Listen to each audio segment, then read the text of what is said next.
What's going on? I'm getting all these updates from YouTube now. What's going on, everybody? Welcome back. It's the Gnostic Brothel. We got, I'm your host, Witch Doctor. We got Marcel the Magos. How's it going, bud? How you doing, Marcel? I'm good. Is my microphone broken? Oh, yeah. No, I can hear you now. You're good. Yeah, wow. Why am I getting so many updates? Give me 1 second. All right, we're good to go. And we got over here Lord Cameron. What's going on, bro? Good afternoon. We had Dane Darklight, but he was having an audio issue. So he'll be in the comments, guys. So this is also going on his channel. So for those of y'all, look at the comment replay for all of that, if that's what you do. And we got Bearcat with the Blunt Life. How are you? Just fine. Thank you. All right. And we have somebody that we've had on the show before. And in the last few weeks, I was lucky enough to catch him and jump into this really awesome debate with, I believe, a guy named Jill. Ladies and gentlemen, Hillary's emails. Hello. Man, it was so much fun the other day on your, I'll have to play a little bit of it, on your debate with Jesus is Lord. It's awesome. I love. It was really good. How he got really mad and stuff, but it was he had to go. I think maybe he was at work or something, so he wasn't able to like stay on. But we were getting into some good stuff for sure. But what you been up to, man? Just the regular. I mean, nothing special. I got you.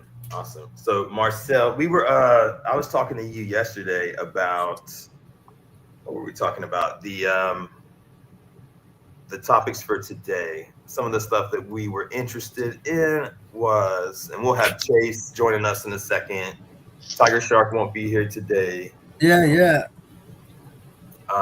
What do you been? What you had? Did you send me the topic list? Because I don't think I got it. Okay, well, hold on. I remember one of the big ones was you put up 2 videos. Oh yeah, I they were on Amin's profile on the Lady Babylon page, but they disappeared, and I had them downloaded, so I figured I'd just re-upload them for archival purposes. Do you mean you had it on the Discord? Well, no, like the videos were on the Lady Babylon channel, and then I couldn't find them, but I had them downloaded, so I put them on my YouTube to have them archived. Oh, okay. So those are actually his videos. Yeah, they're his videos, but they disappeared. So I put them on my channel to archive them. I thought you started making videos like that. No. They were on Amin's channel, and then they're not available anymore. So I was like, well, I have them, so I'm going to archive them on my channel. I mean, if that's a problem, then I'll just delete them. Oh no, I don't know. Do you think he would care? I don't know. If he does, then I'll just delete it, or I'll just make it private or something. Yeah, I'm sure he probably would. What are the 2 videos? I thought it was just the one of your conversation. I'm trying to look it up right now. Yeah, no, and Amanda, I like that you had that up. That was cool. The one video is about the story of Medea, and the other video is about the cover up of sodomy in the Catholic Church during during the ancient times. Oh, okay. During antiquity, yeah. I don't know why my I'm subscribed to you on both of my channels, but it's so hard finding your stuff. Yeah, it's weird that it's not updating, because everybody else I ask, they see all my videos and stuff, so it has to be on your end. Yeah, you suggested I update the app, and it didn't let me because it didn't need it, so I don't know. Yeah, Good. I was just curious to make sure, because I wasn't sure what videos you guys were talking about. Yeah, the conversation, everybody seemed to say it went really well. There wasn't really any red flags, obviously, from it. But, and we talked about that, probably lost in translation. We have so many platforms that everybody's talking about. I call it Gnostic stuff. Forgive me if that's not the right way to put it. Oh yeah, we are gonna have a guest today too. I believe if he's still feeling it, if he's not had something else come up. Buddy of mine named Wes. I've been trying to get him on for a couple of times. Now, if my boy Wes comes on, I'm gonna kind of segue with him and be like, all right, dude, I've been reserving my learning from a specific topic from the Old Testament era. And he's an Old Testament guy, if you will. I'm more of like, I like the New Testament more and stuff, and the Greek and the stories with Jesus and stuff more than the old stuff. We've talked about Elephantine Island and Gnostic Informants videos on that, and different debates where he's talked about it. And I think we all have a pretty good understanding as to there's a good potential when those texts were when they were written. And we might have Gnostic Informant and Stephen Nelson also on today from Cross Bible if they are free. It's on Sunday. You'll think you have the day off, and the next thing you know, you got to do a bunch of important adult stuff. And so I definitely understand for sure. But I wanted to log on and make sure that we all got a chance to put a video up and have conversation, and let everybody take a turn talking about what they got going on in their world. And but Amanda, you made any new videos yet? No, I'm still trying to finish editing the ones that I had done with Lord Cameron and Tiger Shark, and I have another one that I've done with Lilith, Tea with Lilith. Okay. But yeah, it's just because on top of my equipment is a little bit older, so the editing in the browser, it just takes so long. But on top of that, I'm trying to catch up with work stuff with the audiobook production company that I work with. So It's like a double-edged sword, but I am working on it. But that's one of the reasons I appreciate, the opportunity to jump on with the other people's stuff. So I did have a question, because I'm not like the biggest fan of the whole brothel thing. So just the whole, Gnostic brothel, just for those that don't understand what the hell that is, those are kind of trigger words. Yeah, so the just as a disclaimer for sure, I'm glad you brought that up. So the titles of these live streams often change after we have all the guests that jump on after we've started, after, a guest brings up a topic that leads us down this thing and we're pulling up text and, whatever. Then the titles change afterwards. But Gnostic Informant was called he was called a brothel. So in trying to get him to want to come on, I put that as the title.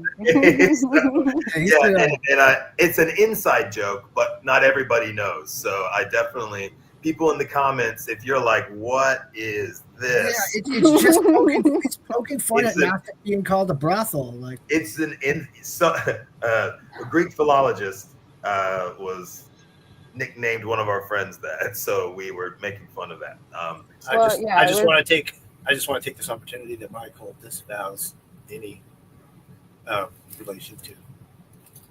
Say that again. Yes, if I don't want to, I said Michael disavows any. Shit, I'm sorry. Affiliation?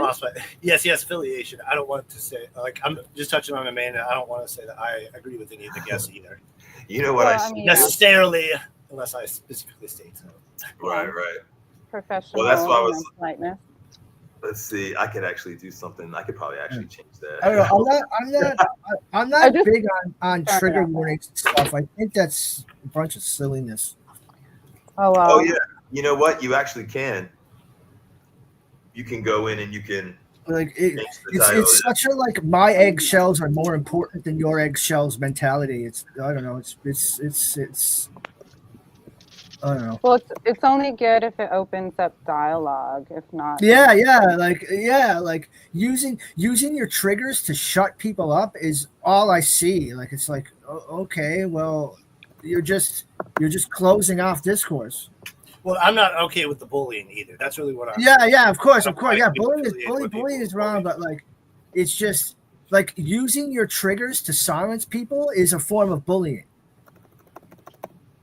And also the whole Gnostic brothel thing wasn't just directed to one person. It was a few channels based on the concept that, or the accusation that the focus maybe was more on making money than actually teaching or something to that effect. which is also silly because people have to feed their families, Yeah. right? Like, who? How do you know these people are making enough money? Yeah. How do you know these people are making what's the word? Expendable funds.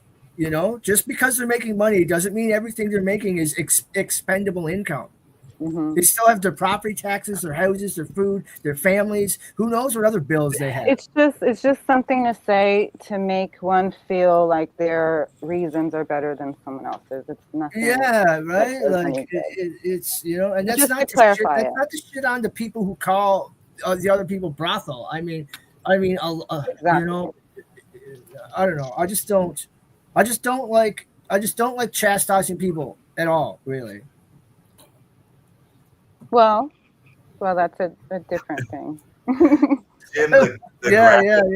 we gotta I get don't think you want to see me smile, man. My teeth are horrible. I got this lamp too. I feel like I'm going blind right now. Oh, is that better? It's not so, let's see. No, so the book, Witch Doctor Christianity, it's pretty much done. All right. The bulk of everything's written.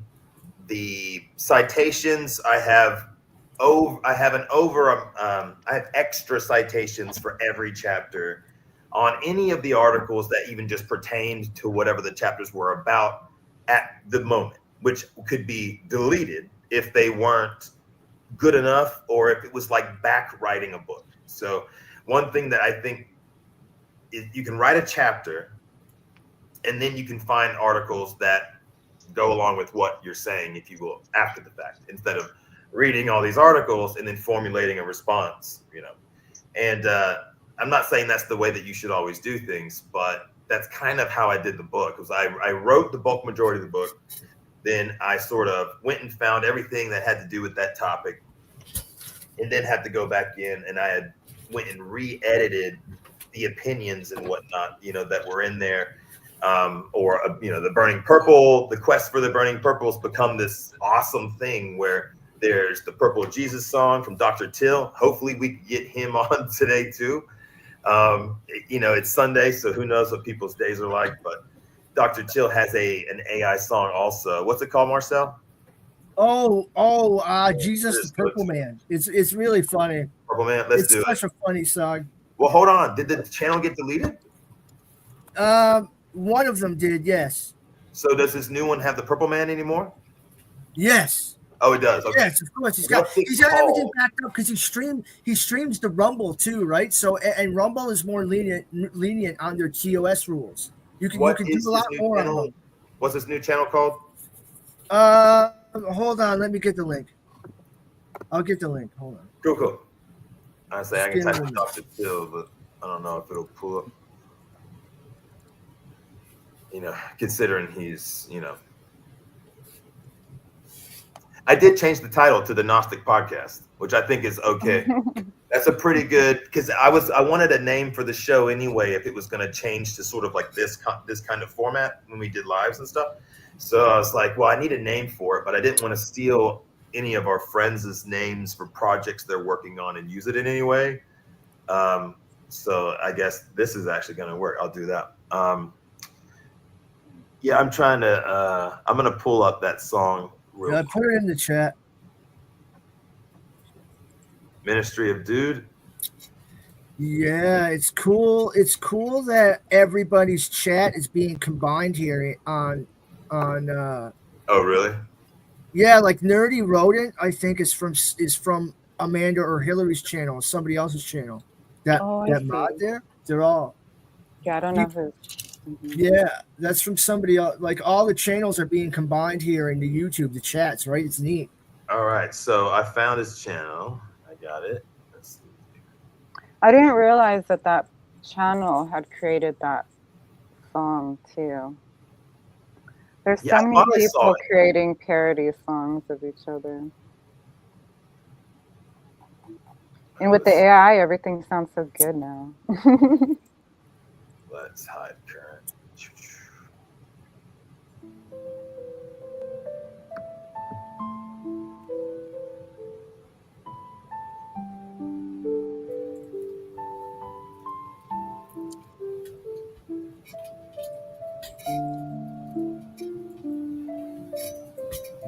he said it brought a woman out of his side, is a process of, I can show you text, is a process of sexual activity, engaging the flanks. Have you ever engaged a woman in the what video is flank? it? Put that energy into the flank. Boom! Bring it from both Oh, this might. I don't think this is the song. It might be. We'll see. sides. Boom! Just shoot it right in. You know what I mean? And it's the sex The title cult. says, You made that clear last time. the title says an original song. So I think this is just like a prelude. Yeah, okay, because the song is like an upbeat, like 70s disco song. Now It's remember, really people, funny. how is this person getting this stuff? How is Amen getting this stuff? It's just text out there in Greek, and you can look at these people. Oh, here we go. Engage your flanks. Jesus was the purple man, living in a purple land. Snake bite to the hand, and a dope from a boy's gland. This Jesus, the purple man. Let me levitate into your dreams. I will make love so cosmically. Take off my flesh, you don't need the rest. I'm a man. Just so I don't get booted off, because this isn't my song. This is hilarious. No, you won't take get- your guess. Is it me, the purple man? Jesus was the purple man, living in a desert, purple land. Snake bite to the head, and a dope from a boy's gland. It's Jesus, the purple man. Next slide, Chewy. I just sweep all the leftover Greek that they're too afraid to sneak a peek. No, I ain't monetized, so look into my eyes. The truth never dies, the Medea is the real Christ. I got fired for all my lies and sexual assault. It's not my fault. Jesus was the purple man, living in a purple land. Snake bite to the hand, and a dope from a boy's gland. It's Jesus, the purple man. No, goddammit, no. Do you understand? All these sexy guardians are engaging my Oh my gosh, this is awesome. I'm just gonna skip forward just a little bit for the audience sake and so that I don't get booted. land. Snake bite to the hand, and a dope from a boy's gland. Jesus was the purple man, living in a purple land. Snake bite to the hand, and a dope from a boy's gland. It's Jesus, the purple man. It's Jesus, the purple man. It's Jesus, the purple man. All right. I have a question. I have a question on this. Yeah. This is the music video that they were playing on that video that you were on, right, Marcel, when they went on? Yeah. Okay, so when I kind of skimmed through that video where you were on that panel and they played the song, I don't think I really listened to the words very much. You know, I was just like, it was kind of overwhelming with the sounds and some of the lyrics, but really visually because of them incorporating Dr. Hillman and everything. But now that you guys played it again, are the words really disrespectful? I didn't see anything that was disrespectful it's aside just- from just using his footage. But if it's not It's using just it a bit to, of humor. It's just satire. They did Like, it's imply not. that he lied. Yeah, I mean- They implied that he got fired for lies and sexual assault. he's a funny dude. And even what he's doing is he's doing the same stuff that like comedians do at like roasts, where you're friends, but you're bashing them for whatever the public has gotten to know about you. You're not pulling skeletons out the closet, just the stuff that other people have talked about. And you're allowed to, with the poetic license of this being a song and being comedy, you're allowed to not let it offend you because it's making fun of everybody else too that made the videos about all of this stuff and just the whole thing, you know. But not. That's why I like using AI too, because then it's not like I put 6 months of work into a song It is an AI song, would yes. be like, you know, in case it's a little too hard or something, you know. And AI has a way of making it like perfect. So- Yeah, it's just satire, man. Like if people can't laugh at how silly some of Amon's claims sound, whether they're real or not, it's just humor, man. It's ridiculous that people just can't have a joke. But I have a question. It doesn't really seem like the lyrics are satirical, because aren't the lyrics saying these things that are being claimed? We didn't see all the lyrics, but they're saying, like, the man and the young boys clan and the snake bite, all that stuff is alluding to the things that are being discussed as actually having happened. Yeah, so but that's not satire. It's still being used as satire, right? That's what satire is. Well, it's controversial, which is why I made my songs, because it was kind of like I was trying to make a Monty Python sort of take at a new theory that I had found while writing this book, which was all of the Amon stuff and the Big Lebowski theory and all of that. And I did find out that there has for a long time been this theory. I never knew that version of it was going to be a thing. But having seen Dr. Till on his other show, he doesn't believe that stuff. So I guess that bit of information, okay, so that be taken into consideration. Yeah, he was making fun of my videos. Mm-hmm. I don't know much about so this. Yeah, so my videos are the PG-13 version of like Amon's, sort of. More or less educated, if you will, like as far as what I'm showing people. I'm not showing a lot of text and stuff. I'm just showing like just like one verse out a codex I copy and pasted. So, and I don't have a background. But I made those songs as a way to kind of try to promote the page, but they didn't get a lot of views, honestly. They got like 600 at the most.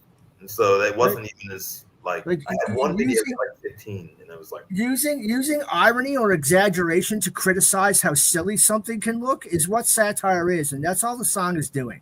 Yeah, well, I didn't realize that what Witch Doctor was pointing out was that the person putting it together, because they aren't trying to pass on the teachings, they are just using it for like a parody or just to. Yeah, they're just making it's like a parody. It's just parody, man. Like it's not meant to be some crazy slanderous attack. Yeah, well, I mean that's what you get if you put yourself out there on the YouTube or anywhere, I guess. Yeah, like if you're gonna put yourself out there and it seems kind of silly, even I'm not saying Amon's work is right or wrong, but some of it does seem silly, so people are gonna parody it, whether it's right or wrong. I relate with his personality. Yeah, I try to control it. Amon parodies Christianity. How does he expect people to not parody him? Yeah, I know. I that's why I kind of. So that's why I like all of Amon's work is a parody of Christianity. If you think people aren't going to parody your work, you are out to lunch. I haven't heard that one in a while. So I relate to what his show is all together. If my mom was here right now, she would tell you this guy sounds like Steven when he gets going, at least how I used to, like before, things that have made me a little less intense, if you will. And so there's something about that makes me always really like the stuff and the content. I will say at this point now, my brain is very fried from, it's been about a year, I guess. It was when we were going to my wife's show last April. I had just found him the year before. And I was driving to Utah, and I remember, being up there and even like watching the videos and stuff, and just now starting to hear about some of that stuff. And I've always found it really fascinating. But yesterday, Gnostic Informant. So I got made fun of for something, right?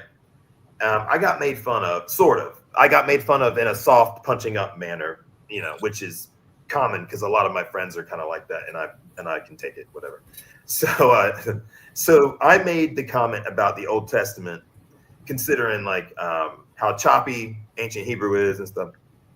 And everybody's been yelling at Neil like, You're wrong. You're wrong. The Hebrew wasn't first. The Hebrew wasn't first. And they had this awesome video last night where Steven Nelson came on and showed all kinds of stuff. Last night's video was great. Yeah.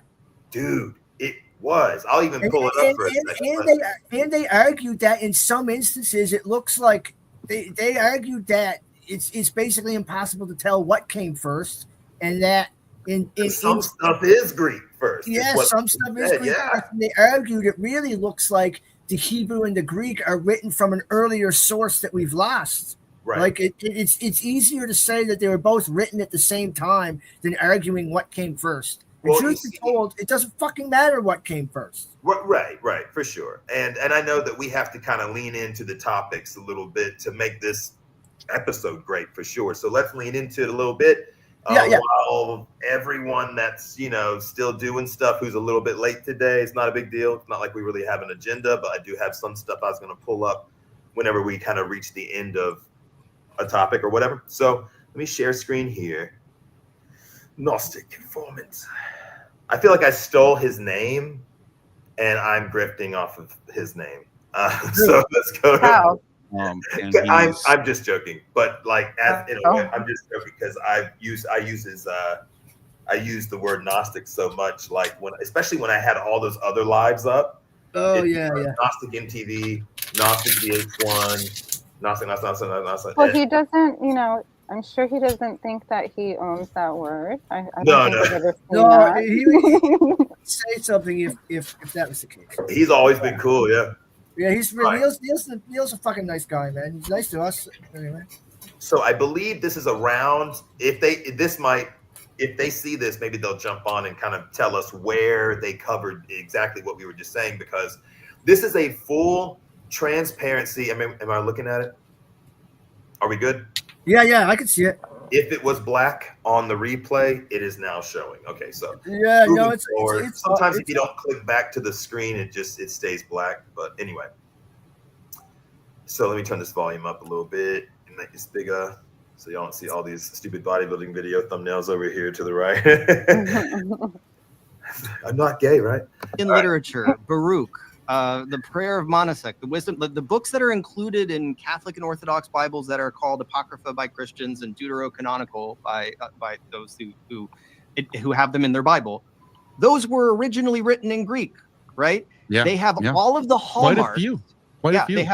They have all of the hallmarks of original Greek compositions, and there's no reason to, like, we've known for thousands of years that these were all originally written in Greek, and that is part of the reason why they are relegated to the Deuterocanon, right? Like the ones that have been enshrined in the canon, we know those were originally Hebrew, and I mean we as in the public who is informed by the scholarship.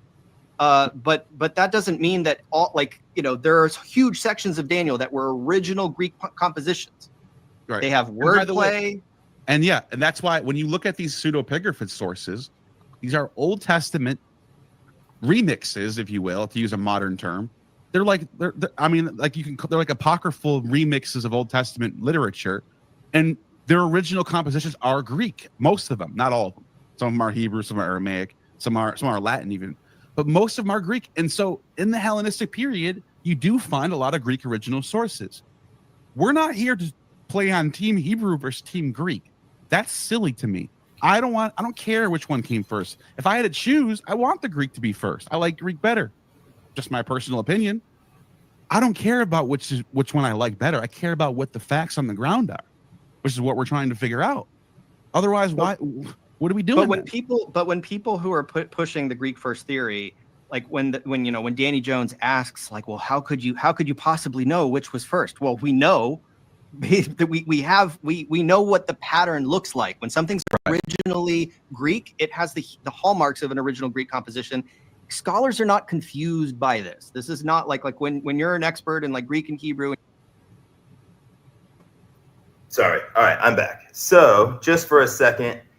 So I really liked this, and I tried to pay attention the whole time, but I will say in full transparency, I got off work yesterday, and we got our son back from his other parents. So he came back. So I was trying to hang out with them last night a little bit, but I paid attention most of this. And what everybody from the Babylon side of the house has been leaning into has been something to the effect of, let me get rid of this for a second.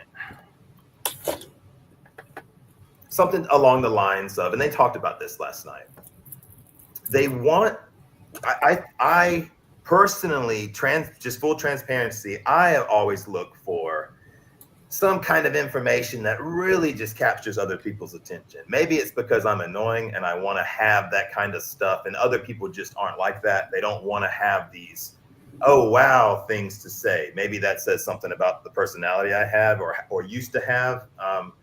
And there's still, probably a lot of that that's still there. But I've always, even when I was an atheist, I would always try to, back in the day when I was hostile about it, I would always try to have these debates with people, and it was two idiots arguing with each other.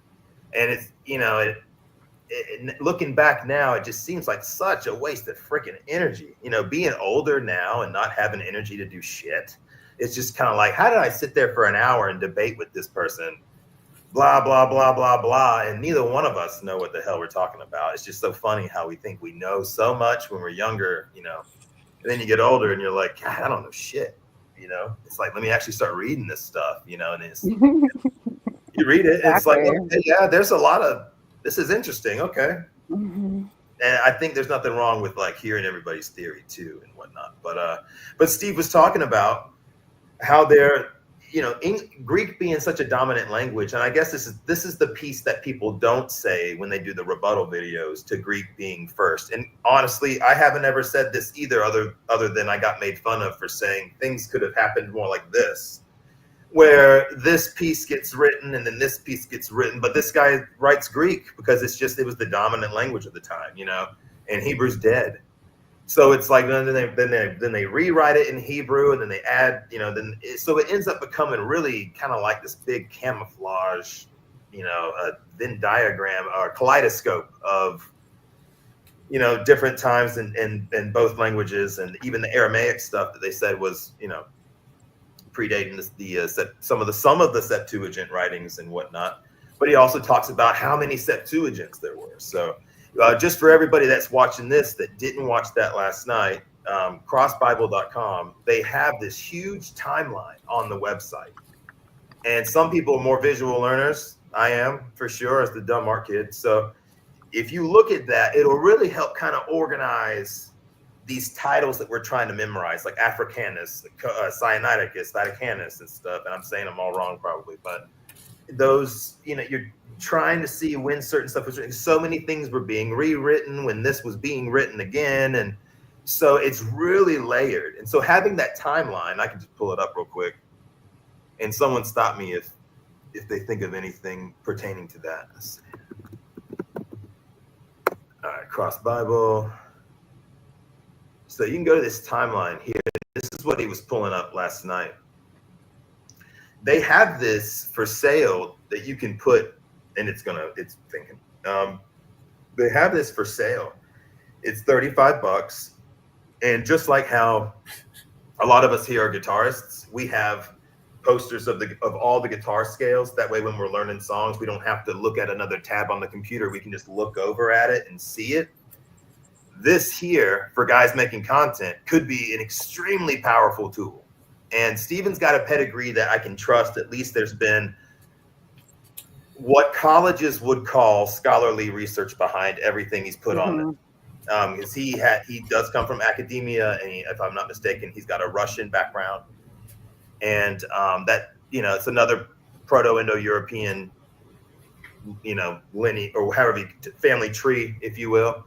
And I don't know a lick of Russian at all, but Russian's hard, from what the guys in the army were saying. They say it's very difficult compared to, Spanish.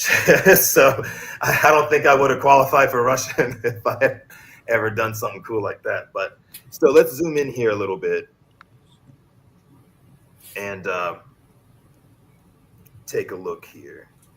So some of the stuff that he was pointing out was stuff that I mentioned in the email to him and Gnostic yesterday, saying, hey, we're going to go live and we're going to look at stuff, because every time we have Gnostic Informant on, the comments get riddled with the argument still, just which one was first and stuff. And it's like, it's really not that simple. And so I think that's the takeaway here. For anybody that's trying to learn, it's like, look, there's so many things being written at once through these centuries to where you cannot, it's not a 15-minute YouTube with a laptop in your lap. It's not that kind of, and I'm not trying to make fun of anybody, but I'm just saying that's not the, you have to kind of look at this, and this is a very militarized kind of spreadsheet, if you will. But you got the Proto-Masoretic text far left here. Let's see.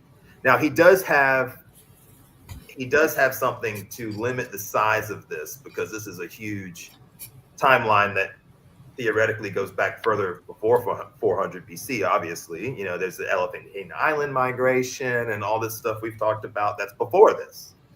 It lasted into this, but before this, I think it was approximately mid 500s to mid 400 BC. And this is the famous thing that I always say when we're talking about Hebrew stuff, is that, the stories of Moses and Abraham, they weren't apparently any signs of the story, at least from the stuff, the thousands of papyri, I'm quoting Gnostic Informant, the thousands of papyri scrolls that were there.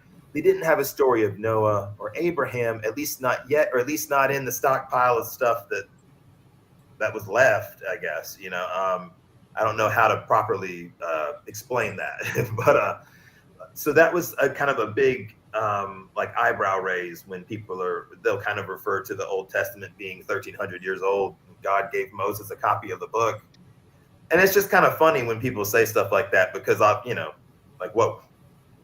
That's very normal for religions to say stuff like that, but what freaking planet are you on? Like, that's just not, like, no one's ever done this. So he does have a disclaimer here. It says, this timeline of the Bible does not attempt to assign dates to the original composition of the biblical books. So just like how the rapper writes down some lyrics on a napkin, wherever that napkin was for 3 months, he wrote it on a composition book, and then eventually maybe he typed it up.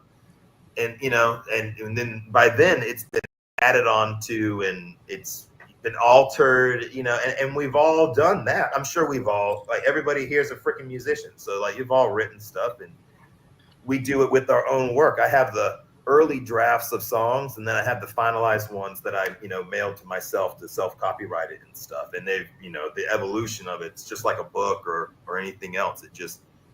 It gets more complex and layered and better with time. So the Proto-Masoretic texts, Proto-Septuagint Hebrew sources, for anyone that hasn't looked at this timeline, I'm just kind of going down the 400 BC. I'm not going to do the whole thing.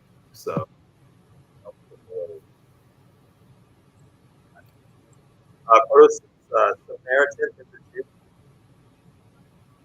he talked about that last night on that show. This is probably actually one of the best episodes I've seen in a while, honestly. It was hard to not watch it, even though he did make me like a moderator last night. So I was kind of like trying to see what you get to do when you're a moderator. I've never been one.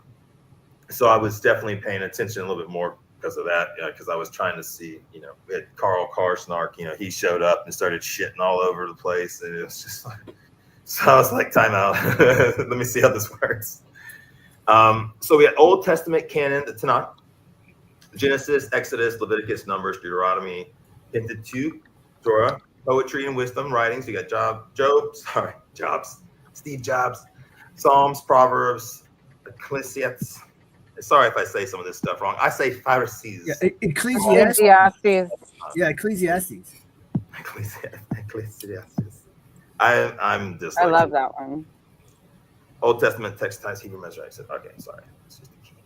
So for people that are making content now, or for people that are in the middle of debates and stuff, I don't want to pull up the "what your pastor didn't tell you" thing, because if you don't like him, you're not going to want to watch the video. With Dr. Kip, if you don't like Dr. Kip, you're not going to watch the video because it's got Dr. Karitko in it, and Dr. Karitko is a professor of Septuagint studies. Now I know that academia, we get this bad light sometimes on academia. Let me remove this. Just wanted to pimp out Cross Bible for a second.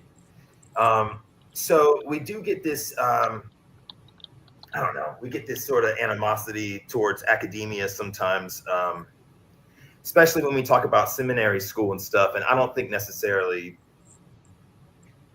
I mean, I don't think it's necessarily by design. I just think that they definitely, they're not going to make any kind of claims to the stuff that we've heard, you know, not in a university like that's oriented towards keeping like the business of it going, if you will.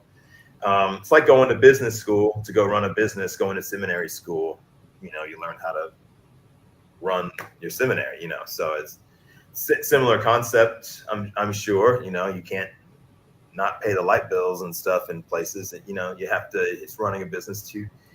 And what they teach, I'm sure, is sort of highlighted, you know, pre-highlighted material that has, you know, not vague messages, but, you know, sort of generic messages that we all tell each other or tell our kids and stuff, you know, do the right thing and moralistic stuff, you know. And so it's kind of changed the religion a little bit from the stuff that we're all really into, you know, for sure. So I defend Christianity a lot just because of the stuff that in Iraq and, you know, like my grandparents and stuff, they're all Christians and they're really good people. So, you know, I defend them in that light, but then I also am the same guy that will say it's been 2,000 years of crap. And then now it's, you know, nice or whatever. So, can I say something and ask, you know, if you could bring up the Cross Bible website again, because I just looked it up the other day. I hadn't actually looked at that website before. And what's really cool about it is it shows several, instead of just comparing two different translations, it does several at once. So if you could throw in Proverbs 4:7 into wherever they do that there. And then, so Proverbs 4:7. So I just want to say two things. And that would be first, that if you are a person that believes in the Christ and loves the Bible as scripture, and you do not acknowledge that there is this timeline and stuff to learn about for the contextual understanding of the whole book, you know, the good book, then how can you call yourself a true Christian or believer? You know, like that's where you have to start. A lot of people start where they think that the Bible is a document that was written literally by God.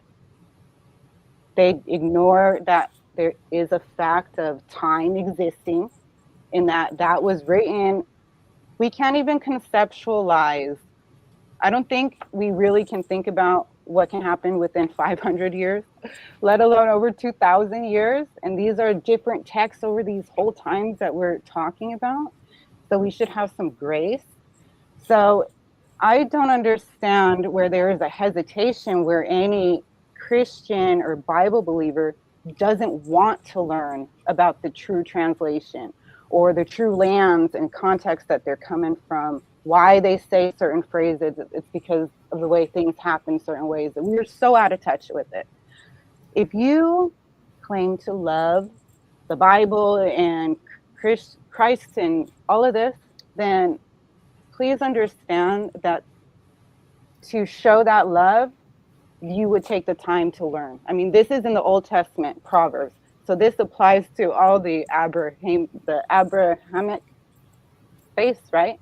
Because they all believe in the Old Testament. So, I mean, people like to weaponize verses. These are the verses to combat those things with. Do you know what I mean? So that would just be my advice and observation, just because we do talk about Christianity a lot. And I consider myself, I don't like the label Christian because those people don't even know what Christ taught if you ask them. So I always say if forced, then the label I would take is red letter. But even that is already a thing. People already identify as that. That's an organization. But the whole point of even saying that is, like, if you want to follow Christ, the teacher, he didn't say, oh, become Christians, guys. Call yourselves little me's. No, he said to become a disciple of those teachings. And what he was teaching, they referred to as the way. All of this stuff comes. People don't have enough contextual knowledge about the scriptures. I encourage people to study the contextual things in order to fully be able to embrace and love what you're saying you do. That's all. I mean, there's a lot of verses in the Bible that condone slavery. Yeah, that's what I'm saying. If we're gonna weaponize these things, weaponize the positive ones. Like I just put some in the private chat, like Leviticus 25 verse 44 to 46, or Exodus 21 verses 2 to 7, or Deuteronomy 20 verses 10 to 18. Like explain these verses, and I don't think you can. Well, I have a question. Like a lot of Christians can't answer this, but when asked directly, what did the Christ figure say was the most important commandment? When asked directly multiple times in different ways. I don't know. To love God above all else. Yeah, to love. Yeah, exactly. I wish I remembered. It's been so long since I had these verses offhand, but to love God with all your mind, soul. I don't want to do it wrong. Hold on. First, what's most important commandment? It's like in Mark and Matthew, to love God with all your heart, soul, and mind, and to love your neighbor as yourself. These two commandments are considered the most important. Oh, because it says, that the prophets and the laws hang off of it. Let me get the verses so we could look it up.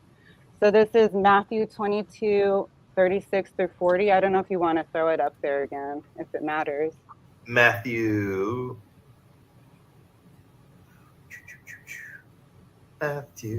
my second favorite. All right. So, Matthew, which one? Matthew 22, 36 through 40. Right. Teacher, what is the greatest commandment in the law? Jesus replied, love the Lord your God with all your heart, with all your soul, and with all your mind. This is the first and greatest commandment. And the second is like it. Love your neighbor as yourself. All the law and the prophets hang on these two commandments. What fucking Christian says that? It's asinine, and I also advise that if you are talking to somebody and they don't have enough contextual understanding, just drop it. Right.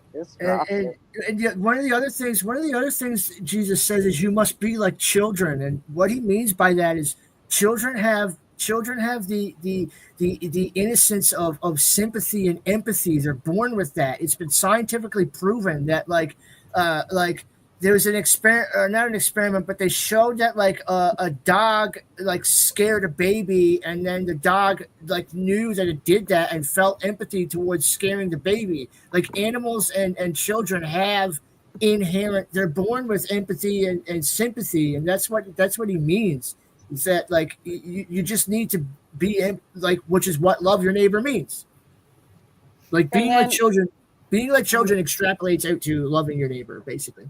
You could say that too. And then there's three different ones. So it's Matthew, and then there's one in Mark and in Luke. But a guy did a video yesterday about that. Actually, it's really good. It's the same thing as what the Blue Fairy teaches in Pinocchio.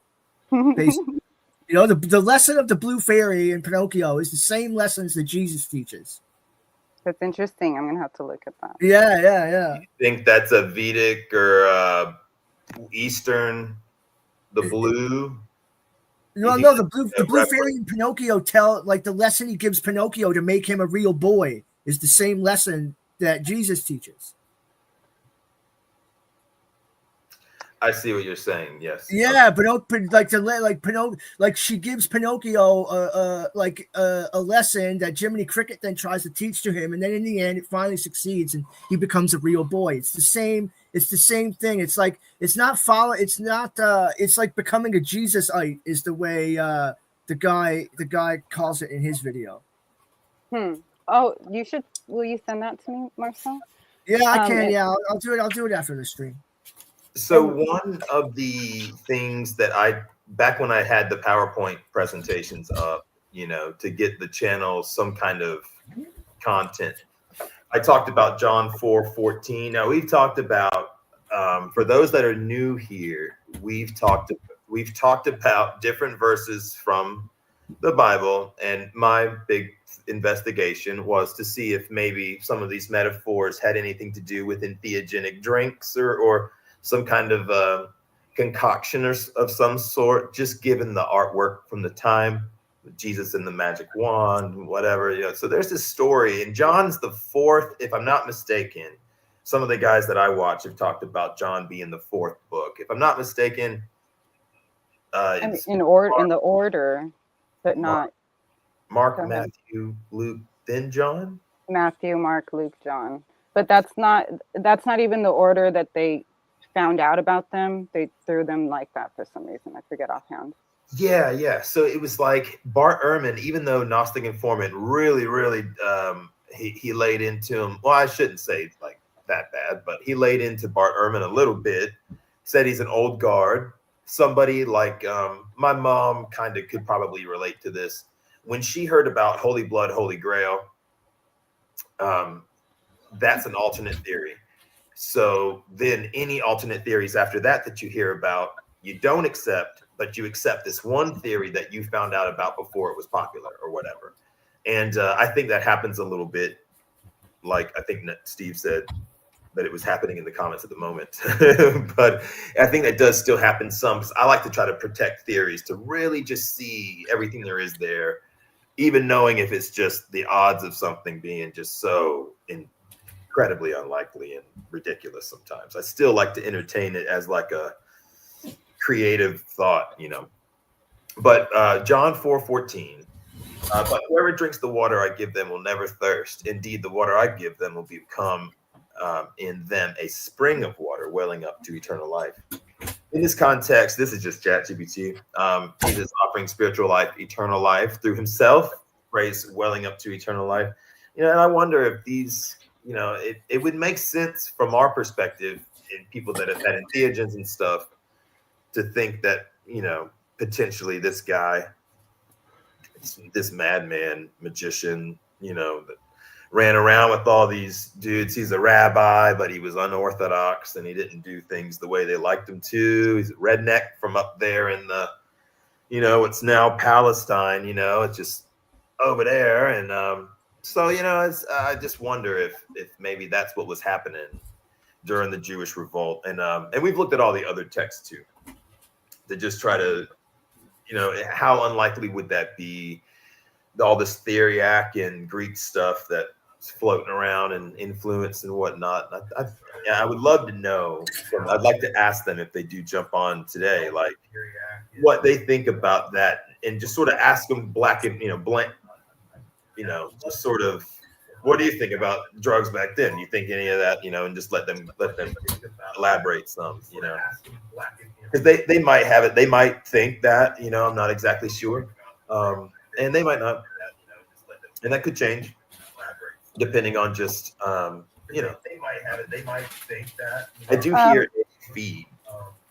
Oh yeah, I just started hearing that too. I did throw in the 2 other links in the chat that have to do with those commandments, because it gives a little bit more flesh around, you know, because the verses are a little bit different. And then in this mass comment section on the StreamYard, there's somebody that said, Jesus said, follow me. So calling yourself a Christian literally means follower of Christ. It's not a violation, LOL. They don't know what Christian means, the origin. So just a reminder. Yeah, Jesus wasn't even a Christian. Yeah. And Jesus wasn't even his name. J existed at the time. So yeah, I don't know. Yeah, all of the things. So like Christianity wasn't solidified to what it is today until like 400 AD or something, like 500 AD. There was like 400 years of like 40 different Christian sects. Maybe that number's wrong. I'm over exaggerating. But like Christianity wasn't solidified into a single orthodoxy until like the Council of Laodicea or something like that. I think that's when it happened. Oh no, Mark 12. Okay, here we go. And then we have what, 28. So here we go. 28 through 34. So we got, and one of the scribes came, and having heard them reasoning together and pursuing that he had and answered them well, asked him which is the first commandment of all. Jesus answered in the first of the commandments says, "Oh, hear, O Israel, our Lord is one Lord. Oh, thou shalt love the Lord thy God with all thy heart and with all thy soul and with all thy mind and with all thy strength." And this is the first commandment. The second is namely this: thou shalt love thy neighbor as thyself. There is no other commandment greater than these. And then, go ahead. No, interesting. Yeah. I mean, Well, of all the verses I've heard, I don't know if I've read this one specifically, without it being just trying to get through the whole chapter of Mark and not really paying attention at a certain point. But yeah, second is like, namely, thou shalt love thy neighbor as thyself. There was no and then the one in Luke, I think that one is the one that leads into the parable of the Good Samaritan, because they're like, oh, well, who is my neighbor? So then that's where the whole story of the Good Samaritan comes from, because they said, who treated that man as a neighbor? And it was the one that ministered to him, not the one that was a priest that couldn't even be bothered to stop. You know what I mean? Like, you just had the reference to the Good Samaritan in the ChatGPT thing. Yes, it was a slightly different story though. The story in John was, let me make sure I don't have the screen share. Hold on. So the story in John 4:14 was a woman at a well that was getting. Oh, that's right, different Samaritan. Yeah. So but some of but like you're right though. The books do have the same stories, and sometimes they vary a little bit. And do many people acknowledge even what is so weird or special about the Samaritans and why it was important that it was a Samaritan that Christ talked to at the well and a Samaritan that attended the man in the Good Samaritan story? Like the difference, because the Samaritans, they have similar origins. Like that's why their dialogue with the woman on the well, she kind of mentions it about, aren't we from the same, talking about the same place of worship originally and stuff like that.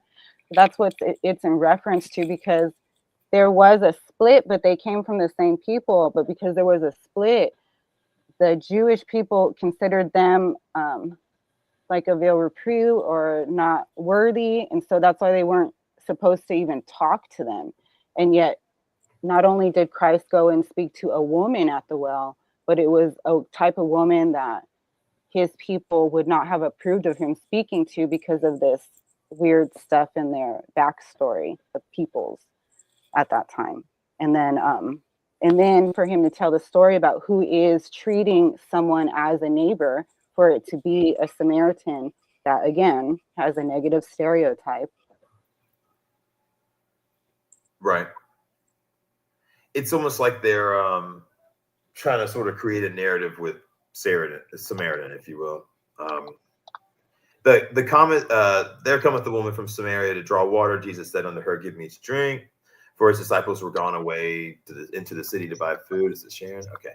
The Samaritan woman therefore said unto him, how is that thou, being a Jew, ask drink of me, who am a Samaritan woman? For Jews have no dealings with Samaritans. Jesus answered and said unto her, if thou knowest the gift of God, and said that it is that saith to thee, give me to drink, thou wouldst have asked of him, and he would have given thee living water. The woman said unto him, sir, thou hast the draw with, and well is deep. Whence is thou that living water? Art thou greater than Father Jacob, who gave us the well, and drank there for himself and his sons and his cattle? Jesus answered and said unto her, everyone that drinketh of this water shall thirst again. But whosoever drinketh the water that I shall give them shall never thirst. But the water that I shall give him shall become in him a well of water springing up with, or unto eternal life. The woman said unto him, sir, give me this water, thou I thirst not, neither come all the way hither to draw. She said unto her, go, call thy husband, and come hither. What'd you say? No, nothing? Oh, I thought somebody said something. Sorry. Nothing? So, we don't have Chase yet? No. Yeah, but I just put in chat. I found the answer to the thing I was trying to fix, so we can do that after the stream. Go ahead. Oh, you did with the. Yeah, I found the answer. We just got to enable something later. When we can do that later. Don't worry about it now. And then just to clarify, the whole thing about the contention is that the Samaritans believed that the mountain for worship was Mount. I don't want to say the names wrong, but anyway, that was the whole thing, is that they believed that the place of worship were different, so that's why there was some bad blood or whatever. But yeah, we could definitely move on or whatever. For sure. Well, I had another email from one of our friends. Sorry, let me fix this here. And Tiger Shark and me and Chase, he'll probably jump on any minute now. I can kind of wait for him to talk a little bit more about it too. But Exodus 30. So let's go. This is one that I believe, looked at once before, maybe.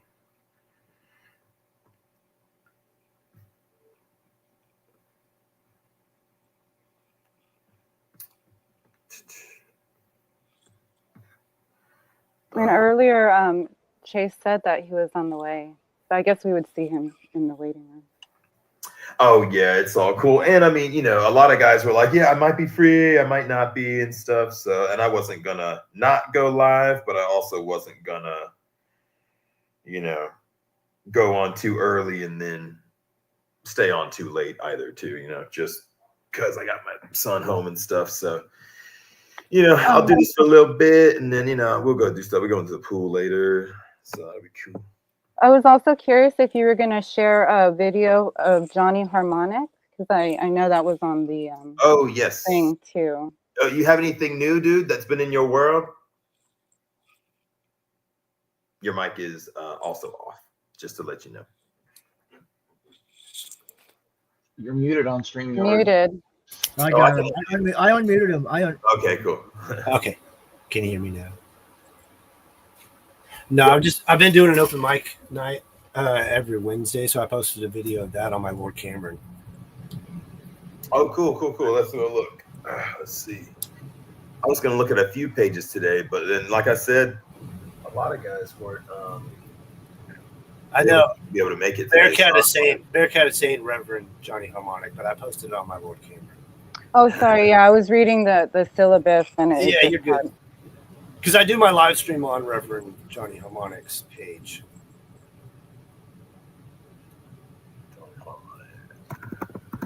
Well, it's posted on the Lord Cameron one, though. Oh, true.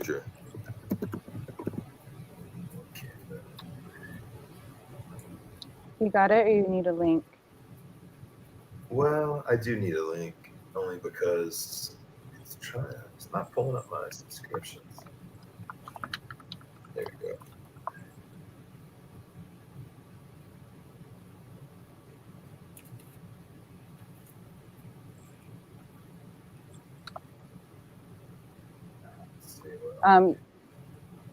Lord Cameron, you're talking about the what in the hell is this loading? The one where you were doing the organ key, the oh my goodness, what is this? YouTube yeah, started. So what I've been doing, I take my timer and I do an improv set for however long the timer is, and then I flip it over and do another, I think it's about 30 minutes. So I'll do a piano piece and then I'll do a pipe organ piece. Brojo's 420.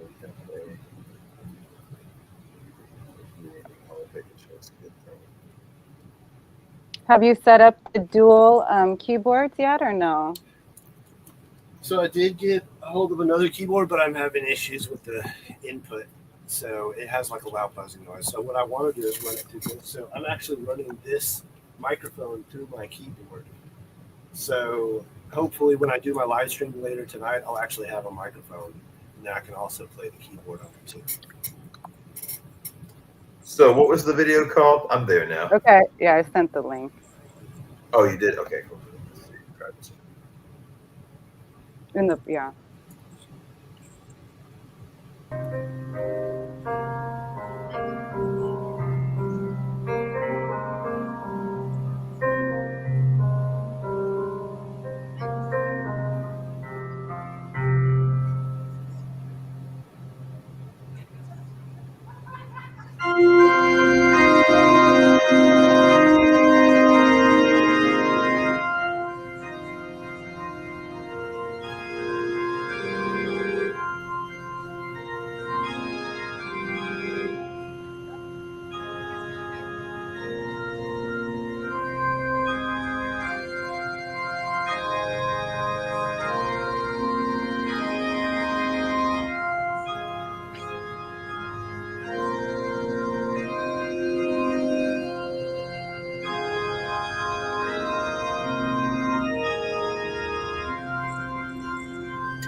Nice. I was going into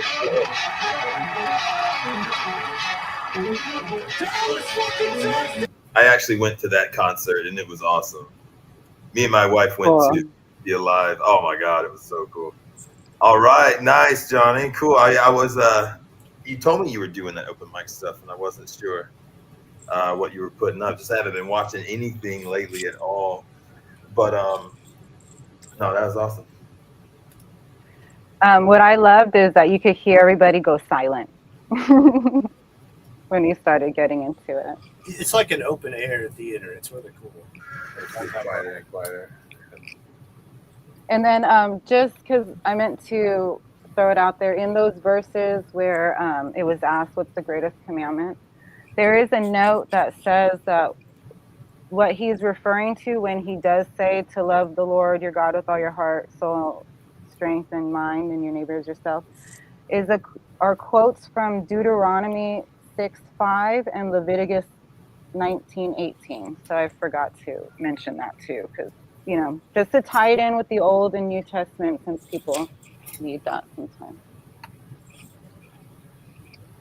What was it? Deuteronomy 6:8.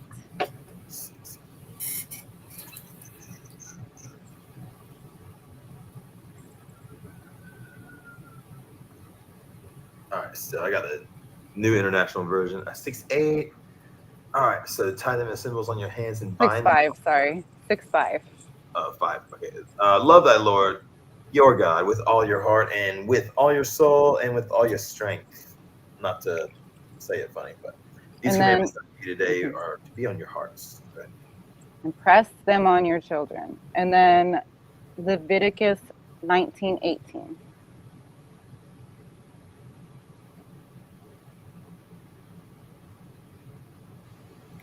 Do not seek revenge or bear a grudge against anyone among your people, but love your neighbor as yourself. I am the Lord. Keep my decrees. Do not make different kinds of animals. Do not mate different kinds of animals. Agreed. Do not plant your field with two kinds of seed. Do not wear clothing woven of two kinds of material. Well, hold on a minute. And not to be funny, but a mule is a donkey and a horse. And is that not okay? If a man sleeps with a female, they're sterile. So I guess that's the sign, right? If a man sleeps with a female slave who is promised to another man, but who has not been ransomed or given her freedom, there must be due punishment. Yet they are not to be put to death because she had not been free. Ooh, I like 17. Ooh, and 16. Rebuke your neighbor frankly so you not share their guilt. I can friends with them. Do not go about spreading slander among your people. Do not do anything to endanger your neighbor's life. I am the Lord. Oh, that's where we started. The name of guilt, offering the priest to make his atonement for him for the sin is committed, and his sin will be forgiven. When you enter the land and plant any kind of tree fruit, regard its fruit as forbidden. For 3 years you are to consider it forbidden. It must not be eaten. The 4th year the fruit will be holy, and offering and praise of the Lord.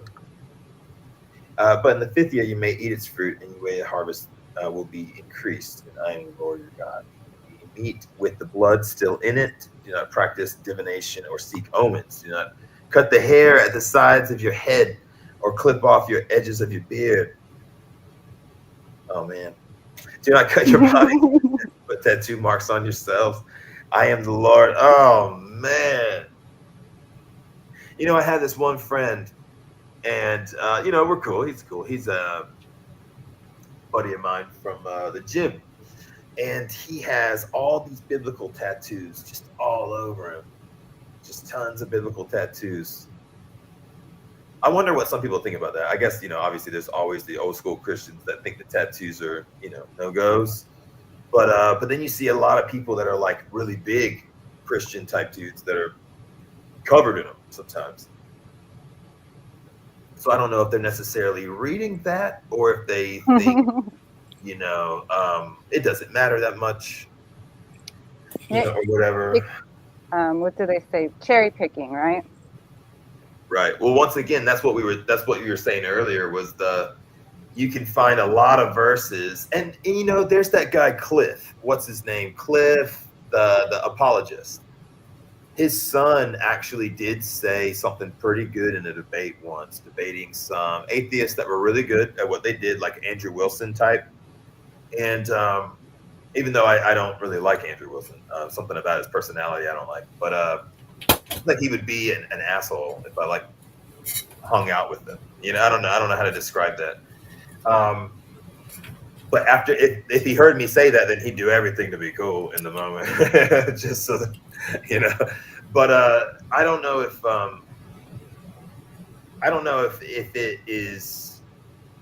it matters that much. But the son of Cliff said the same thing, and he said, "I'm not gonna base my entire faith or my whole whatever I'm into around like a single text out of the Bible anyway." You know, and I thought that was a pretty good rebuttal, because there have been a lot of people that will do that. They'll find this text, and you know, I think we saw that a lot with the Garden of Gethsemane story that we've all dug into. We've all read it. We've all looked at the lexicon. We've looked at just everything that everyone's pulled up on all the channels and the shows, and everyone's looked at that now. Some people way more than others. You know, how much they focused on that. You know, is talking point or whatever. But then we did have last night on Gnostic's channel. I don't know if he's in the chats, the comments yet, but he did talk about Jesus's beloved disciple, and he did say that back then people did have intimacies with students of theirs, kind of like Achilles and Patroclus, and so which is. You know, Homer, which we've all seen with McDonald's book. We've seen how much the Bible was, you know, copied from Homer, and obviously the things that they were doing had to line up with things of that time if they're going to be using texts from then to represent stuff now or in the time that they're writing the Bibles, because they wouldn't write that then. You know, they wouldn't write those things. They would completely leave it out, you know. And so there was speculation last night on Gnostic's show of Jesus having intimate relationships with his disciples. Now, there was a time when you said that, you would immediately be canceled, sort of, in the YouTube world, and you would immediately be put into this category of like flat Earth or whatever. But now I'm starting to see people dig into that a little more and have more transparent conversations about that. So I did want to mention that, because I know a lot of the friends that we have in the comments that are friends with, you know, that are watching Babylon stuff as well as everyone else's. Some people, I think, they've become selective. They watch Gnostic, not Myth Vision. They watch History Valley, not Lady Babylon, whatever. And now they won't watch anything else because they've either watched too much of it, or they just don't agree, or they've told themselves not to agree to avoid embarrassment or cancellation. And I don't really care about this sort of things. So this was a great platform to try to do that investigation into the burning purple, because that was such an unheard of thing, you know, that I was like, I gotta look into this more before I can finish this chapter. But there you have it, guys. In that episode last night, just to clear the record for those that keep going ham on Neil,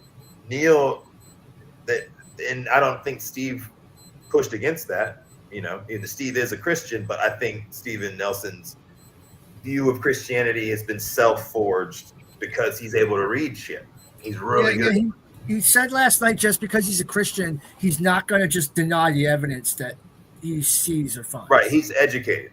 Educated Christians would be people that are Christians by heritage and stuff sometimes, or just by choice.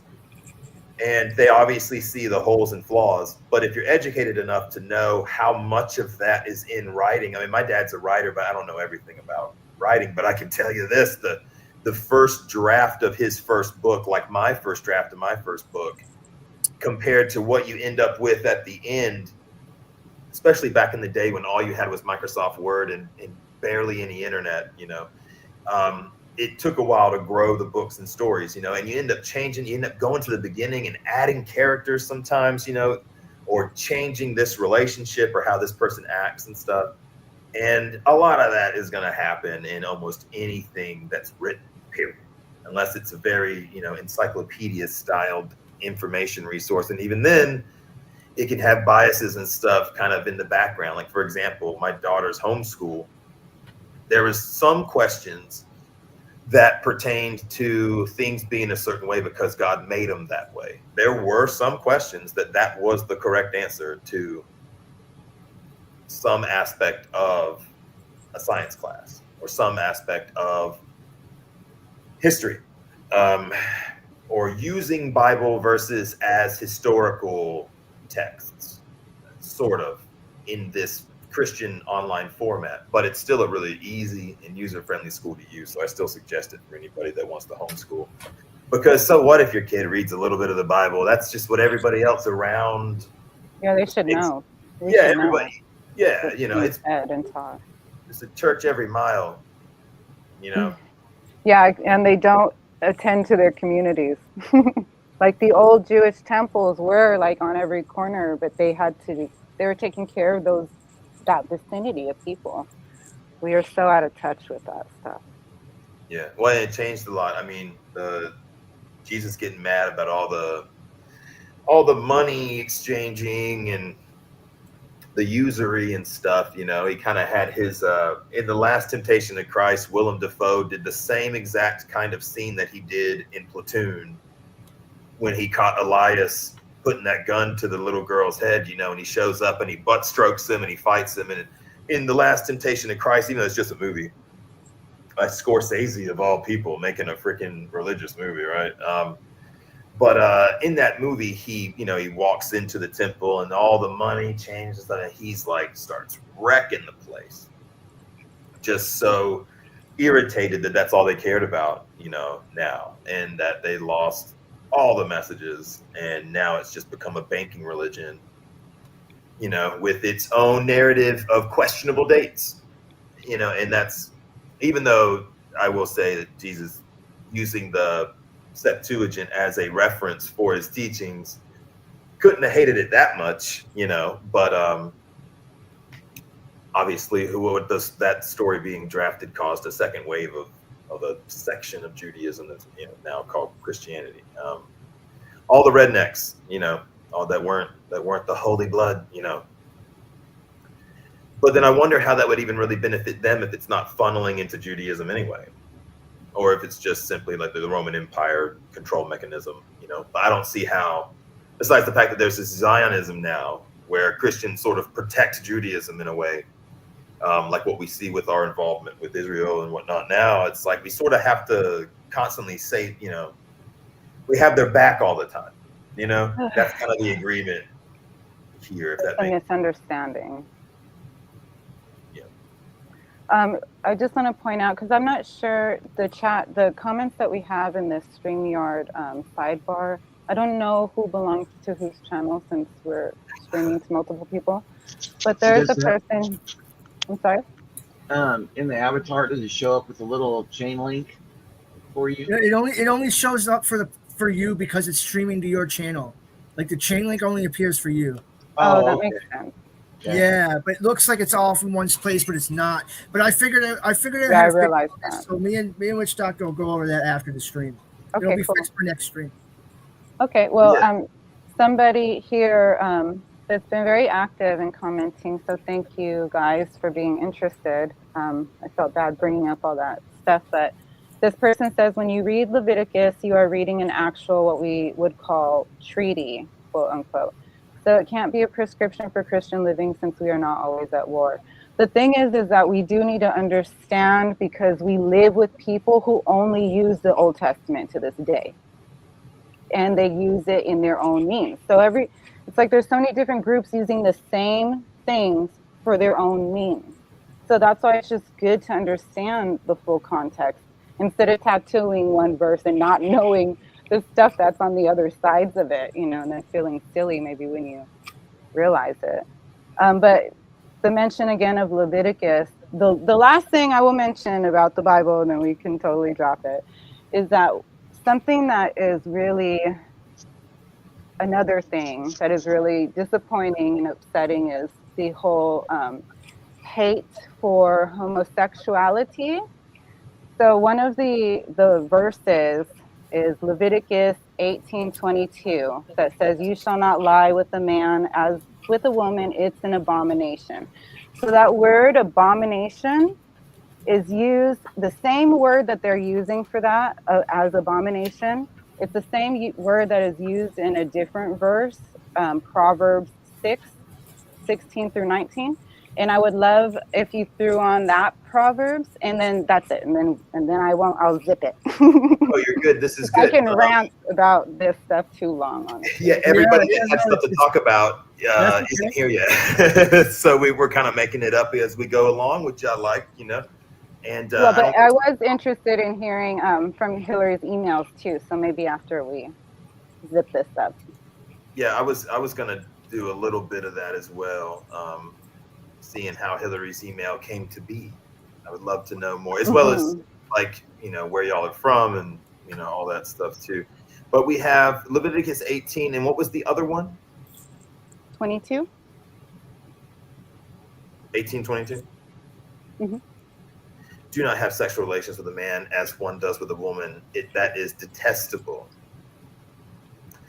Yeah, 22. so the whole, so the no word for homosexual back then, but he 100% is saying, at least from how this is reading and its translations, I'm sure Steve did a good job making it read, do not have sexual relations. Not that it would ever say anything like have sexual relations with a man as one does with a woman. That is detestable.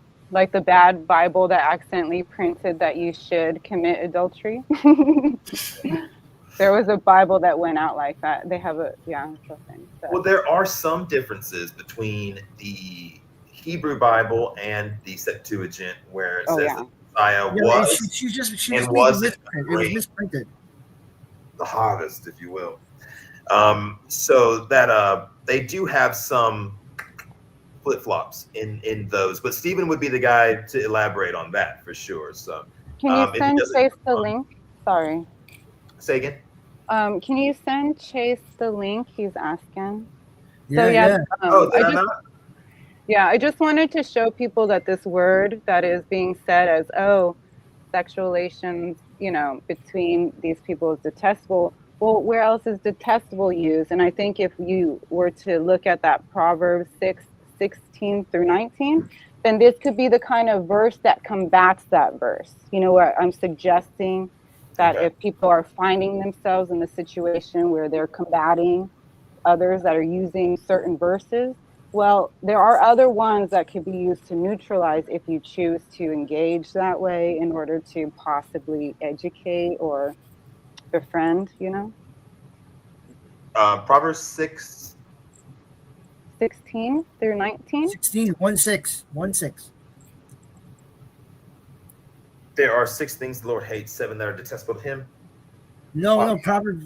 Yeah, this is it. 16. No, this is good. I have put it in the private chat too. Oh, okay. Hands that shed innocent blood, the heart that devises wicked schemes, feet that are quick to rush into these chapter 6. Okay. A false witness who pours out lies, and a person who stirs up conflict in the community. In the haughty eyes, that is pride. Pride, okay. A lying tongue, hands that shed innocent blood. Let's see, do we get to... Let's focus on these kind of wrongs if we're going to focus on wrongs type of thing. You know what I mean?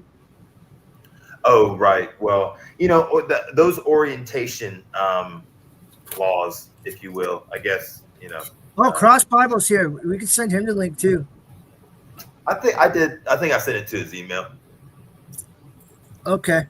I see him in the private chat, but not in the back page or whatever. Oh, Steven's here. Let's bring him up. Hold on. Marcel, can you see? There he is. Yeah, I got him. Hey, what's up? Oh, shit. You got him? We must have clicked him at the same time. Oops. All right, don't.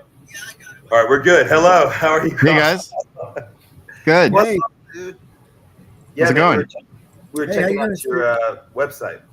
Yeah, I've been watching. I'm editing a video right now, so I was like kind of trying to get to a stopping point before I joined.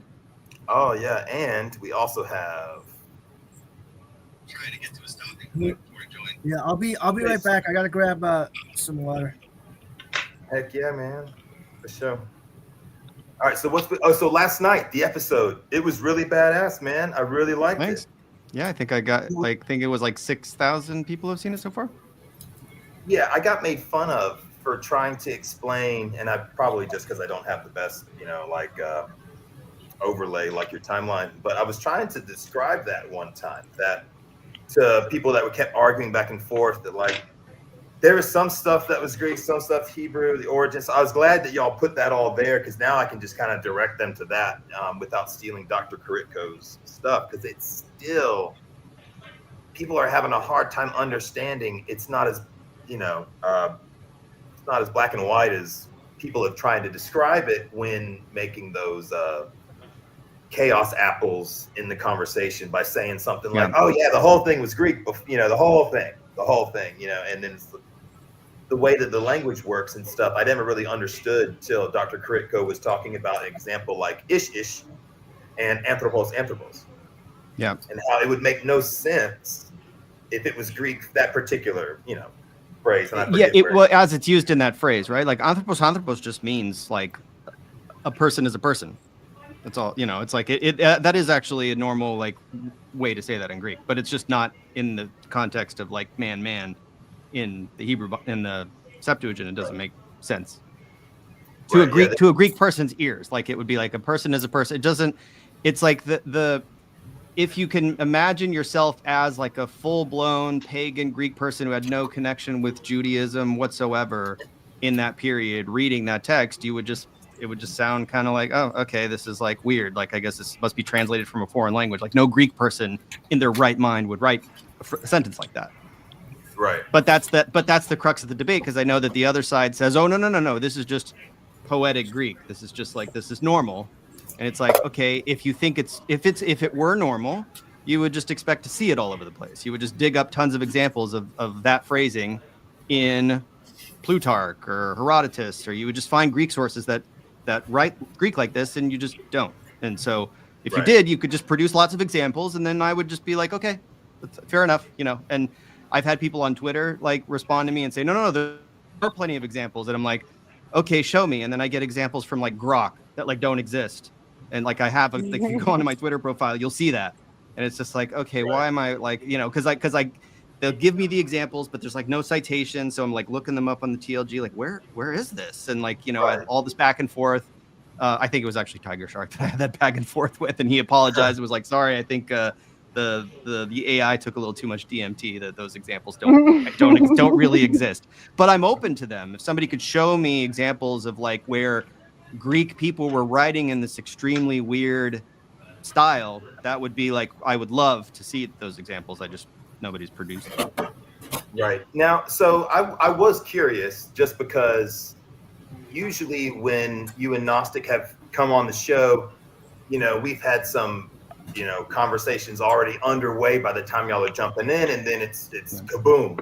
And I didn't get a chance to ask you a lot of questions. Where are you from? Where am I from? I'm kind of like, I was born in Ohio. I grew up in Phoenix, Arizona. I lived in Salt Lake City, Utah for several years, where I got my bachelor's degree. I lived in Oklahoma for a few years. I lived in Washington, D.C. I lived in Russia, and I spent a lot of time in Greece nowadays. Were you a military brat before or something? No. And I live in Los Angeles now, so I've been in Los Angeles for a long time. My dad was a doctor. My dad is a doctor, and he changed jobs a lot, just to different states. He's a heart transplant doctor, so that's the backstory. That big moves. Well, yeah, it was like he would get positions at hospitals that had heart transplant programs. So my dad is he's a drug dealer. He prescribes drugs to people to help them with their heart. Right. Which I condone that for sure. I know a lot of people can be kind of harsh on the medical industry, but they keep people alive, and medical advances will, in the bodybuilding world, we kind of peek in that door a little bit. But I definitely don't think people need to live without polio vaccines, and the medical industry definitely needs to keep prevailing as best they can. But as a kid, when you grow up in like a medical family, like my dad's a doctor, my mom's a nurse, it's normal for me to hear medicine referred to as drugs. right? Like Right, it's just right, right. those terms are interchangeable. Where for most people, they hear the word drug and the knee-jerk reaction is they think they're talking about narcotics. Even Yes, though some every of our time. pharmacies still say drugstore. My daughter, when she was a child, Yeah. asked me about it. It's silly. Yeah, So but Greek doesn't have that that association, right? So like if you go to Greece, you will see pharmakia. Like the drugstores are called pharmakia, right. and a drug or a medicine is a pharmakon. They still exist in this world where there's just one word that covers both bases. Whereas we tend to say drug when we mean one thing, and medicine when we say another thing. They just have one term. And if they really in modern Greek, if you really want to specify the kind of drug that we think of as drug, like an illicit drug, they'll call it narcotica. They'll call it like narcotics. But that's a modern term. That's not an ancient term. And you got your BA or your bachelor's is in Russian. Russian, yeah. What? Yeah, so Why Russian? Because I grew up as a ballet dancer. So I got accepted to the Bolshoi Ballet Academy in Moscow. Yeah. When I was 18. So I actually went to a Russian ballet school in Washington, D.C. And then I got accepted into a school in Russia, in Moscow, like down the river from the Kremlin. And so I moved there when I was a kid, and that was my first foreign language experience. I started studying Russian on my own when I was 14. Then I got into the school, and so I had like private instructors in Russian. And then when I came back from Russia, I broke my leg and couldn't keep dancing for a long time, and I got my degree in Russian. So it was like a literature / language degree, which Russian is an extremely complex language with like 6 cases and a really difficult verbal 8 aspects. Cases. What is it? 8 cases. In Russian? Yes. No. What are the 8 cases in Russian? Well, where do the other 2 come from?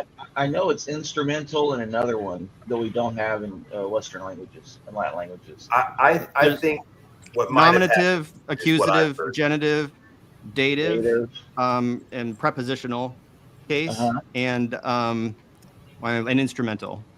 6. It's a 6-case system. Ancient Greek has 5 cases, and modern Greek has 4 cases because modern Greek has lost the dative case. In most circumstances, with it survives in archaic phrases, but it's modern Greek is like an extremely simplified form of ancient Greek, and Russian is still like kicking in terms of like its grammatical complexity. And I learned Spanish after Russian, which like Spanish is way easier than Russian. And then I dabbled in French, but like I've kind of lost my French, and I've been doing Greek for about 10 years. But like learning Russian first really helped sort of lay the groundwork for a lot of the concepts that I had to pick up in Greek, like verbal aspect and, trying to pick up a language you could speak that used different grammatical cases and that has grammatical gender. English is a language that has simplified grammar. Like our ancestral old Germanic language had complex grammar and case and things that we just lost in English because of various historical circumstances. Right. Just how things evolved and bred, and this tribe killed, this group killed, this one takes over. Well, it was mostly because of the Vikings and the French, right? So like the Right, Anglo-Saxons took yes. over the island, kicked the Celts out. They were speaking like dialects of old German basically, and then the Vikings invaded from the north, and they were speaking old Norse. And then those 2 languages kind of started to blend in, and then the French came and made everything kind of like Frankified. And so, okay. In a nutshell, so you graduate from Utah, and then go out to Russia. LA. No, LA. Oh, LA. Okay. Yeah, Utah was after Russia. Okay, so Utah was after. What'd you do in Utah? Got my degree in Russian. Oh, so you danced first? Yeah. Well, I did that since I was like. You were already learning Russian. Yeah, I was doing that since I was not because Russia is the mecca of ballet. So like that's where all the famous dancers are from. After the French Revolution, when the aristocracy was kind of like no longer a thing in Western Europe, in Russia, they had their aristocracy until the revolution in 1917. So a lot of the the ballet teachers that used to be in the court of like, you know, the French court and the Italian court where they were doing ballet, they all fled to Russia after the French Revolution. Right. So Russia became like the hub of ballet. Right. My mom owned a ballet studio growing up. So we, Oh, wow. yeah. So I'm a little bit familiar just, you know, with the basic. Well, now your mom will like me even more. Yeah, totally. Yeah, she totally does. She loves you, man. So LA, Mhm. and when was it? So you're a Christian. Yeah. So you've always been a Christian? Yeah, born and raised like Southern Born and Baptist. raised. Yeah. So- Very well. I was raised very Protestant, but obviously, like having lived in Russia and been around, I've been obviously exposed a lot to the Eastern Orthodox Church. And most recently, Neil and I traveled to Greece, and we Yes. filmed an interview with a Greek Orthodox priest. We went to Easter church services in an 11th century Byzantine temple. And if you could play the trailer for that, I posted it to my YouTube channel. The full interview is available on the Cross Bible Patreon now. And this is something that I've spent. We got back in the beginning of May. We were there the whole month of April. We were in Greece for an entire month. We were there for a month.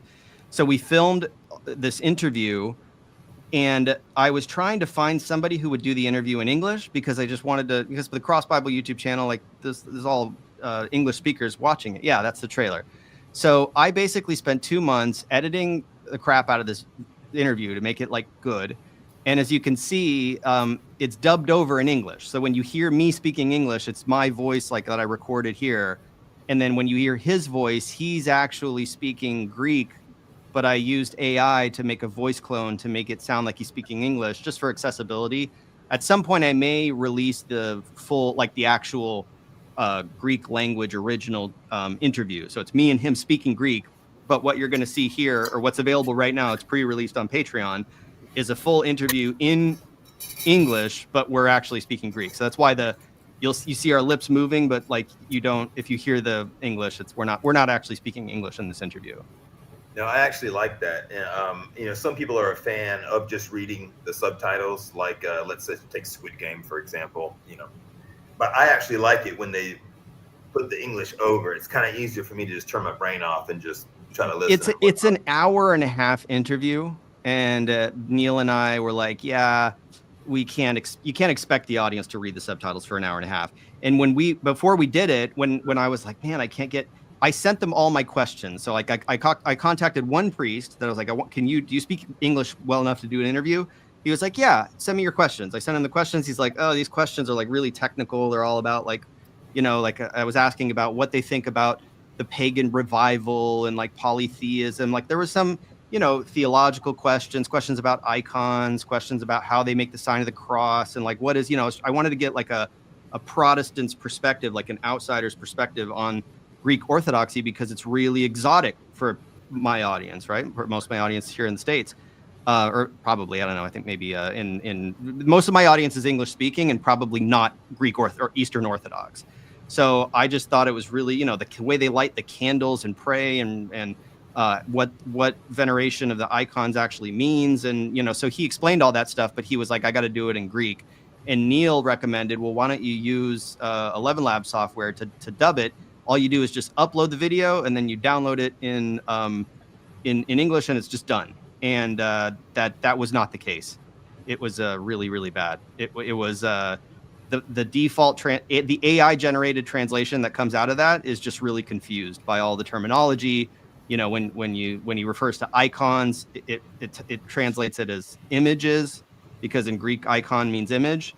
So I had to fix all that stuff. I had to tweak the entire translation from top to bottom, listen to the Greek, like figure out what he was really saying, and then redo all of the audio. So it was a real pain. It was a real it took me 2 months to fix all the dialogue, to fix all the translation.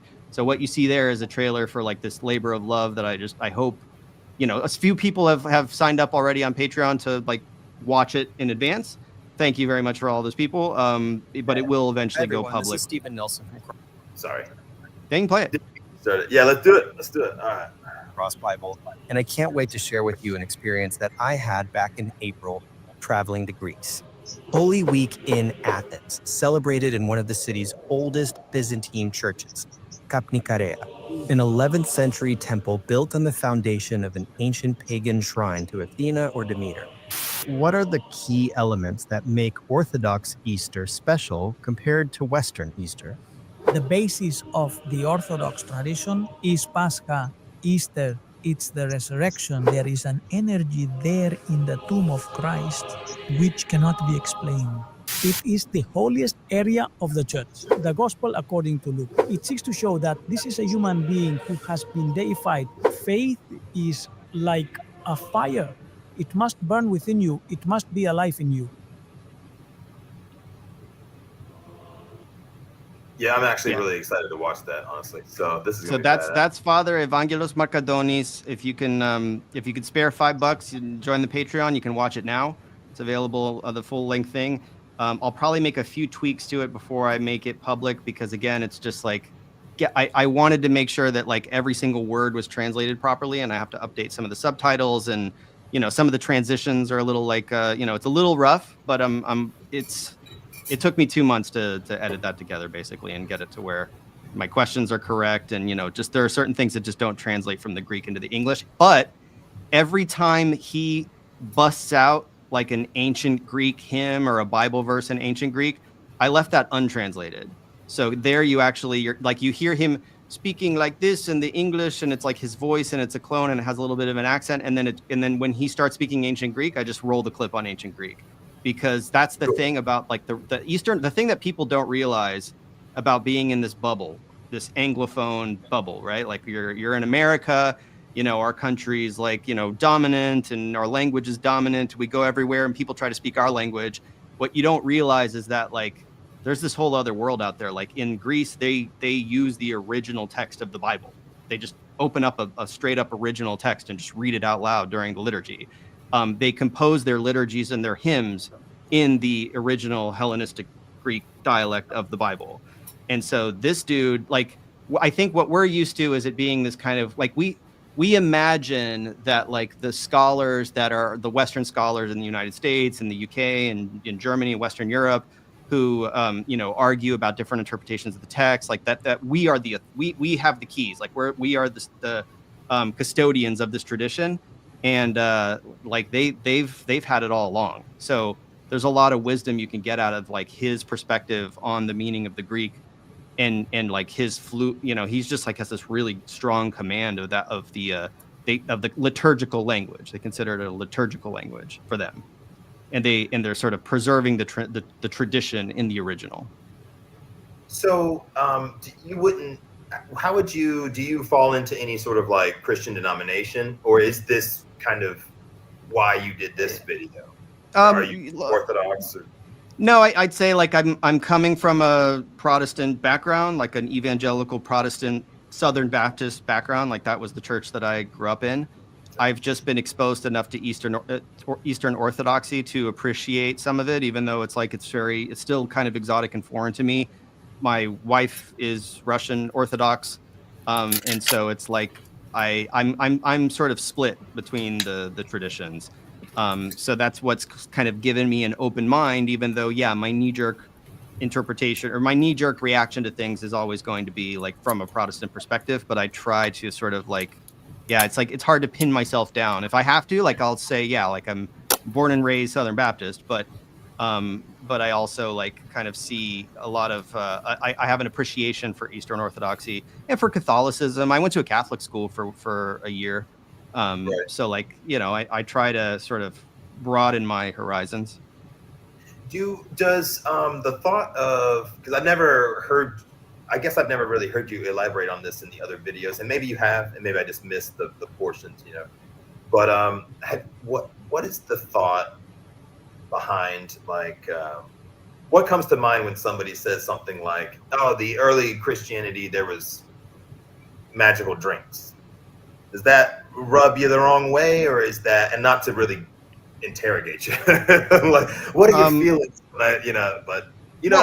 When there are sources that are describing, people mixing drugs into the Eucharist, and then that is definitely a thing. Like if we're talking about an ancient source that's describing something like that, and it's explicit and it's there, I'm not going to deny it.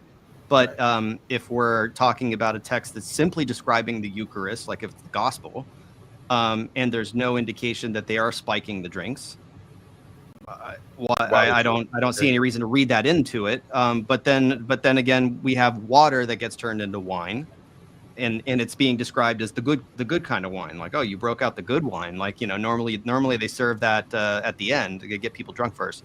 So you know, like there's sort of this, there's a magical element to it in the narrative. There's illusion there. They're alluding at least to something.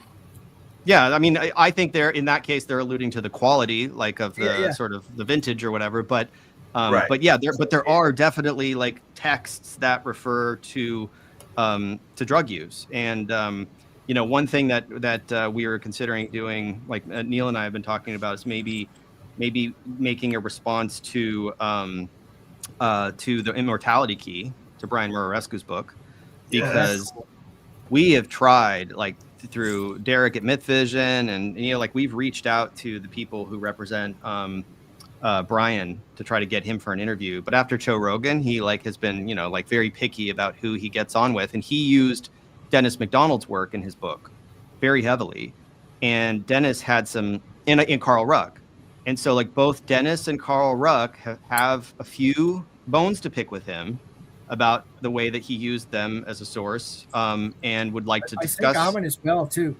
Yeah. Really? He used. Okay. So yeah, I think Amon's pissed about that too.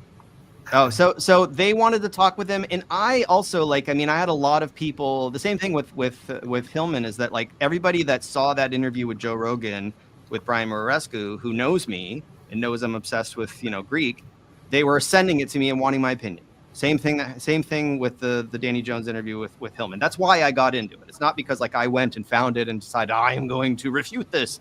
It's just people wanted my opinion, and I was giving it to individual people. And I figured, you know what? Why don't I just take all of this and make a video about it and just like put it out on Myth Vision, so it's out in the broad, like, general public, because they have a big platform, or Derek has a big platform.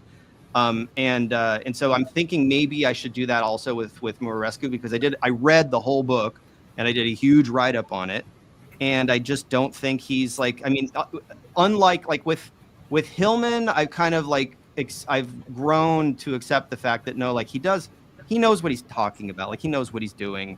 I think he knows better in some certain circumstances. Like he knows what the text means, but he's playing some games. You know, he's being a little creative. Murarescu, I don't know if that's the case with Brian Murarescu, that he really understands Greek really well from his like he has a bachelor's degree in classics. And then he's like the biggest, like one red flag that comes to mind in his research is he makes a really big deal about how Paul refers to people dying using the verb kimume, like the verb like to fall asleep. And so when people fall asleep, falling asleep is a euphemism for death. It's very, very common. Everybody knows this. Right. But he makes a big deal out of it. Like he said it in Joe Rogan. It's like, that's the word for sleep. So he's not saying sleep, he's saying death. And it's like, dum, dum, dum, like mic drop, like, oh my God.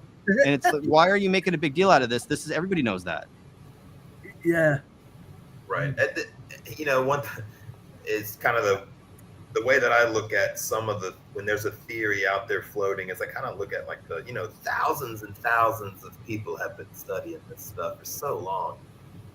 So the theories that you haven't heard of, you know, they probably can't vary too far. But I had always thought that, you know, potentially that ceremonial thing might be some kind of their own version of some kind of Theriac Eucharist, you know. But have you ever found any verses, and this is something I was going to have Allie Rowan actually talk about. I just hadn't talked to her in a little while. And are there any passages that talk about semen in the Bible, not the other? Come from the Greater Questions of Mary? Yeah, Greater Questions of Mary definitely talks about emission. That's like that was on last night, right? But I don't know if that's even valid or not. It's a thing, but is what valid? It doesn't mean it's real. Nothing in John. Oh, no, nothing. Nothing about. I mean, there's emission. There are references to emission a lot in the Old Testament. In the New Testament, I don't look. I mean, the thing is though, I understand like the audience here, like the claim that gets tossed around is that the term blood, haima, right, like hematology, right, the study of blood, Emma, in the way I pronounce it, that is doubles for semen. That the word blood, like whenever you hear a reference to blood, this is my blood, that it could be a veiled reference to emission. I just have found no support for that. Could it be blood? I've read that ancient people thought semen was fermented blood by the body, and maybe that's why they think that means that. I have no idea. Yeah, I just this was something that like Neil, before he started, taking Greek classes from me, was like convinced that this was just true, like that this was just a thing. He was very confused when I told him that that's not actually a thing. And it's just like, okay, if you're relying on the LSJ, like if you think, if you don't believe me, but like you think LSJ is a legitimate source of information, and you look things up on Perseus Tufts all the time, just look up blood on Perseus Tufts and like find a reference that uses it to refer to semen. Like it just, I looked, I was open to it. Okay, maybe if in some context they're talking about blood, but it's like wink, wink, semen. Greater Questions of Mary there are like, he does talk about blood and semen, but he doesn't like cross the streams. He doesn't say that they're the same, and so I don't know. It's just like, give me a citation, then give me a source. Like, it's like, oh, okay, if there's a source that says that semen is fermented blood, and it's like a Greek source, and then I guess you could say like, if some writer put that down in the 5th century BCE, then you would have to say that like later writers are drawing from that, referring to blood with no contextual clue that it refers to anything else but blood, and then importing the semen into it. I just don't. It's in the Hippocratic text. Semen is blood that has been cooked and purified through the body. Okay. So you would have to if I grant that, then I would have to say, okay, then some writer who's referring to blood, saying like, oh, his blood dripped on the ground, and you want to say like that is actually a reference to semen, then they have to be evoking this imagery from the Hippocratic corpus. It's just not how you typically, it's not how you usually like sort of dissect what a language, how language is used. So blood though, is that too far beyond to think that they would be drinking his blood? Is that? No, they're symbolic. Well, I mean, in the Eucharist, they're symbolically, he says, "This is my blood," but he's not saying it literally. Literally, right. And now, obviously, I don't mind asking the question, no matter how maybe embarrassing it might even be to even present that. But there's all these verses that keep getting referred to, and then sometimes, they'll have stuff on the screen, and it'll be the definition, which is a page long of 1,000 different things, and I'll try to piece together each thing that I'll hear that sounds a little out of the ordinary. And it always seems to look more symbolic, but there are things like take calamus, for example. There's an argument that calamus is cannabis, but I believe the Latin name for sweet flag is calamus, something, or vice versa. Those cannon balsam or whatever it is what they think cannabis. Do you know any verses that have maybe a symbolic reference to any kind of funguses, like kind of going towards that sacred mushroom, in the cross type of? Well, theory? I mean, but when we're talking about cannabis, like Herodotus refers to cannabis. He says the Thracians were using cannabis, and the word cannabis is coming from Greek. I mean, it's like maybe it's a Thracian word, but like it is spelled cannabis, cannabis in Greek, and it's in Herodotus. And he's talking about that's our cannabis. Like I don't think that's in dispute. What about the ingredient in the Old Testament that people are wondering if it is cannabis by a different name? You know what it's being referred to. What do you know that word offhand? It's like cannabasso or something like that. Yeah, it is that word, but you know that it is an ingredient in the holy oil, right? The holy anointing oil recipe in the Old Yeah, Testament. and That frankincense ingredient. and myrrh also have I thought it was intoxicating calamus. effects as well. Calamus was one of the ones that we had pulled up before during a portion of a show when I think y'all might have even been on, but it was just later. But so as I move through this interview with you a little bit, I'm kind of curious. So, and not to even ask, but when not to ask it in a way that is offensive, but so the divinity of Jesus, is that part of your beliefs, or is it more of an anthropological perspective on the time? And is in your world, is Jesus divine? Yeah, I mean that's just, but that's an article I feel of like faith. that's the golden rule with Christianity, right? Is the Yeah. because I mean, I talk to some Christians and they're like, "Oh no, I'm a Christian," but I'm not so sure if if based on when the books were written and how they were trying to word stuff, if it's direct reference, saying "Son of Man" is referring to. Well, son of a man can be an different way. idiom for a human being, but yeah, but the idea is that Christ was a pre-existent divine being who took on flesh and became human. The thing I found is the Council of Laodicea is when they finally spiritualized Jesus as a spiritual being and not just a normal human who's a healer. Well, but we have like early Christian. I mean, we have the creed in Philippians 2 that says he was like in the form of God before he even existed.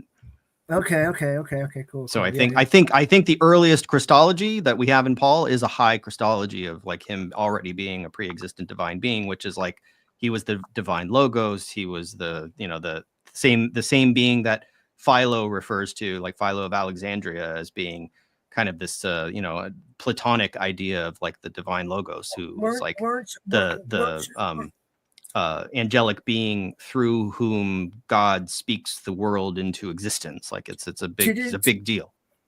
Didn't you and Neil mention last night about how some early sects of Christianity had like Pythagoras deified through gnosis? Yeah, Okay, that's what I'm referring to, but I'm misrepresenting it, I think, a little bit. Yeah. Decades just mentioned here that this is we had it on an episode once when Tiger Shark brought it up, and it was just an archaeological dig where they found cannabis in a Jewish girl's grave. Like maybe that was part of the mix of the incense that they were burning in the temple, which would make sense to create the vibe, right? I mean, so I guess so it's kind of interesting to me. Do you think that the visions that he talks to giving people, considering that there's the cannabis here, there's the opium at the other burial site, there's this drink that has made it through all the years, do you think that the visions that he's talking about could be like the Holy Spirit, and all of that could be the same feelings? And I don't want to ask you this because maybe you can't answer, but like in Theogens, I don't know if you've had an experience like that, but it's almost kind of funny how the best way in English with my monkey brain to try to describe what a psychedelic experience is like, it's kind of like saying, well, it's like you're full of the Holy Spirit. You're in this other realm where you feel this heavenly realm. So I don't want to ask you if you've ever done psychedelics, but yeah, I've done psychedelics. You obviously know what I'm trying to say, I guess. Yeah, I guess you're trying to say, like, okay, if there are descriptions in the Bible and in the Dead Sea Scrolls and in all of these religious texts of people having really like trippy visions, are those visions that are induced through some combination of like, fasting and prayer and like whatever it is that like they get themselves into the zone, and then they kind of like induce these hallucinatory experiences that are the visions that they have, or they're like driven by the spirit, or they're psychosomatic, and then whether or not they were aided by chemicals, I don't know. Like I don't think they're not gonna admit that, like, after I smoked a big, like I ripped the bong and then all of a sudden I saw this, like they're not going to come out and say that, but there are times when you see the descriptions of these images where it's like, I looked up into the sky and it opened and this happened, like, I've done, I mean, I've had visions like that on hallucinogenic drugs, Okay, cool. But I not, didn't want to but ask not, you because it's putting you on the spot. but I've never been able to like induce that without that aid. So like personally, no, like I wouldn't expect to have a vision like that without a little help. So did they have a little help? I don't know. Like, that's Cross Bible. it just, yeah. How much are you up to date on the archaeology? What they find and scrape from these Jewish places that Like show that they did do this with their incense. And yes, although the text described the visions and not like, oh, this is what we combined to get there. Well, they kind of do with those recipes, you know what I mean? So, I mean, do you ever, and I haven't heard you speak a whole lot, just here and there on the witch doctor stuff. And I think random others a little bit, but do you ever, when speaking on this, also incorporate that archaeology stuff, or do you just not look into that at all? I'm interested in it. I mean, my primary focus is language, so that's but the why archaeology gives context to the time that stuff was written in and the places. Yeah, well, I mean, the recent discovery of cannabis at a Jewish temple site, I am familiar with that discovery. Right. And like I didn't, like I read the article, I read a few other things about it. It's, like if you're asking like whether or not I believe that that's true, like, yeah, it seems like it's a hard data. Like, why would I not believe that that's true? Oh, yeah, no, it's just, yeah. But it's not a big focus. It's not a big focus of my own research, because my own research tends to be more in just sort of like the primary sources and text and language. The text that were written by people that were on these things that are evidenced in the archaeology. That's why I was asking, because you kept on only mentioning the what was written, when the fact is that was written during a time that we have physical evidence on what they were using and stuff to create those scriptures. You know what I mean? Like, I know, but that gets into the question of like the authorship of scriptures and like when it was written, by whom it was written, and those are things we don't necessarily know. So if we can't say for certain who wrote it and when, I don't know if I can say for certain what drugs they were on when they wrote it. That's I mean, a lot of this stuff we can't say for certain. We end up trying to, because it makes us feel like we know things, but a whole lot of this stuff we're not certain about. And if we're comfortable in that, then it makes the conversation easier for sure. So exactly. So one example that I used in an episode one time, and maybe this will be cool because I'm gonna pull up on Cross Bible. So I used Matthew 12, 1-8 to try to see if maybe people would agree with the concept of I'll explain, I guess, after I read it. I don't know if you can think of it off the top of your head. I know you translated like 8 Bibles, so if not more. No. Well, okay, I haven't. I'm not a Bible translator, and I think you mentioned at one point about the texts on Cross Bible that I augmented them somehow. Those are just Bibles. Like I just put them up on the website. I don't like manipulate them or change them or have any rights to them. Sometimes I align the verses, but yeah, and I noticed you're not signed in, so definitely whenever you make sure. My other Google, sorry. Yeah, make sure you're always signed in when you use it. You could register for free, but that would be a nice touch, because you could put your little like avatar in there and show. Yeah, because this is there an app? No, I mean, I try to make it as friendly on mobile as I can. Okay. So you can use it on your phone, but it's the comparing 2 versions on your phone is really nice. Comparing 3 versions and 4 versions, it's not really good. So I'm probably I don't know when I'm going to get to a point where I can develop a mobile app. Like I would need to get the business really going to be able to afford to like develop it as a mobile app. And even if I developed it as a mobile app, I probably would cap the number of versions you can compare side by side. And another thing you can do, Stephen, is you can hit the button. You see where it says Genesis 1, and then there's a button that has like the 2 lines. That I like that feature. I don't know if you so you can hit that, and then that will flip it so that you get one on top of the other. Wow. And you can also hit command if you're on a Mac, like you can hit Command Plus, or I don't know what it is on a PC, but you can zoom in and out. There's a feature in the top right that has like so whenever you're showing stuff on screen, sometimes I'm watching and I'm like, man, I wish the text were bigger. You can just zoom in, right? Like, you can zoom in and out.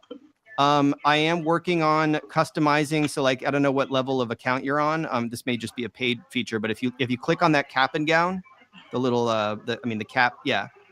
So there's like you see the bars, the three bars, the logo for, what am I blanking? Yeah. The settings icon. So click there. I'm still working on this, but this is to categorize the different bookmarks that you can use. So you can bookmark in your Bible, you can take notes, and then down below that, I'm gonna start implementing. If you scroll down in that little side panel, I'm gonna have like light mode, dark mode. You can update the font color. It's probably not letting you do it right now because you're on the free account, but this is like the paid tier. I think it's the $5 tier. But yeah, you can change it to like customize the text, like light beige. Yeah. I think, the customization should be on the free tier. So eventually you're going to be able to you're going to be able to dial everything in.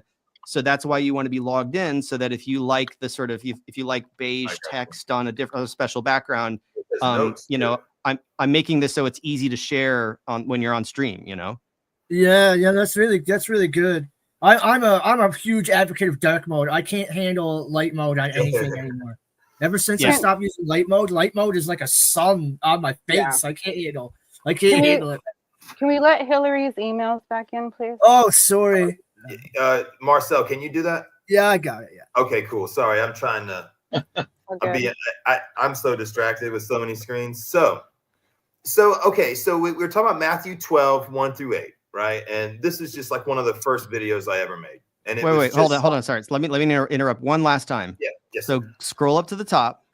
So before we talk about any Bible verse, what versions are we going to use, right? What Bible translations are we going to use? Not NIV, please.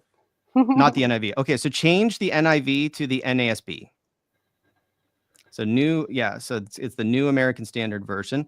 Now, when you click on that, a popover menu shows up, but the StreamYard does not record it. So it looks weird when you're selecting a new Bible version, like people don't actually see it. So ideally what you should select, get the New American Standard on one version, and on the other version, on the other side, go ahead and pick the SBL Greek New Testament. So we have the Greek up next to the English. So select American Standard Version. So like keep the New American Standard on the left, have that be your main version. Don't do that, because if you put the Greek as your primary version, the entire book menu is going to be translated into Greek, which is a really cool feature if you know Greek, but it's going to be very confusing for you if you're not up to speed. So keep your primary version on the left as the New American Standard Bible. It's a very literal translation. The English Standard Version is also available. And then we're working on the NRSV. And so, so have English on the left, Greek on the right, and then you can flip it if you like sometimes you just want the verses to be like this, but if you flip to horizontal, that puts them like on top of each other, which can sometimes help for comparison. So this was a verse that it's more of a comedy skit than anything when I talk about it, if you will, because it's kind of I don't know if it's a very good joke, but let's see. At the time that Jesus went through the grain fields on the Sabbath, and his disciples became hungry and began to pick at the heads of grain and eat. Now, when the priests, I always say it wrong, when the Pharisees saw this, they said to him, "Look, your disciples are doing what is not lawful to do on the Sabbath." But he said to them, "Have you not read what David did when he became hungry, he and his companions? How he entered the house of God, and they ate the consecrated bread, which is not lawful for him to eat, nor for those with him, but for the priests alone? Or have you not read in the law that on the Sabbath the priests in the temple violate the Sabbath? Are you and yet are innocent?" ? But I say to you that something greater than the temple is here. But if you had known this means, anyway, I'll stop there. So my question: stopping in the fields of grain to pick from the heads of the grain and to eat, I can't help but just, because my mom's an anthropologist, we've had other friends, and we've cracked this open a little bit, and I can't help but think to myself sometimes, like, it makes me feel like you don't really eat wheat like that. You don't eat grains like that, like right out of Yeah, the you need to field. And I mill it. was Yeah. wondering if maybe somehow by the time they wrote Matthew, which if I'm not mistaken, I don't know if you agree with Matthew being after Mark as far as when they were written. Yes. But it's not in Mark like that quite. It's not quite like that in Mark, but in Matthew it kind of was. And I was wondering if I mean, obviously you've read the Immortality Key and everything else that has to do with ergot. And it kind of made me wonder if that text was referring to something like that. Because he's talking about the kingdom, something greater than the kingdom of heaven is here. You know, like. And what chapter was it in Matthew? Matthew 12, 1-8. Now, look, I kind of know what the standard response would be from a typical Christian.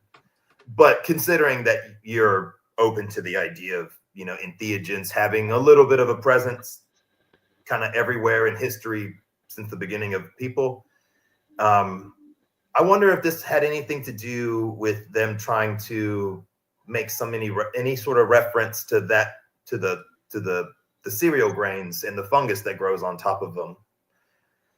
And I don't know. To me, I want it to be the case. But there's just not really, for all we know, they're eating the heads of the grain as a form of food and then going to the temple afterwards. Yeah, I mean, because stachys can be also an ear of corn. I mean, I don't think they're eating corn. The King James Bible translates it as corn. Oh, really? Okay. Yeah, So it's stachys or stachys. That would be interesting. Okay. Yeah, it can refer to an ear of grain. It can refer to progeny. It can be a surgical bandage. Yeah, it's interesting. Yeah, but it does get change the add another parallel Bible. So hit the cross sign. No. Yeah, that one.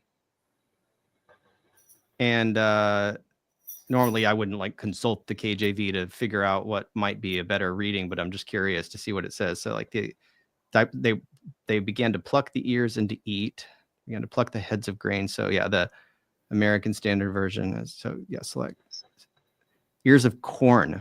Yeah, that's the 1611. I'm working on getting a better formatted King James Bible that has like more up-to-date spelling. But yeah, there you see they have ears of corn in the King James. Ears of corn. Okay. Yeah, ergot doesn't really grow on corn. Doesn't have it does have a fungus that grows on it that is sold separately as like a delicacy. I don't know if it has any entheogenic qualities. Tiger Shark said that it did, but so okay, but you have the American Standard Version is what you have on the left, and that says they became hungry and began to pick the heads of grain. See if the New American Standard says heads of grain. And what you're seeing there in the Greek, it says stachias. So it's like bottom right of that Greek text. So irxandotilin stachias kestin. You said New American Standard? Yeah. So switch for the American Standard Version, which is the ASV, which is a little out of date. Make sure you have the New American Standard Version, which is a bit more up to date. And you said that they're actually going back and rewriting based off of which text was it? You said they're rewriting a bunch of Bibles. I think that was the AI thing you were talking about last night. Yeah. It's not AI, but yeah, the New American Standard Bible of 2020 is based on so it's based on this. So this is the UBS 5. So the translators who were on the New American Standard Committee would have like their translation corresponds to this particular version. So this is the Greek text that they use as the guide to translate. So that's it's called the critical text. So it has fewer verses than what you would find in the King James. So the King James is using an older tradition, but in this case, they are translating the same word stachias that you see over there in the Greek. I can't highlight it. Can you highlight it? Can you find it? Stachias or stachias. Yeah. So that is the word, and you can see the King James translators had that same word in front of them. They're probably going back to like Tyndale. You could actually do that. Select King James and go back to Tyndale. Select Tyndale. because Tyndale was translating from the Latin, but he probably, I'm going to bet he also had ears of corn. Weird spelling, okay, but yeah. yeah. So Tyndale had corn, and so basically the King James translators were no dummies, but they were revising the Geneva Bible, or sorry, the Bishop's Bible, which is a revision of the Geneva Bible. And so basically, like if you keep going back in the chain, you get to Tyndale, and Tyndale uses corn. So I guess they could have potentially been aware of the fact that stachys could mean a grain, a head of a grain of wheat, but they decided to stick with corn, and possibly because of the reasons you're mentioning, because it's kind of weird to imagine that they were just gnawing on wheat. But it's much easier to imagine that they're gnawing on corn. But the New American Standard translators, and possibly other modern translations, like we'd have to go and compare, they've shifted. So it's no longer corn in their opinion. Same Greek word, like the underlying Greek hasn't changed. It's just the opinion of the translators has changed. And I haven't done enough research to like figure out which is more likely, but those are very, very different subjects. Those are very different objects. Can we pin Ron's comment real quick? And also, I do love that you said that these people were wise. They were not dumb when putting these translations together. They did cherry pick what they chose and how they chose to translate and transliterate everything. And it was for their own means and agenda of the, the whole church thing being put together. So. Yeah, and that's a valid point. So there wasn't corn or what we refer to as maize, like that's a new world crop, right? Mm-hmm. So really it's just a question of like that's probably more of an archaeological, anthropological question of like what exactly could have been growing in this scene. What is the author imagining? Like what is the author? This is why archaeology is great to incorporate in the discussion. Here is one of the reasons why I always assumed it was wheat, and people will even still argue. Hold on. Here we go. All right. So St. Stephen, now some of them he's got an olive branch, but then there's other ones where he has the stalk of wheat. And I didn't know. And obviously artists can do a lot of funny things. They can do whatever they want. They can bash the religion subtly. They can draw it in the utmost non-graphic ways. You can have blood just gushing everywhere on Jesus. You can have a clean version where there's just like a little slit there. Art doesn't necessarily mean that it's fact. And Jean-Claude Schmitt, he's a French medievalist. He was a student of the Annales School. He likes to look at the artwork and the anthropology too. So that's obviously with my mom and, being an art kid, they kind of go hand in hand. And I see a lot of wheat. But obviously, I feel like if I mention that, the first deflection I'll get is, it's just because of the bread and there's a crop for food that's worshiping the crop as food, just like Lady of the Grain and all that stuff. But in those other predated myths, the Lady of the Grain, I think there's a little bit of an argument that they're referring to, like, Demeter and Persephone and the whole underworld and whatnot with the ergot that grows on the grain. And so I was curious if maybe the first couple centuries, there's not only do you see signature things that are put in every picture, like the holy anointing, I call it the Jesus shocker, or the wheat.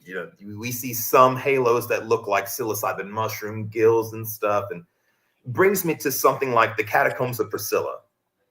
And the Catacombs of Priscilla, we have Jesus with the magic wand. And I don't know if I brought this up before, but maybe just certain groups of people.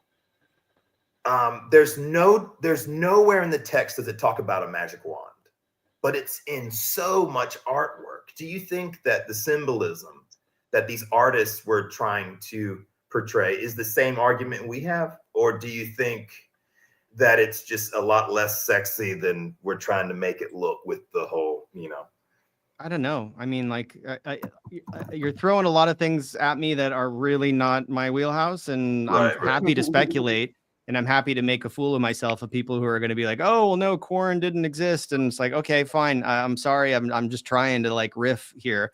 Right. Yeah. And maybe it also, I'm like a city boy. Like, I don't know. There could be somebody on this panel or in the chat who's like, you can walk through like I can pick off a grain of wheat and like smash it with a rock and chew it because I've been doing it since I was a kid and like this is normal. In the mouth. Yeah, maybe so it's like I don't know, like this is not, this is the first time I've ever considered this topic, and I don't know, and also I don't know what, like when Tyndale translated it as corn, what was he thinking of? Like what did he have in mind? Like what did corn mean in the English language at that particular place in time when it was being used for the translation? I don't know.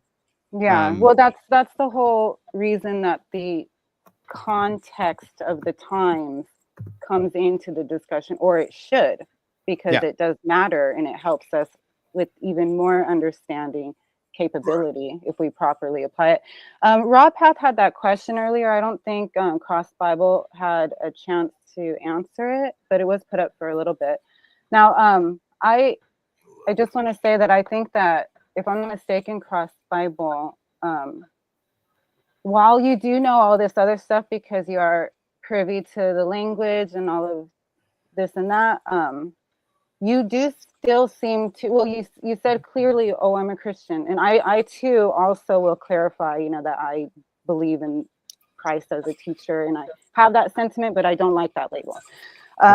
But so I think that you take what you learn and you just like accept it with what is orthodox, and then you just don't argue about it, right? Raw Path says, do you have trouble finding a church as a Christian knowing what you know versus what most pastors know? Yes, but I think the solution to that for me is that I attend an Eastern Orthodox church, right? So like my wife is Russian Orthodox.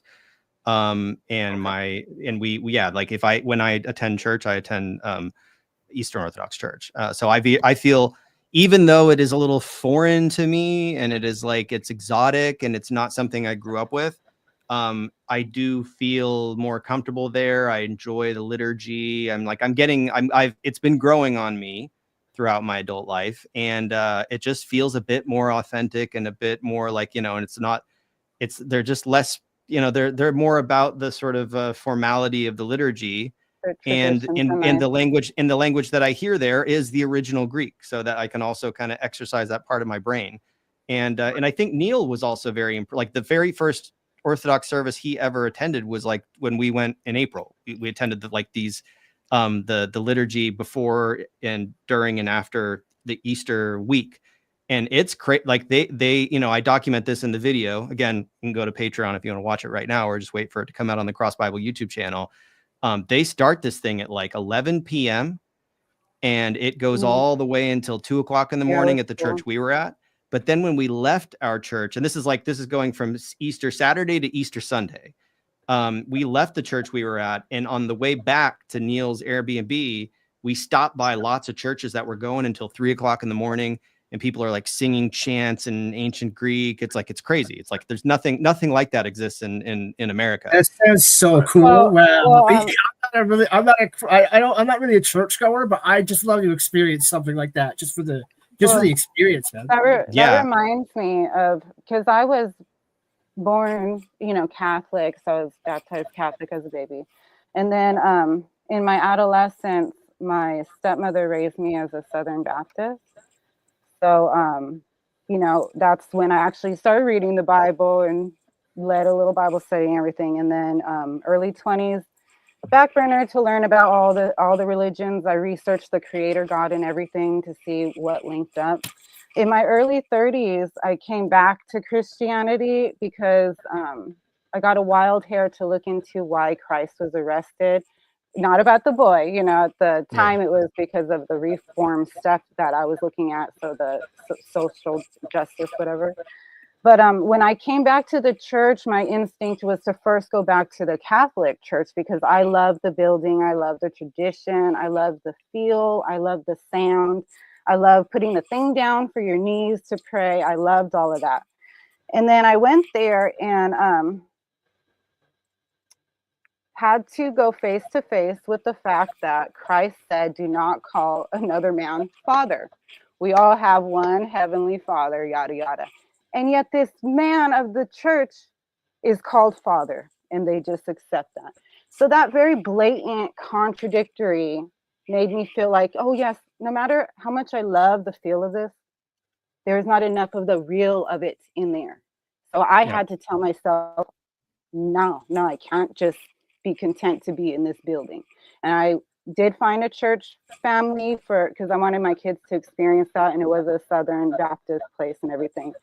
And when I talked to that pastor about joining that church, I told him that I was looking for a church family for my kids to have what I had when I was growing up with my as an adolescent with my stepmom. I said, but to him, I told him, I do not belong to a church building. I belong to the active body of Christ, or that's what I'm trying to do. Because I was trying to find people that were ministering to their communities, like actually, with like food and clothing and stuff. I was trying to find church and Christians that were already doing that to like link up and stuff with. So just to get back, to here in these realms, what I have said before when talking to somebody is that, so like with the whole thing with Amon Hillman, what I always will say and clarify is that because I do have an appreciation and reverence and sentiment toward the Christ and the teachings that we're trying to be taught in order to reform people and how they regarded each other. With the accusation of like being a pedophile and all the nefariousness, it can be very upsetting and inflammatory to a Christian. But what I said to somebody else about why I still am around, because I like to listen and learn all the theories, because they're all theories and I want to know what's out there, right? But for me, hearing things that I don't agree with like that on that end is no different than when I was a teenager in high school, and for the graduation sermon, that Southern Baptist pastor tried to tell us that was not wine Jesus turned into. It was grape juice, because alcohol is a sin. So that was just grape juice. And it's like with the context clues, it's clearly something that makes one inebriated. So for me, that's how, I have to separate myself from the institution and from the seeking, you know what I mean? So I think that is the whole question behind Rawpath's question. And I think that is what the wondering is behind people that can be privy to so much understanding and still be okay to just identify with an orthodoxy that we understand is like institutional. Do you know what I mean? Well, I get the sense sometimes when I go back to like a Protestant church and like I listen to a sermon, and it just feels to me like sometimes like the preacher is just kind of shooting from the hip with something he just made up. Like he dug through, like, just an example, like recently, like I heard a sermon where the guy was talking about like, he was drawing from the book of Acts. So he was like cherry picking some verses from Acts that were really talking about like, Jewish dietary law. And then he made it all about, like, he wanted to then like take it and turn it to make it about the congregation, to say, this is talking to you. And this is referring to you accepting of other people and their cultures. And like, and he made it just completely about something totally different. And so that was like, I was just kind of cringing in the pews. And I just don't, like, I don't get any of that when I go to an Eastern Orthodox church, like, because the liturgy is like very regiment and they just read the original. Yeah, they'll expound on it. They'll explain it in some instances, but they don't like try to always make it about you in the 21st century, like in your problems and your issues. Like, no, like this is the original context. Like the early church was dealing with things that we are not dealing with. Like, oh, should we eat this meat that was sacrificed to an idol? Like, we don't have that problem. To be absorbed there. It's more historical, really contested. Yeah, and also because and this is something that we talk about in the interview, the interview that's on Patreon now, that will come out on eventually for the public on YouTube, is like he's talking about how they, like the church in Greece in particular, they really feel like it's their duty to preserve the ancient Greek language in the liturgy, even though, like, he admits clearly that the new younger generation of Greeks that speak modern Greek, they don't really like they struggle to understand the original. They're not Well, yeah. conversant, or they're not familiar with ancient Greek. The same thing in the in the Catholic Church, most people don't understand the Latin liturgy. In the Armenian Orthodox Church, people don't understand the Grabar liturgical Armenian dialect that was originally used to translate that they use in the church.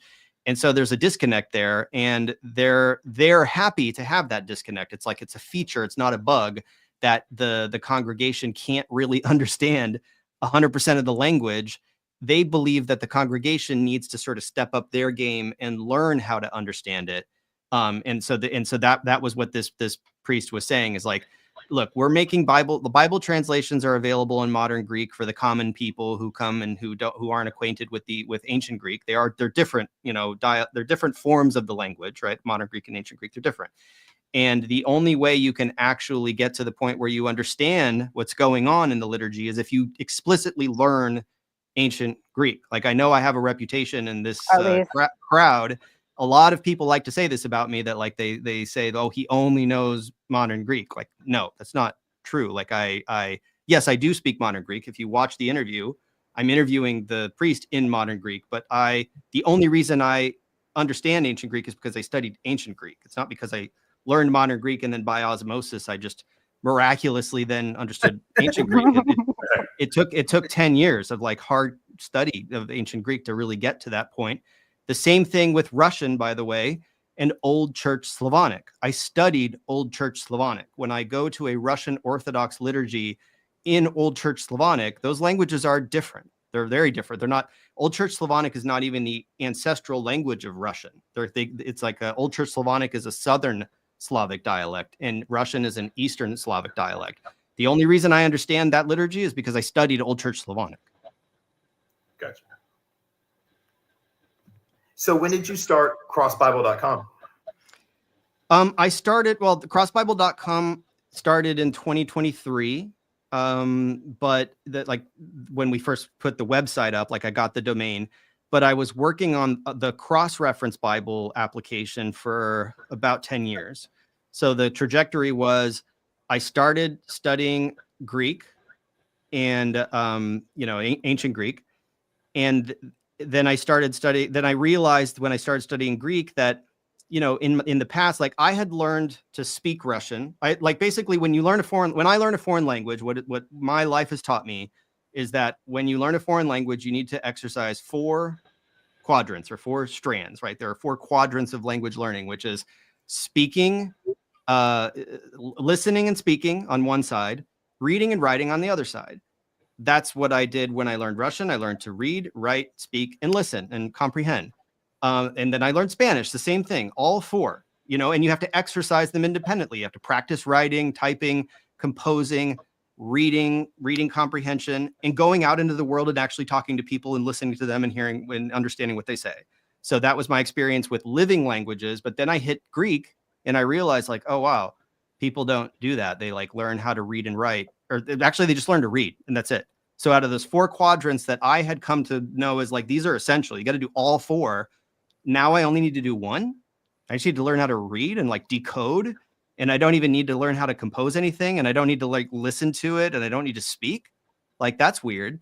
And then I just observed that like most of the people that I was learning from through online courses, like I'm not self-taught in the sense that I just learned from books. Like I took, lots of online courses and I had a few private instructors, but like for the most part, I realized that like these people, like they sound horrible. They're reciting Greek like as if they were Harry Potter spells. It's like they're deciphering it like as if it would be like I took an online course in Egyptian hieroglyphs, right? Like I learned hieroglyphs a little bit. And it's like the approach is the same. It's just like you got to decode this thing. And I just didn't want to learn like that. So that's why I then expanded my repertoire into modern Greek and I learned how to communicate. And that started about 10 years ago. And I went to Greece. My wife and I went there on our honeymoon. And that's when I started realizing that, if I learn modern Greek, this is actually like a performance enhancing drug that I can use for my ancient Greek. Like it helps. It's like cross training, right? It's not the same thing, but they're like the skill sets transfer over enough to where like, wow, this is really cool. And everybody I asked about it on all the Greek forums and like all the people that I met who were in the field of like Greek studies, everybody would tell me, no, like you should avoid modern Greek like the plague. It's totally different. It's going to confuse you. You shouldn't do that. And I just found that like, no, it's actually like really helpful. And I thought maybe someday I would come to the realization that it was like corrupting my mind or something like that, or it was handicapping me in some way. And it just never did. I never came to that realization. But as I learned to read the Bible in the original, I started realizing that there wasn't such a thing as the original, in quotes, right? Like there were multiple originals. There are all these different versions that you see in my timeline of the Bible on Cross Bible. So it really started with me developing the software application on a platform called FileMaker Pro, where I could get all of the Greek versions and line them up side by side and see how they were different. That was the original project. And then I realized that I had to get into textual criticism. So I got this huge stack of books on textual criticism. I got them all next to me because I was referencing them last night. And this is a really good one. I'll just show you one. Bruce Metzger and Bart Ehrman's The Text of the New Testament. So if you're into the topic, I have a recommended reading list on crossbible.com and the study resources section for text critical resources. And as I studied textual criticism, I began putting together an Excel spreadsheet. That's how it originally started, where with that grid, with like, the manuscripts. And I was just trying to figure out, okay, what are the key manuscripts? When are they dated? What textual family do they belong to? I developed the color coding system. And so it was really just a journey of learning Greek, learning how to read. Yeah, there you go. So textual criticism. That's my recommended reading list for that topic. So it was learning to read ancient Greek, learning the differences between the versions, and developing software that would facilitate the comparison of those versions and would facilitate cross-referencing. Because what I kept realizing is that modern Bibles are broken. They are broken. And they are broken for this reason. The New Testament is all of the references in the New Testament to the Old Testament are referencing the Septuagint, with very, very few exceptions. They're all quoting the Septuagint. Luke's quoting the Septuagint. Like all the evangelists, Paul, for the most part, is quoting the Septuagint. I was wondering that. That makes sense. Yeah. Okay. Yeah, but whenever, so like the key example that you find, like go to Cross Bible, go to the homepage. And this is sort of the reason, one of the main motivations for doing this crazy project that is really like, I mean, this is very expensive to like get this up and running and like, so scroll down. I bet the website's cost a bit. Yeah. Yeah. It's intense. It's intense. Like this isn't, I mean, the theme of this stream is the brothel, right? So like, yes, I do sell subscriptions. Yeah, I do sell subscriptions to this. I have the Patreon page. You can support me on Patreon for $5 a month. You can sign up for this for $5 a month. You can purchase a time. Yourself, man. Don't feel bad. Yeah, and it's just like, basically, like if I can get this to the point where it's sustainable. Right now, it's not sustainable. But I'm sorry. Go back one step. If I can get this to where it's sustainable, then I can do it full time and I can do more of it. I can make it better and better and better. But if it doesn't catch on and people like don't really want to sign up and people want to just keep using, other tools, fine. So okay, go up a little bit. So basically, like I depend on this to make a living eventually. So if you click on that, click on that image. So you see the little, click on that. So this is an old design of how this was going to look, but let me give you the background here. So this is Luke 4:18, right? That you can see that's kind of highlighted. Scroll down a little bit so you can see it better, or maybe, okay.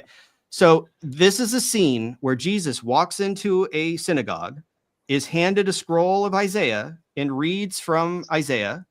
And this is Isaiah 61:1. So the way that I've designed, and Cross Bible looks different from this right now. We have a sliding shelf that comes in from the right instead of that little modal window. So it's been redesigned, and I'm going to update the website to reflect that. But what you see here is basically Jesus reading a prophecy about himself from Isaiah 61, saying that, the Spirit of the Lord is upon me because he's anointed me to preach the gospel to the poor, to heal the brokenhearted, preach deliverance to the captives, and recover sight to the blind.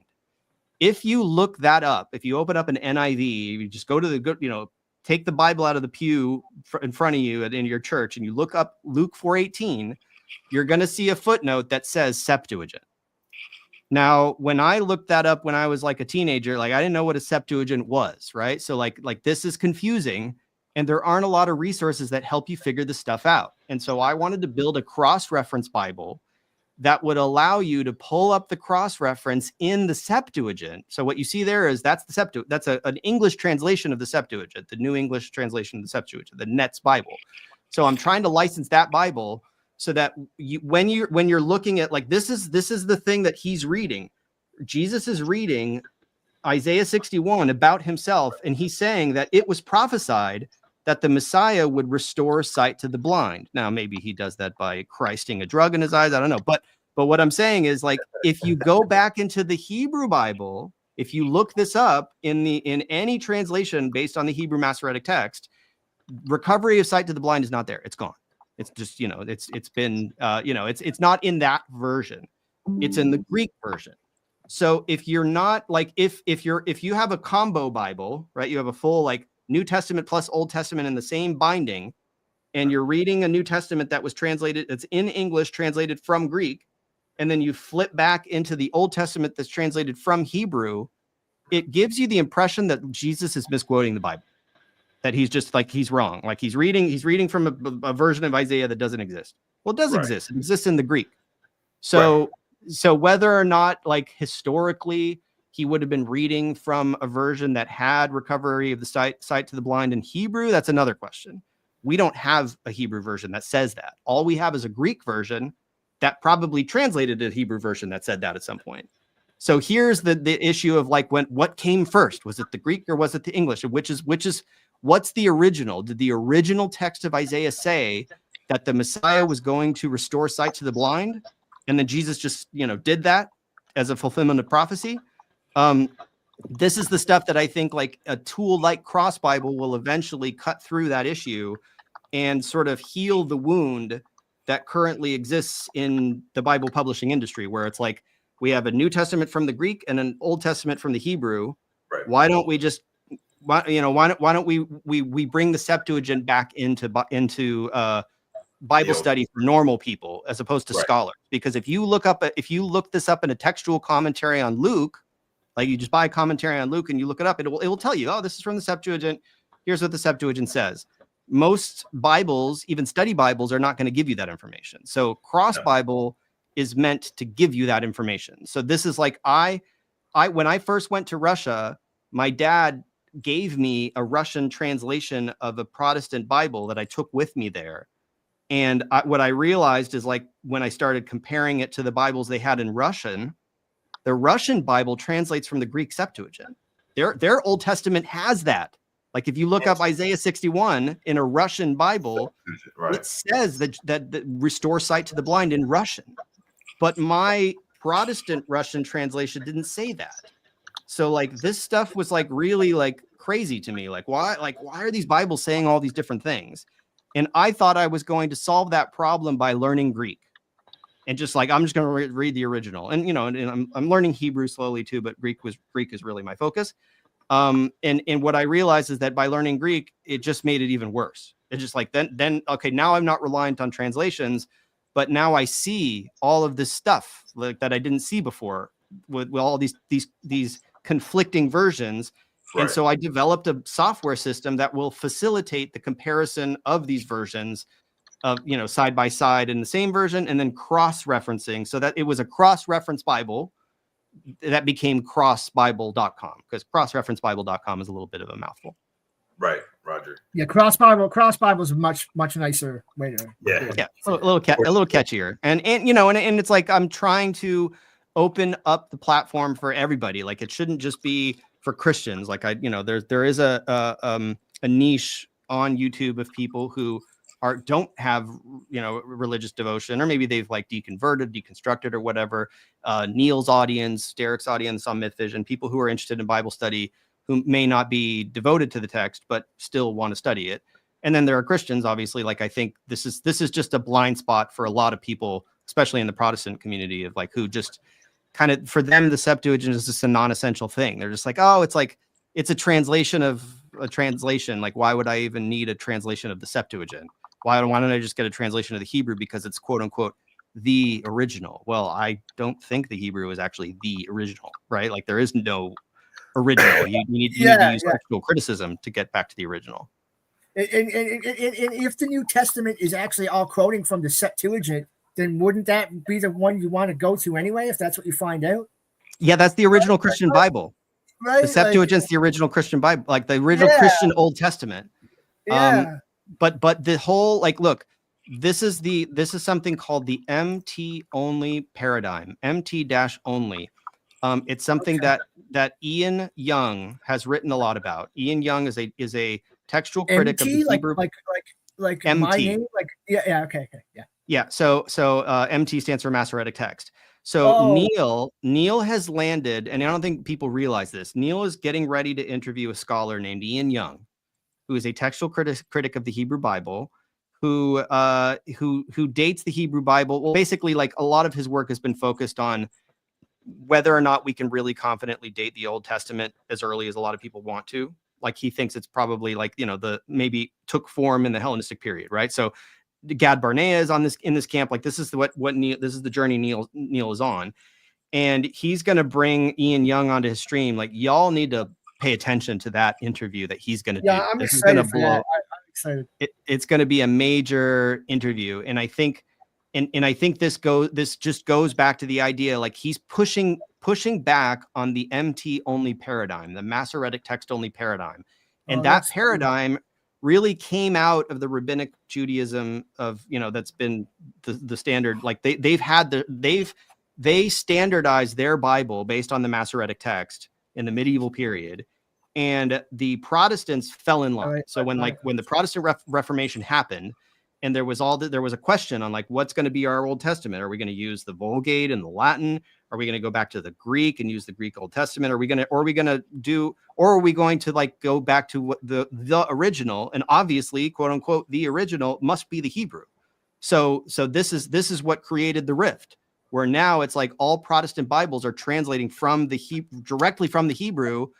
And then to some extent, some of them are like reaching for the Greek whenever there's a conflict. When I was like textual variant, like the ESV, for example, like we went over an example of this last night, right. Deuteronomy 32:43. It's like if you take an inventory of the Protestant Bibles, they're following the Masoretic text like very strictly. Like it's Masoretic. But then you get the ESV, the NRSV, more like scholarly editions that will cherry pick from the Septuagint whenever there's a reading where they're like, I think the Greek's more original here. And that was really the theme of the talk last night. It was just like, no, like the Greek is more original in many cases. Like the wording of it is more original, but the question of whether the language is that's a totally different question. But like we're all on board for like the Septuagint in terms of just like, that like people need to value that. I just wouldn't overvalue it and like claim that like it's the original language. That's a little extreme. But whether or not it preserves original readings, like whether or not that reading of Isaiah 61 that Jesus was reading in Luke 4:18, is that more original? I don't know. Like I'm not, like I can't say definitively if that's more original, but it definitely would have been considered authoritative to the early Christians. The early Christians would like that was their Bible. That was their game. That was their thing. The Jews had their Bible, and there were arguments about who was right. Like which has it right? Do we have is our Septuagint correct, or is their Jewish Bible in the Hebrew correct? And in the Protestant Reformation, that question was just sort of settled. They were just like, we're just going to go with the Hebrew. Like throw out the Greek. It's just a bad translation. Right. And so as far as like, and I don't want to crack it open too much because I know, people got stuff to do. We're all adults. My son's back from, his other parents and stuff.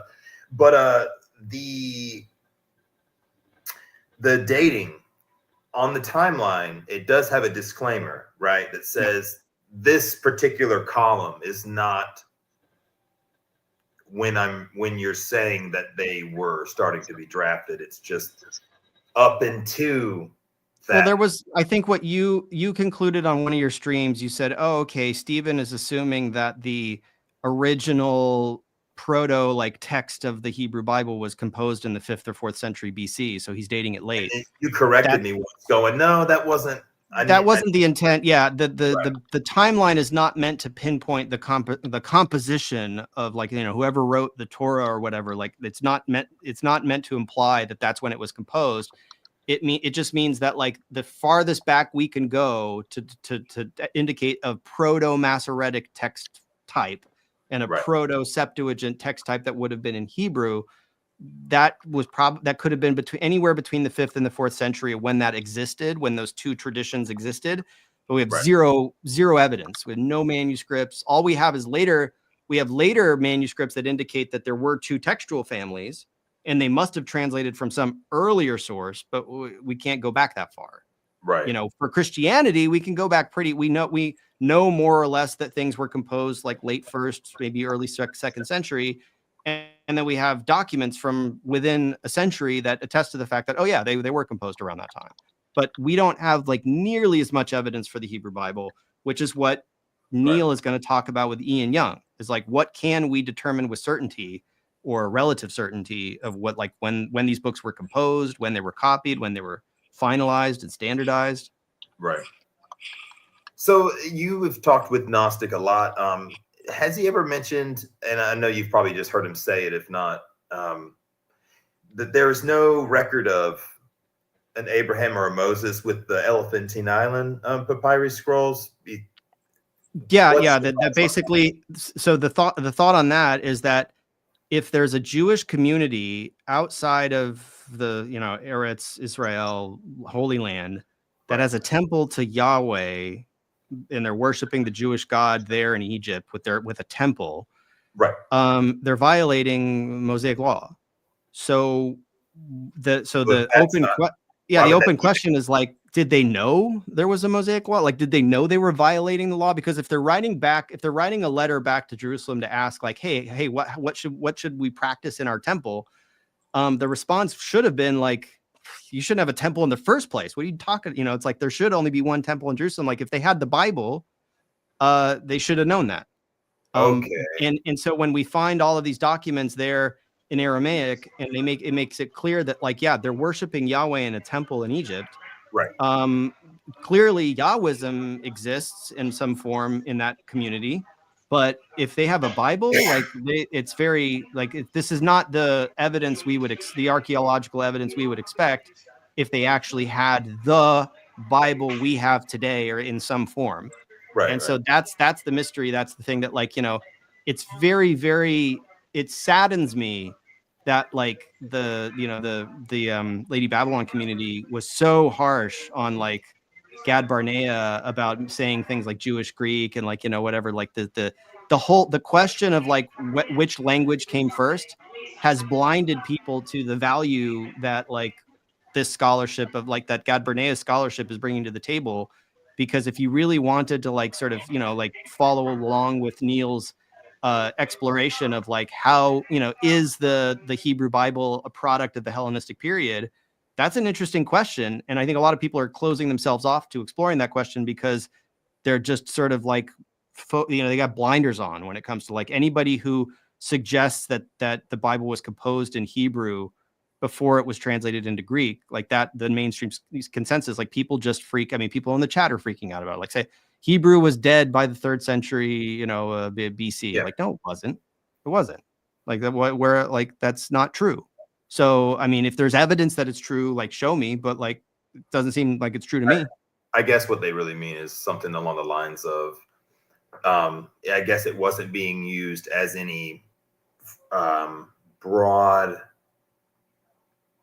it wasn't being used by any surrounding cultures or anything as any, like Greek would, for example, how it was just kind of everywhere. Well, Hebrew wasn't being, like, spoken everywhere by other cultures, I guess. So I think, by the 3rd century, by the Bar Kokhba revolt, like the 3rd, 4th century AD, Hebrew ceased to be spoken as a living language. It died.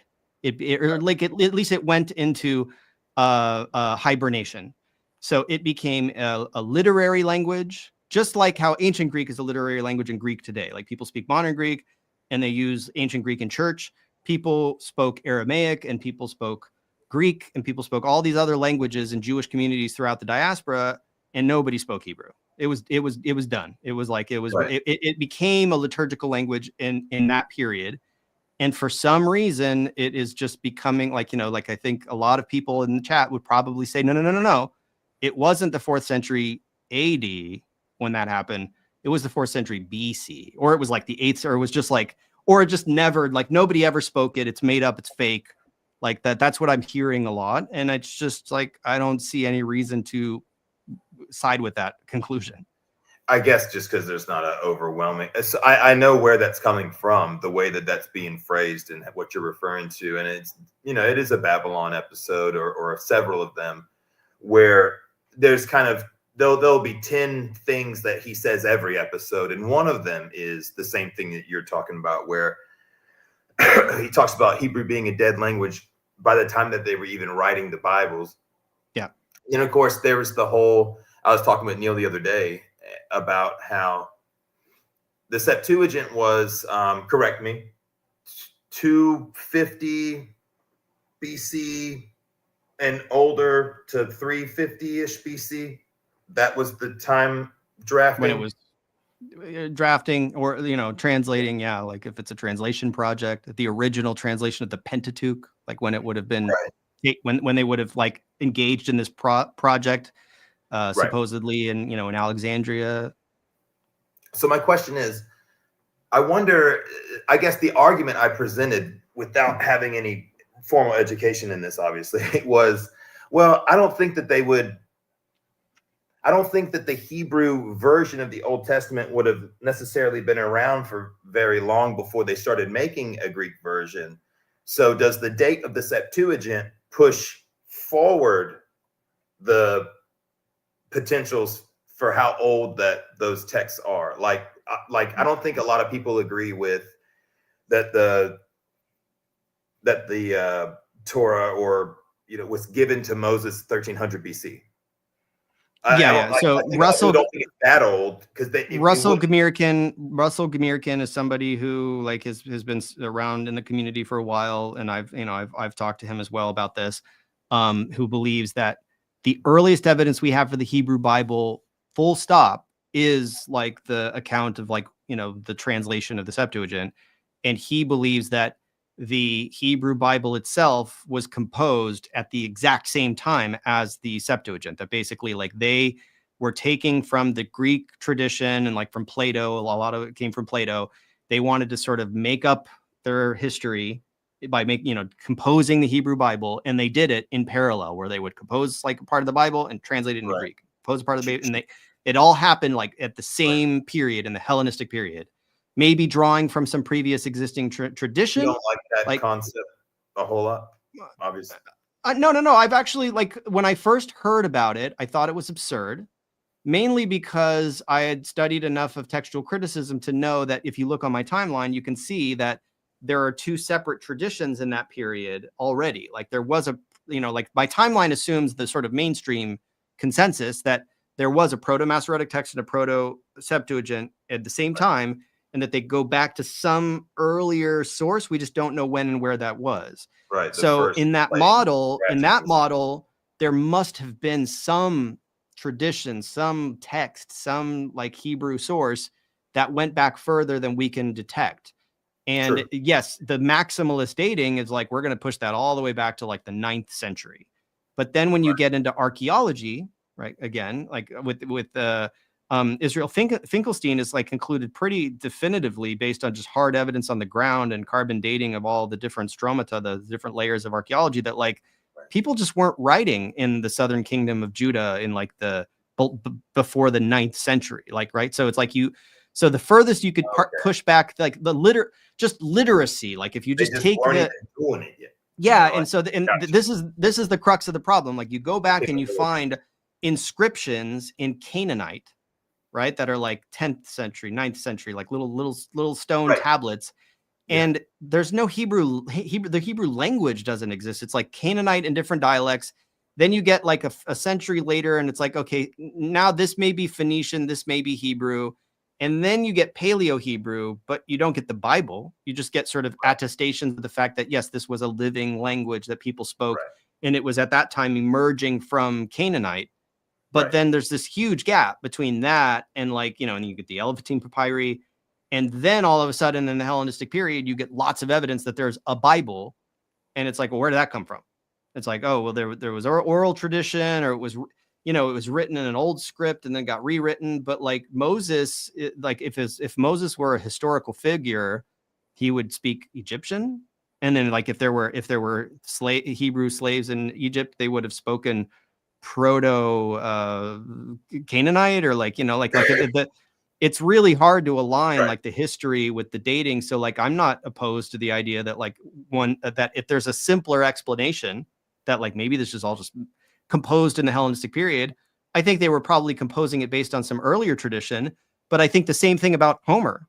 For the record, I don't think Homer existed. Like, I think if he did exist, he was probably just he was like a rapper. He was like a really good bard. He was somebody who just absorbed the tradition, probably from his dad, who got it from his dad, who got it from his dad. And this stuff was circulating in iambic, in dactylic hexameter, in an oral tradition, was not written down. It was just memorized for hours and hours. People could recite these poems. And then eventually they started getting written down, and maybe someone named Homer, a blind bard, played into it in like the 9th century BC. But I think this stuff may push back much, much earlier. We just don't have any evidence that it did. So it's just like, we can't date it. There just isn't. So yeah, because oral traditions that begin writing down their tradition at some point, you know, like they you know, like if it starts out as an oral tradition, then we don't know how far it goes back. Correct. You're right.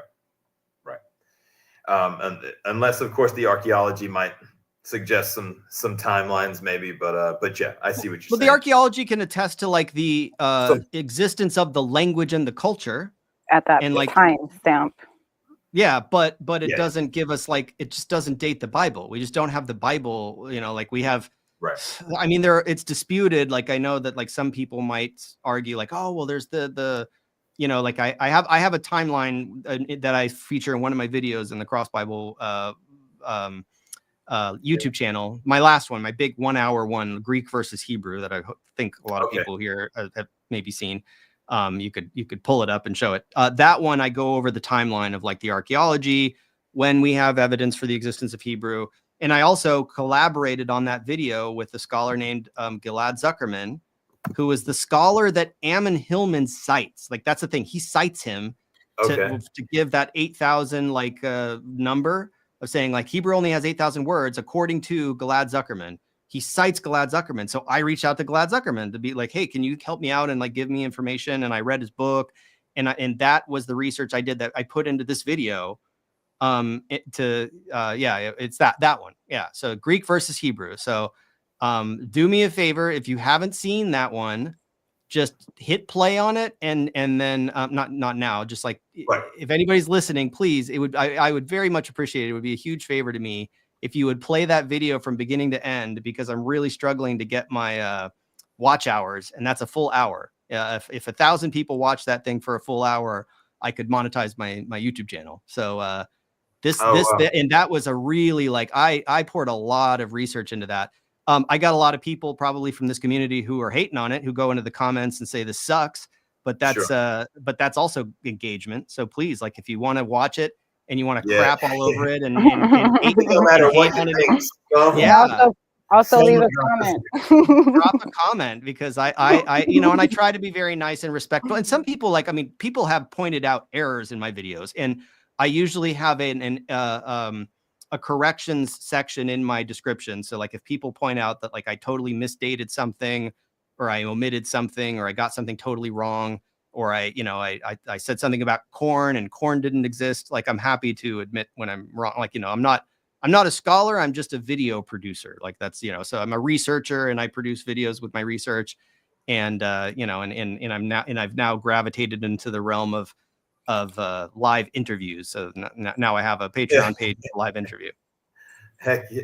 Well, I was gonna ask, even though we're gonna cut you free here so you can go get on with your life and whatnot, and we can talk to Chase some more. But I was gonna ask. But Chase wants to ask something.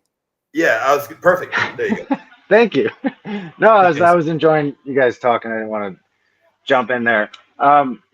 So I kind of look at a lot of things from patterns perspective, and I don't really know how else to say it. But do you think that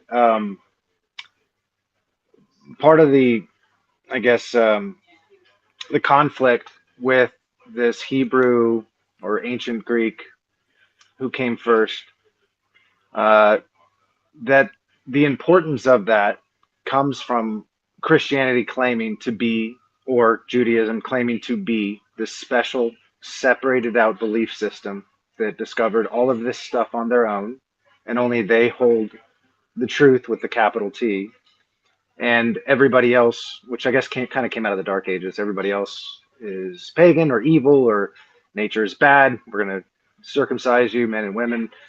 I know there's a lot of weird bundles of stuff that happen and schisms that happen, and I understand all that. But so I'm not saying that it's every Christian thinks that's cool or anything like that. But part of this like adversarial relationship, could that come from that initial force that we all feel just growing up, even in the modern world, which I was raised non-denominational Baptist, then evangelical. Yeah.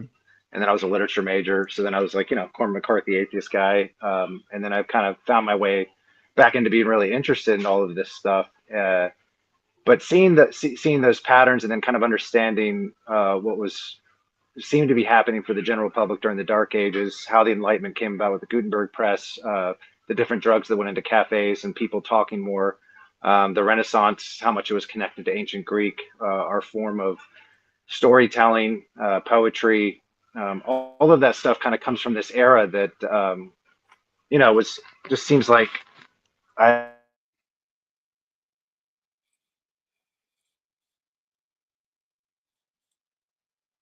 You froze for me. Did he freeze for everybody? Chase? I don't know if he... He was on a roll. Wait. Yeah, Chase? I know. If he can... Oh my goodness, we have no one here to help because Witch Doctor and Marcel are not here. Well, I guess I'll start to answer the question and then maybe he can ask a follow-up question. Yeah, I think that a lot of the pushback does come from a knee-jerk preference for what I was describing earlier as the MT-only, the MT-only paradigm, the Masoretic text-only paradigm. The Masoretic text-only paradigm seems to me to just be this kind of bias that is really dominating scholarship. It is dominating scholarship mainly because there is a huge sort of evangelical Protestant strain in scholarship in Bible scholarship and in Hebrew Bible scholarship. And yeah, there's a kind of deference to the Hebrew that blinds people from opening themselves up to any possibilities. The possibility that I would like people to start opening themselves up to, or it's not like I think this is already kind of mainstream scholarship, but I think it should be more broad, is a general acceptance of the idea that we were discussing with Neil last night, and that sort of is part of the Cross Bible mission, that there are readings, there are parts of the Greek Septuagint that are probably more original than what we find in the Hebrew Masoretic text. The question of which language comes first is a different question. I'm just talking about which tradition, the Hebrew tradition versus the Greek tradition, preserves in certain instances what is more likely to be the original unadulterated, whatever, Auskunft text, the source. And so I think, yeah, when I was in Greece, so this interview that I did that's on the Patreon right now, that'll eventually be on YouTube. I asked him about the language. There was a big section in the interview where I was asking him about the use of ancient Greek in the Greek Orthodox Church. And I'm like, this is the same language as the New Testament, right? And he's like, well, it is also the same language as the Old Testament because we have our translation that was produced in the Alexandrian period. For them, they just yes, they acknowledge that there's a Hebrew Bible and it's a holy text for them. They just don't use it. They don't have any need for it. They only use the Septuagint, and that's their Bible. So they don't have that bias, but we're in our bubble here in America, and we, and then I'm from a Protestant background and Chase is from a Protestant background. So yeah, we come up against people who are just totally bullheadedly, just ignorant. Like they don't understand what, like, that there's this whole tradition out there. And for them, it's just like a Septuagint. What? Like, what are you talking about? And like, that's why it's like annoying to me when I recently pulled a Bible out of the pew. It was like an NIV study Bible, and I opened up Luke 7:14 just to see like what do they have there. And it's just, again, it's a footnote in that verse that just says like asterisk Septuagint. And then you go back, and then you scroll back to Isaiah 61. And then yes, they do have a footnote that says the Septuagint says restore sight to the blind. But like, it seems to me like if you're as a Christian, like I would prefer to actually see restore sight to the blind to be in the body of the text, right? Like of Isaiah 61. Like that was the original Christian Bible. Protestants have allowed their Bible to be sort of to conform to the Jewish Bible because they believe that it's superior. So yeah, like that. This is to Chase's point. Like they have exalted the Jewish Bible to the point of being like the received Masoretic text. Like the MT only paradigm has really blinded them, and they are just not open to the possibility that maybe there's some stuff, maybe there are some nuggets in the Septuagint that we should be digging through to figure out what, at the very least, what Bible the original Christians used, right? Regardless of what Bible was, quote unquote, the original, at least get back to what the original, because I can tell you what Bible version the author of Luke was using, right? Like it may not, it doesn't match our modern critical editions of the Septuagint 100% because a lot of the tradition was lost. But again, why was the tradition lost? Why is my copy of the Septuagint that's laying next to me right now, why is it corrupt? What happened? What happened was the rise of the Masoretic text. Like it was the Jewish community created a monopoly around their particular form of the text and accused the Christians of having the wrong Bible. And the Christians just got cornered and were just like, okay, well, I guess we're just going to use your Bible then. You know, the Eastern Orthodox didn't go along with that. They're like, no, screw you. We got the Greek. Go. You know, you Protestants go have fun with your Jewish Bible. We got the original. We're happy with this one. Good. We're good. We're good. I'm guessing Chase had some technical difficulties. Yeah, I think so. Oh no. He was in the middle of a question and it kind of froze. Yeah, he was on a roll. Yeah, so the question in the chat, what version of the Bible was Luke using? Luke was using the Greek Bible. He was writing in Greek. He was referencing the Greek Bible. Same thing with Paul. There are some questions about Paul and Matthew. Paul and Matthew are like the two New Testament authors who sometimes quote Greek in a way that makes it seem like they were aware of the Hebrew reading because their Greek version doesn't match our critical edition of the Greek. There are instances like that are debated, right.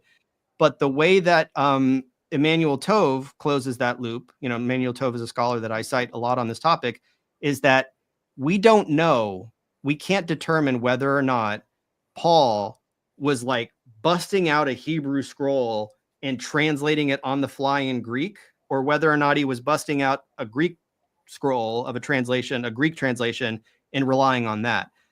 Aside from the fact that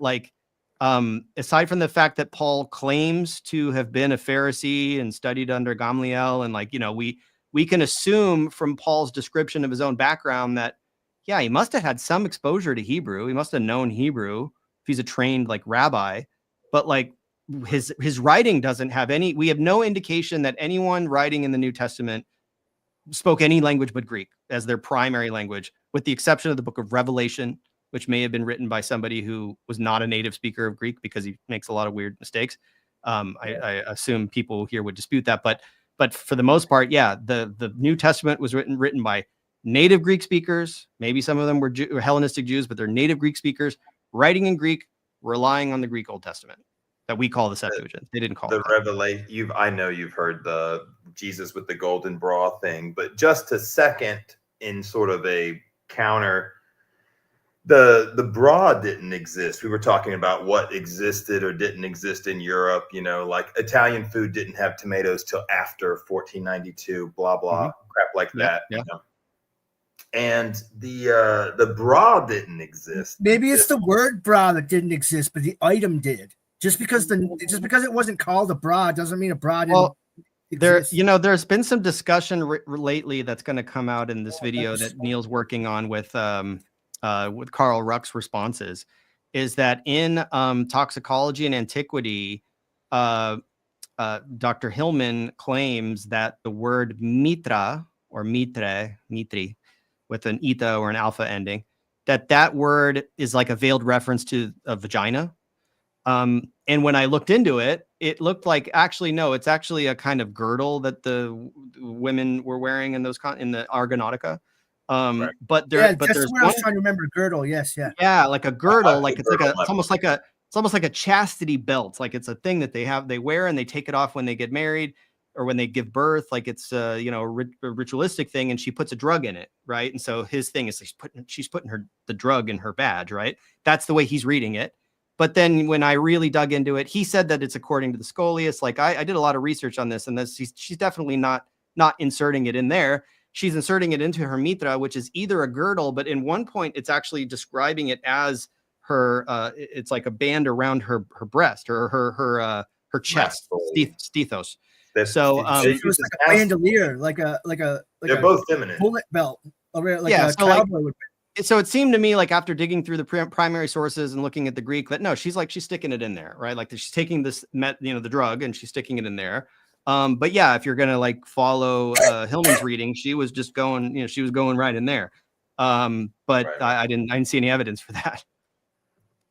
Well, and I only have really looked into the Revelation thing, and that was something that Chase, one of the first things he had looked up, just curious, was some of the Revelation stuff. And there's one chapter in the book I wrote about it where I look it up and I see that it uses the word mastoi instead of stetos, or however you would say it. I don't speak Greek, but I say and I stetos. guess his argument was, and I'm gonna say it kind of like him, not making fun of him, but now this is feminine, y'all. But isn't stetos, is that masculine? No. So that's neuter. Feminine as well. So they both are feminine. No. Stethos is neuter. Okay, stethos. Got you. It's neuter. Got you. Yeah, and mastos is a human breast that is masculine. Okay. So the part of the body part, mastos, is masculine, but the stethos or stetos is neuter. But not that those are just, grammatical gender is kind of random. Like a lot of the time, it's whether or not a body part is masculine or feminine. It doesn't really, it's not significant. Correct. And that's where one of the golden apples comes, the golden grenades or whatever we call it. Mandy Moorhall, we coined a term for anything that's said to make you go, wait, what? And and that was, I guess, where the energy behind that with Babylon, and in the book Hermaphrodites, Gynomorphs, and Jesus, I have it right here, and he talks about Jesus, returning with. You've read the golden breastplate, if you will, if it's more of a war theme. There's a sword coming out of the mouth, the white hair and stuff. But he's put in our heads a version of Jesus that is extremely feminized, but I think it's piggybacking off of some of that artwork and the whole French medievalists talking about that side wound being a vaginal symbolism and seating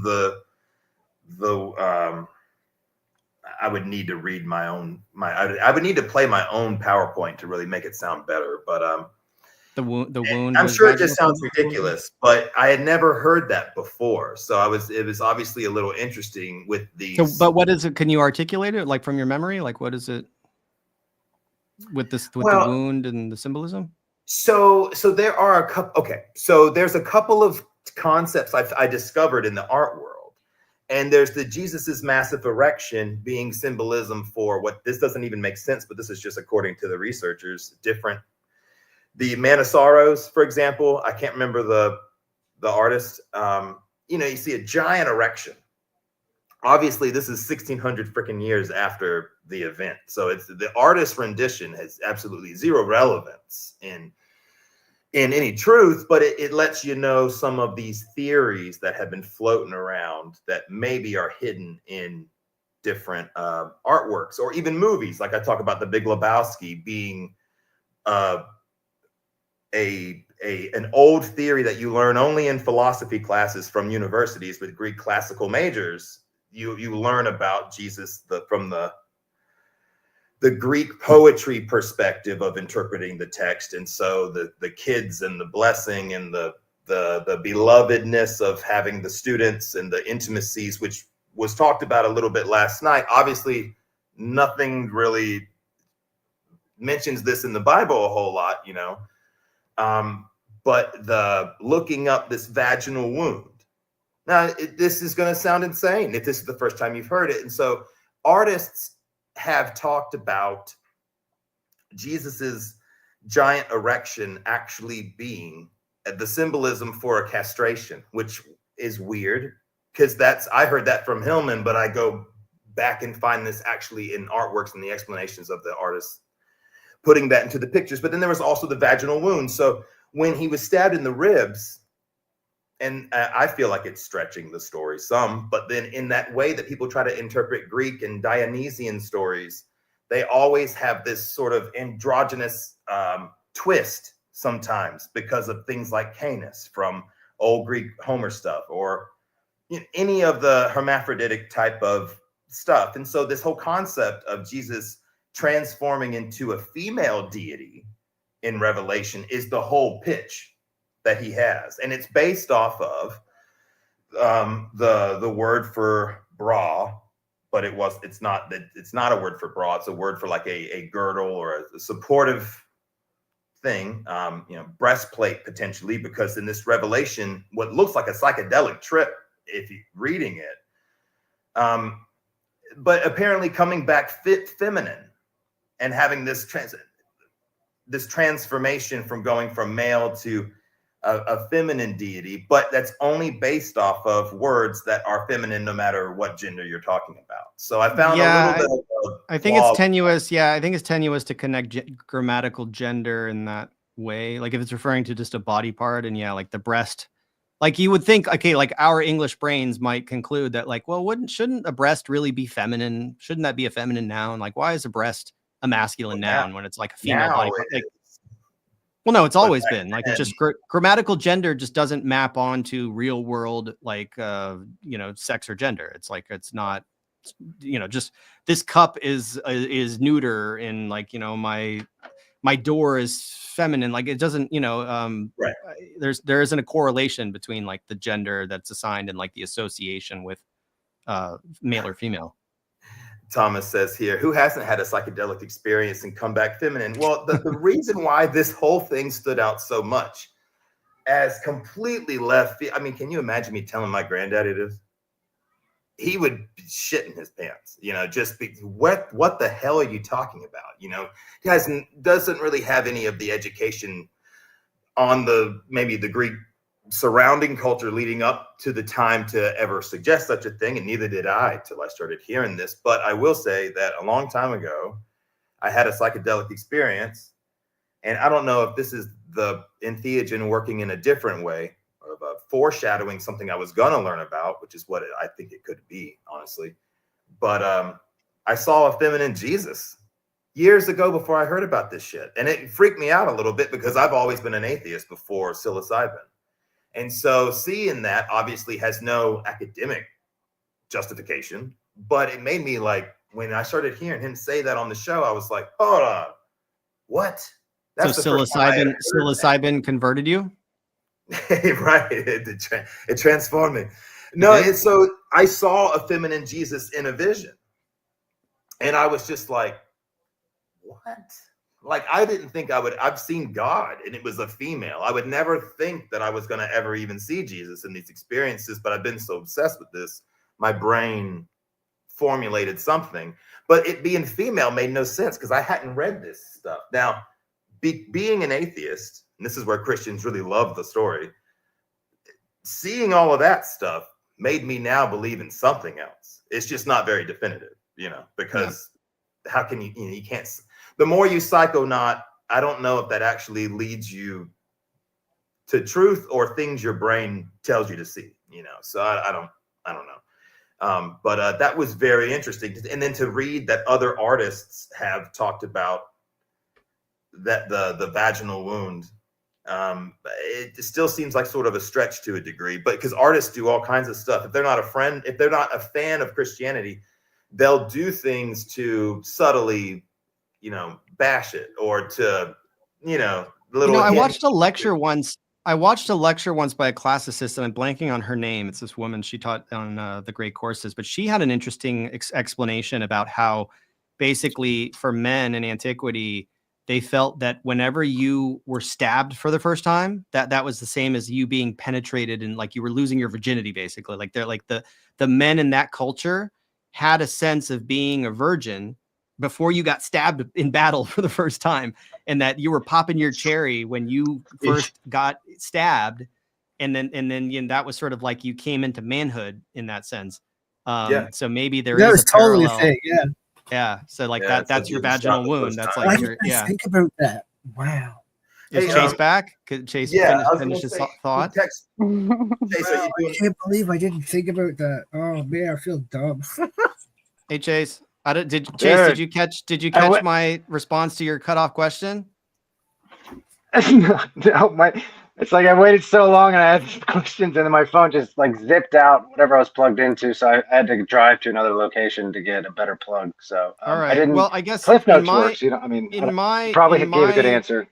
Yeah, I mean, from my perspective, like when you say you were asking, like, do I think that the pushback, like the knee-jerk kind of pushback against the rejection of like the Greek first hypothesis, let's call it that, if I think that that's driven for some reverence or deference to the Hebrew Bible, or just like, the Bible in general, or Christianity or Judaism being like superior, for me, it was just, I was already, when I started hearing this stuff,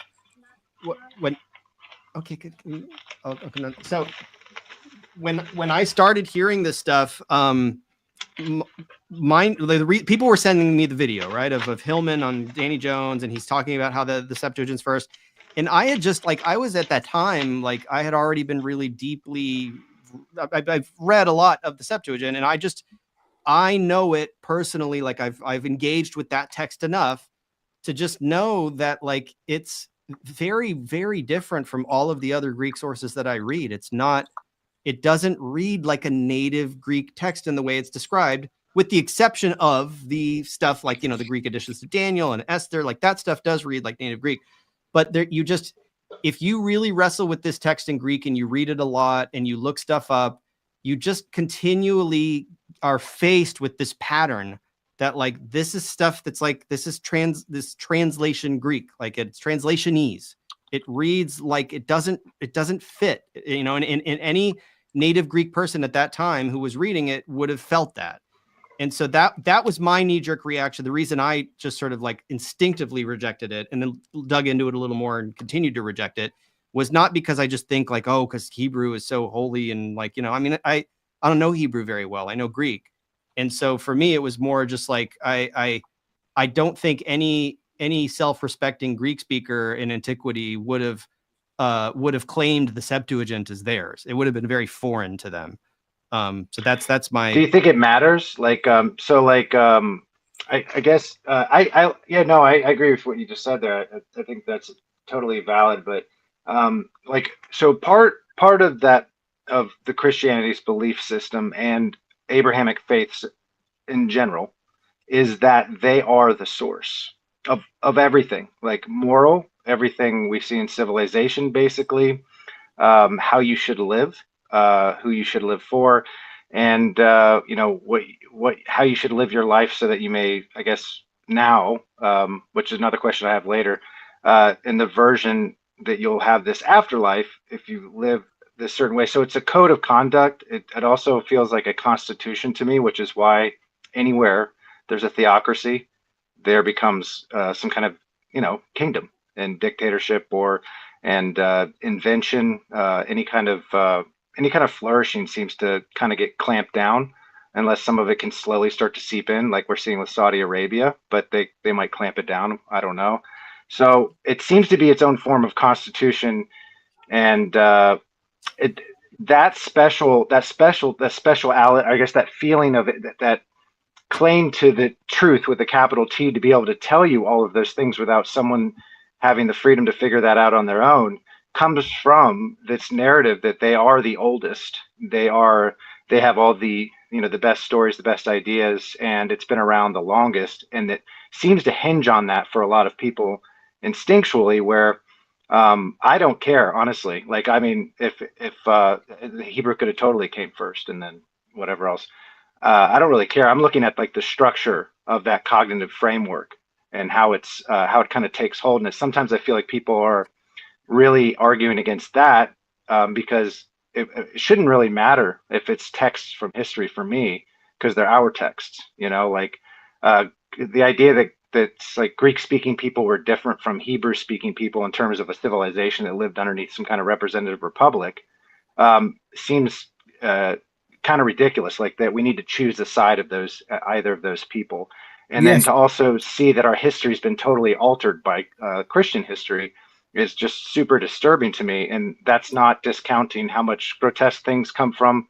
ancient Greek speaking cults as well. Like, you know what I mean? So it's there's some kind of weird superiority thing that kind of like that I feel, not from you, by the way. Like, you seem to be really interested in the text and what you're interested in, stuff like that. But I mean, I don't know if anything I'm saying like hits home or makes you feel like why this is such a important thing. I mean, like for people to be like, I think just mulling over and over. And Alman he's doing what he does, right? But it's like at a certain point, it's like, well, why is it a gadfly for so many people? You know what I mean? I think it's just because so many people, I think this is just a very, very well studied field. And like people know, like the Septuagint has been poured over by so many people. It would be, yeah. I mean, I guess you could say that there's a bias. There's sort of like, this is the status quo and this is the consensus, and it's hard to buck the consensus and get people on the new page without like really bringing your A game. And I don't know, like, is Hillman ever going to do that? Like, is he going to publish under peer review? No, like he's going to continue this sort of thing on Lady Babylon. But I can tell you, like, if you go back, like people are in the chat are asking about Africanus, right? Like all this talk about Africanus. We went over Africanus yesterday with Neil, and it's baffling to me and Neil that like he cites Africanus in his correspondence with Origen. This is the ancient, like you go all the way back to Africanus and Origen, and they're arguing about the same thing. What came first? Not what language came first, but they're specifically talking about the spurious Greek or the original Greek additions to Daniel. Africanus is saying like to Origen, like basically Origen thinks that it's all original, it's all holy, it's all like, sacred. And the entire thing, the whole Septuagint goes back to some Hebrew original. That's Origen's position. Africanus is like, what about these portions of like Daniel? This has got to be originally Hebrew. I mean, sorry, originally Greek. So he's saying like, there's this word play, there's all this stuff. This can't go back to a Hebrew original. It just doesn't work. He said everything else is Hebrew. I'm going to grant that all of this is Hebrew, but this portion right here, this is Greek, dude. Like, he wants to settle this debate. And Origen's reaction in his response to Africanus that we have is just like a bunch of BS. It's just like, oh, but there are all these differences between the Greek and the Hebrew. And he does like this tap dance and does not address anything that Africanus said.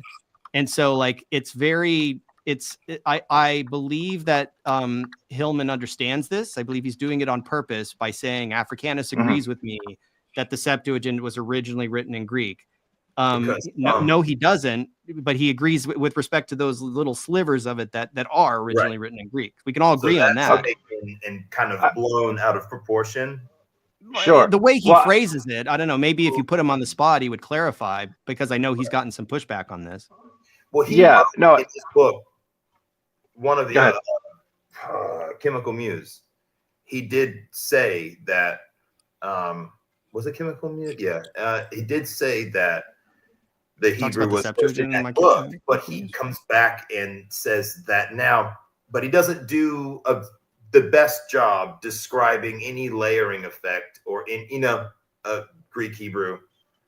He doesn't really do a description of that. He tends to say that the entire thing is Greek, and I think that's where a lot of scholars have a really tough time, because like Dr. Karitko, for example, like you can just see it in his eyes. And I understand he's in a seminary field of academia, not necessarily, I don't think he works at like just a university. I think he teaches such student studies.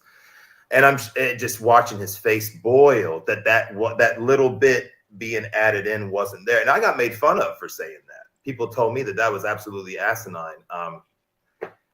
Your timeline seemed to say the same sort of thing, and that's not what I was going off of yet. And then I saw the timeline. I was like, okay, this looks more like how I've been trying to say. It's like, it's really complicated. There's a lot of layers, and it's hard to just describe one sentence, you know.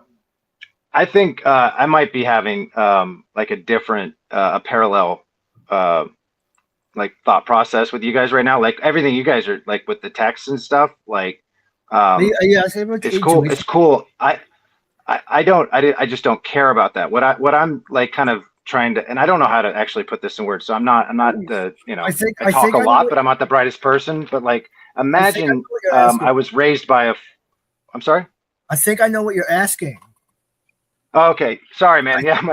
I think I know what you're asking. Let me try a metaphor real quick. Like, so imagine that you grew up on a farm and I'm your father, and I was your source of information, and I told you how the world was, and I rewrote Blood Meridian. I took some of my favorite passages and I made it into a book, and I said, hey, I wrote this, and I came up with those ideas and whatever else. Like, that's the kind of thing I'm trying to get towards with Christianity, where they like, I don't care when it was written. I don't care if they were first or last. I mean, I'm interested in like the history of humanity, right? And I'm interested in how it's been viewed.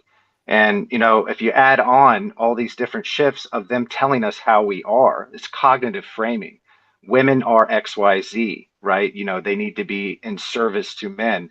I mean, and these changed, I guess, over different times, but why is that? Why was there circumcisions, right? I'm really interested in that right now. I don't know how much research is on that, but that dramatically separates a human from, nature in a way. It's like their sexual organ you're messing with, and you see it in these extreme Islamic countries, right? But we also see it in modernity right now, but it's some kind of weird, superficial thing they say helps with germs or something, but I don't know how accurate that is. It's still really strange. And then it goes back to rabbis using their mouths, and I'm not trying to say this in any kind of critical attack against anybody who's Christian right now or anything like that. I'm just talking about the reality of how this stuff gets set up, how it positions itself, and then what it claims. And then when anybody seems to poke at it in any way, shape, or form, like they become victims, if that makes any sense, where it's just like, well, no, there's no way. And it's tied to, this is the absolute word of God.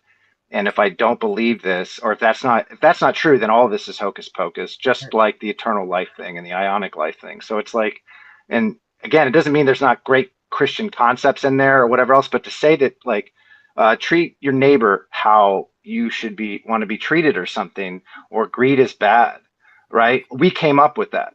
No, you fucking didn't.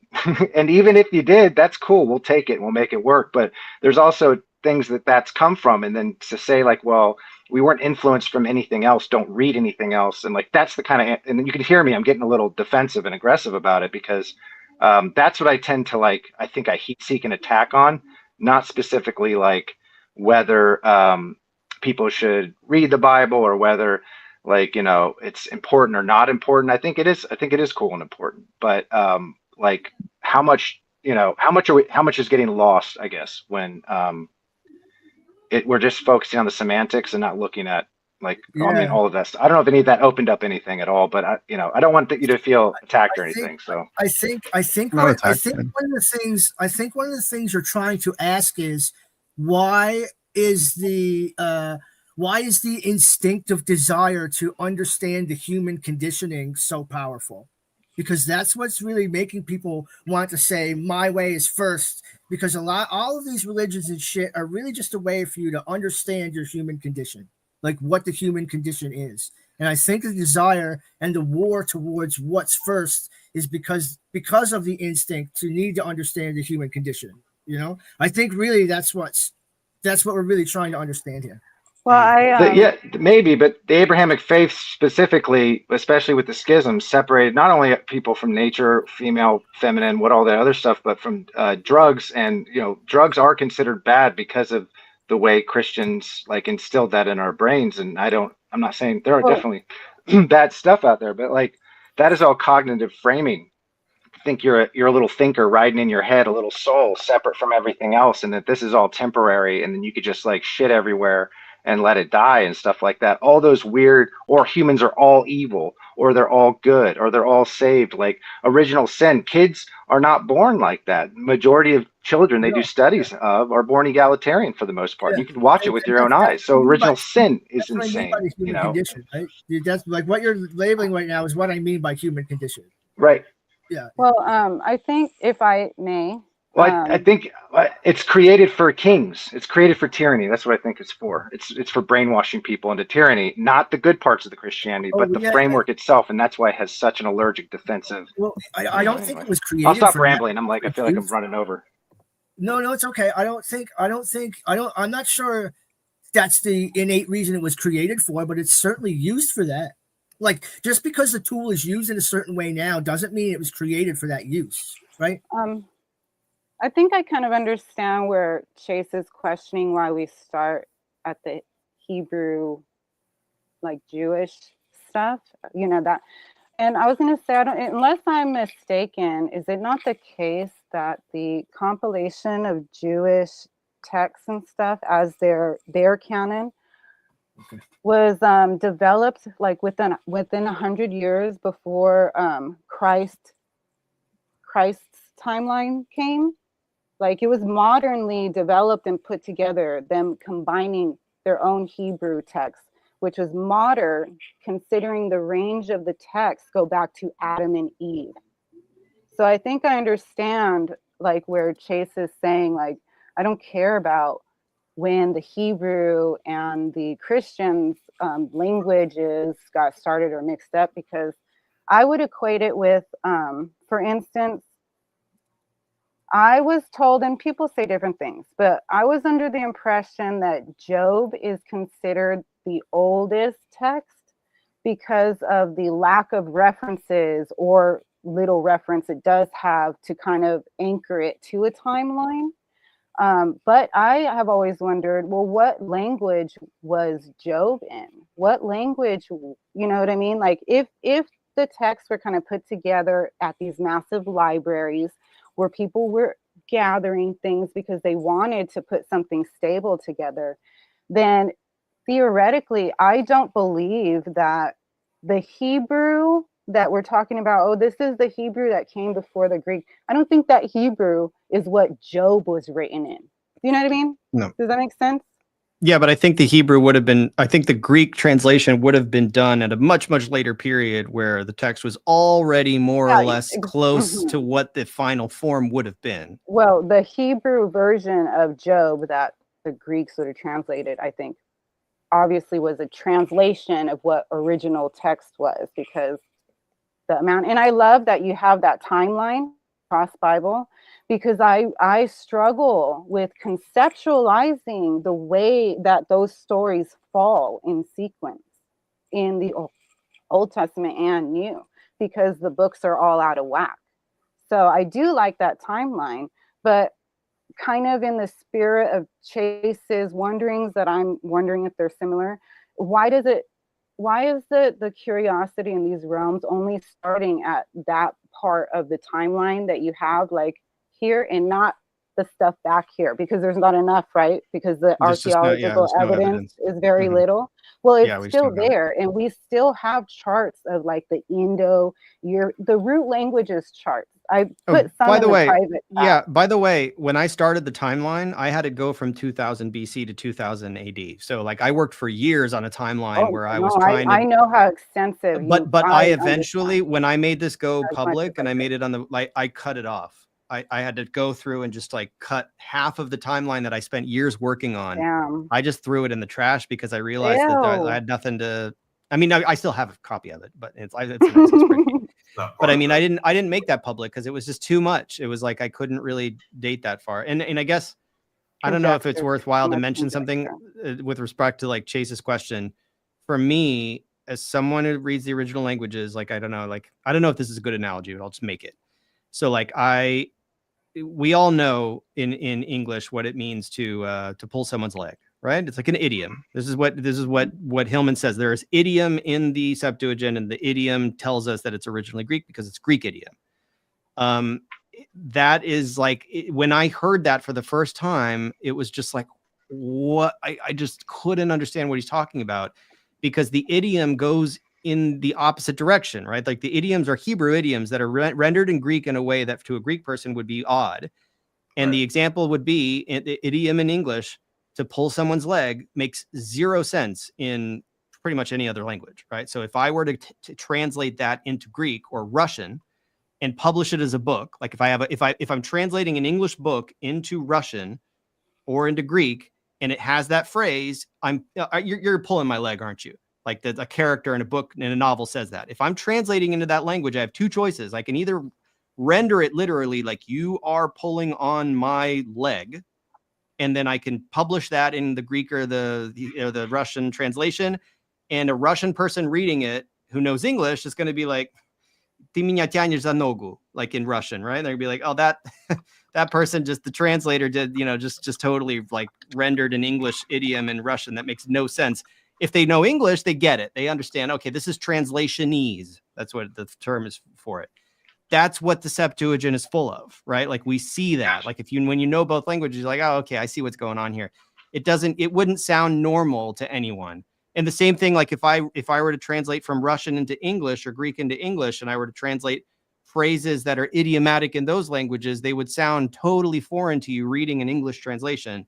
And so for me, it's when my knee-jerk rejection of it to say like, no, that can't be right, isn't a religious thing. It's like, it's not based in religion. It's just based on just like, it's just language for me. Like I start and stop at the language barrier.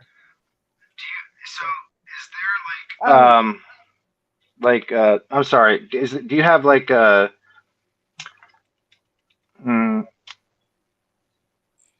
an idea of like, so why don't we speak ancient Greek now? Have you, I mean, like, what do you like? I'm trying to think of a right question, because this is really new territory, I think, for a lot of people. Like, what do you think about the Dark Ages? In Greek now?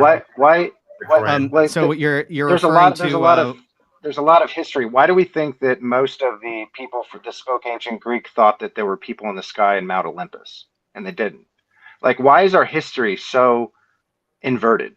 Like, why is it all male gods all in one direction? Like, there's so many things that, like, do you see those patterns? Do you see that those were intermingling things, and totally could have been from people killing each other and like wars and stuff? So I'm not saying this is like the humans are pretty wild, right? But do you see what I'm talking about? Where like there's like what do you think when you look at Christianity? Do you think that it's this thing that was born from 40 guys in a cave that all saw and read the same thing, and they were uninfluenced by everything else? You know what I mean? And if so, is that influencing like how the knee-jerk reaction everyone has towards Amen? Because I'm not even concerned with, I know that there's no person that's going to be absolutely right about all of that stuff or whatsoever, but like it's not the language he's opening up. It's this weird dynamic of our history that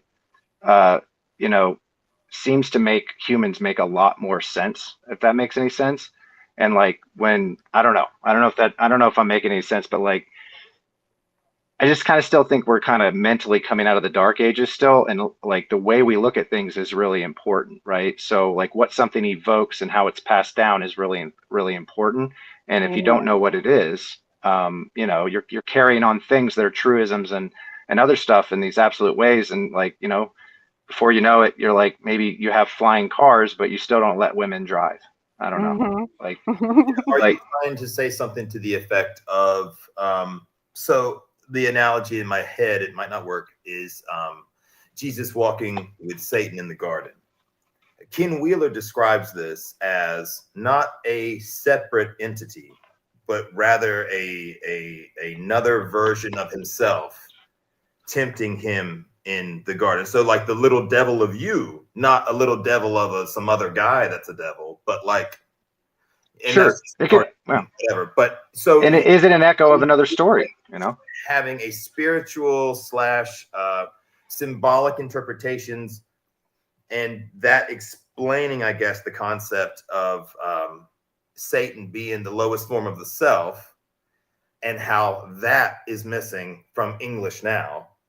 And so I think what you're trying to say, Chase, is that it seems like it was a little bit more artistic and a little bit more spiritually connected, the language in general, compared to how we look at language now and English now. We kind of lost a little bit of that. And so when some people read classics, they have no idea what they're trying to say when they're talking about, Beatrice referring to, in Much Ado About Nothing, all the men in hell pretty much running a train on her. That being symbolically beautifully written into this old Greek poetry and stuff, even though that's Shakespeare, I'm just saying this goes back to it's a Greek story. She was referring to the Hades in that, and they refer to Hymen when the marriage with Hero and stuff. So the language now that we speak, I don't know.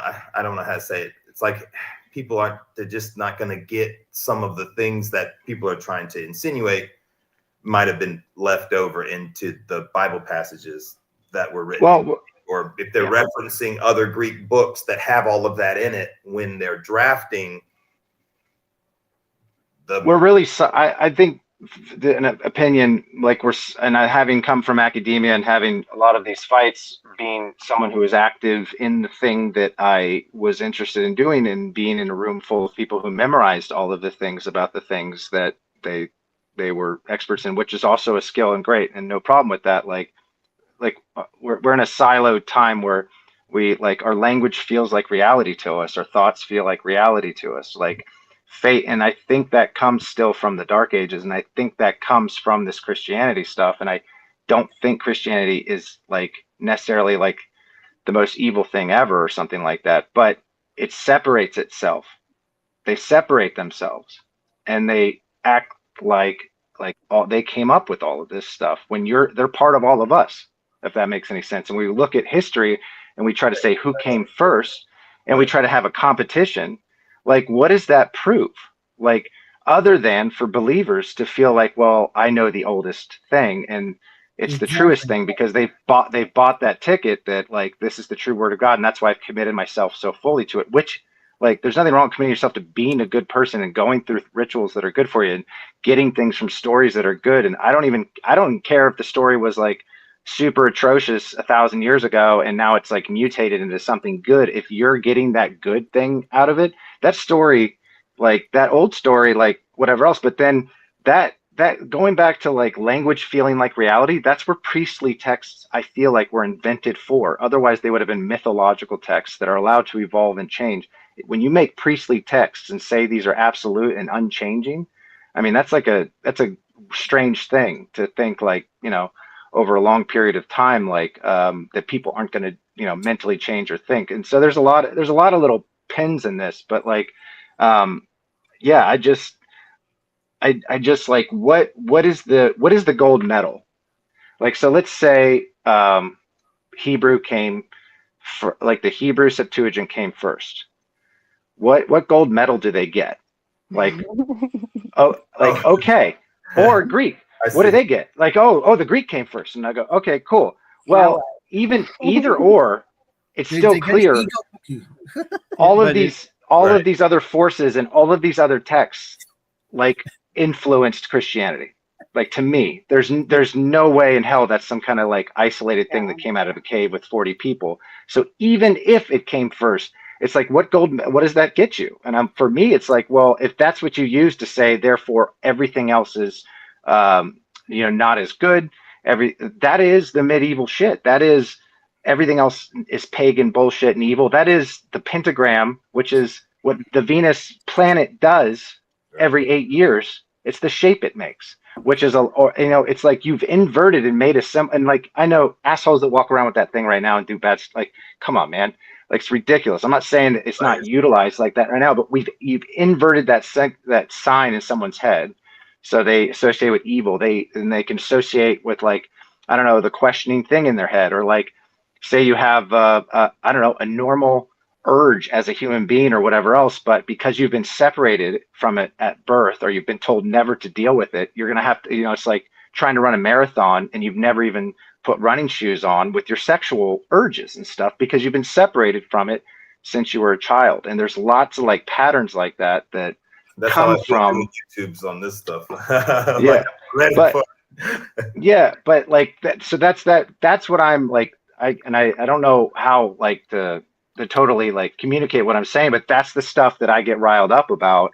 And that's the stuff that like it's just making stuff make a lot of sense. And then with like, the Jesus stuff, like before Almond, like open this door for everyone to explore without like trying to be too like, I'm not trying to start like a whole back and forth about that. But before that, what was everybody talking about? They're like, oh, Jesus is like Osiris, or Jesus is like this, and Jesus is like that. And that was the big thing. Like that there was still Christianity trying to separate itself and could not take any kind of connection or criticism whatsoever. And this one just happens to be so like, it's just like I don't know, man. It's like a tactical nuke going on. You know what I mean? It's like, so now this one might become the main focus, or it might not. It might get shut down. I can't tell where everything's going, but there's something about just that. It's the gadfly response that I think he's been right on the money about.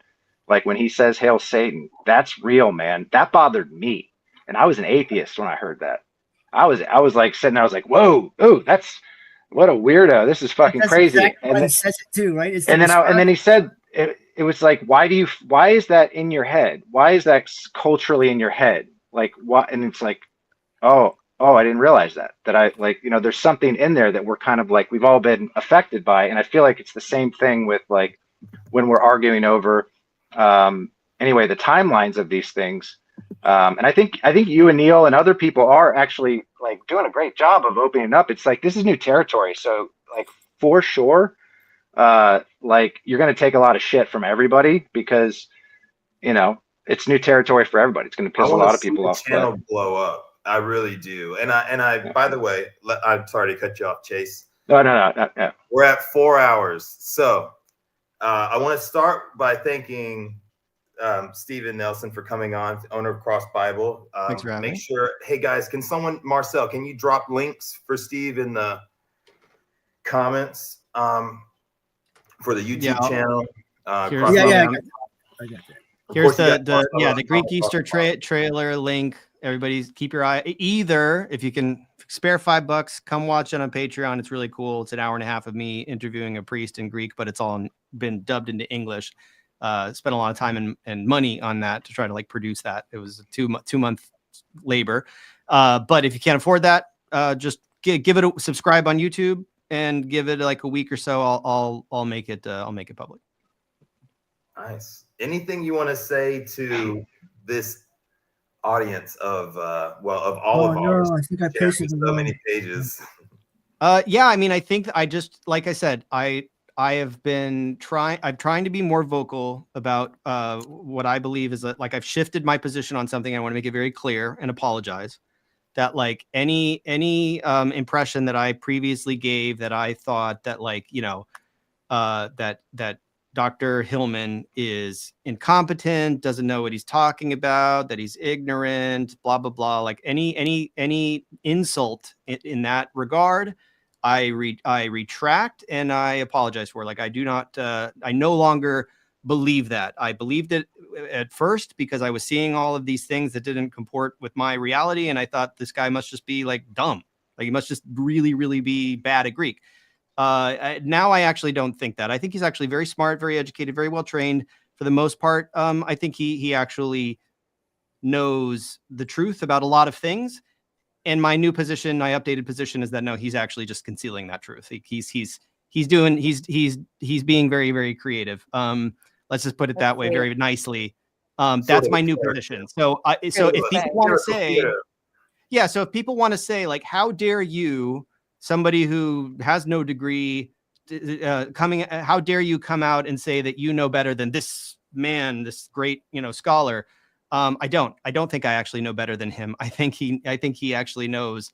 I'm just calling out what I believe to be falsehoods and lies. That's all I can say. That is my updated position.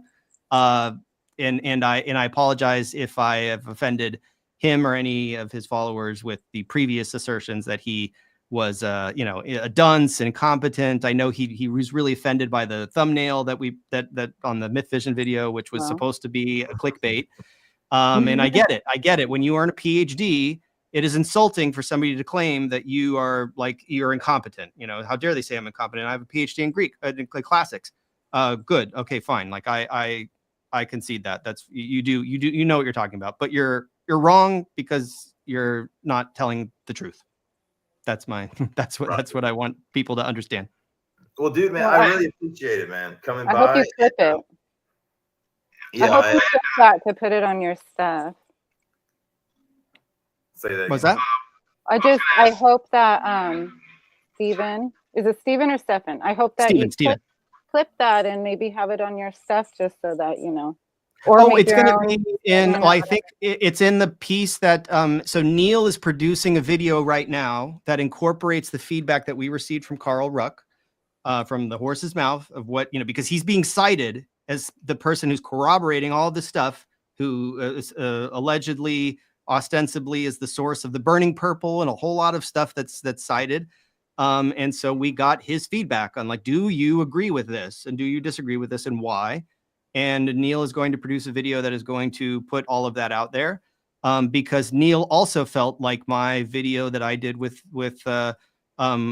Derek on Myth Vision was too inflammatory, that it was too the quacking and all this stuff. It didn't sit well with people. Mm-hmm. And the people that I could have reached otherwise with this information probably didn't even watch it. They were just so offended by my insults, my personal attacks on 100%. Yep. Personal attacks that they just checked out. They didn't even watch it. And so Neil corrected me on that. I accepted the correction, and he is going to put out something that's going to be more framed as an academic disagreement on the facts, without all of the sort of stuff that was really done for the Myth Vision audience. So we were all kind of having fun with it. He's not going to have fun with it. This is going to be more serious. So keep your eyes out for that on Gnostic Informant. Dude, awesome. Well, man, I appreciate it. So go ahead, Jason. I just had one question. It's totally I'm not looking to screw with you on this one, but what for you personally? What is your interpretation of Ionic life, with the most famous verse that's on? I believe that that as the language evolved in both Hebrew and Greek and even Russian does this as well. So just by analogy, the term вечный in Russian means eternal.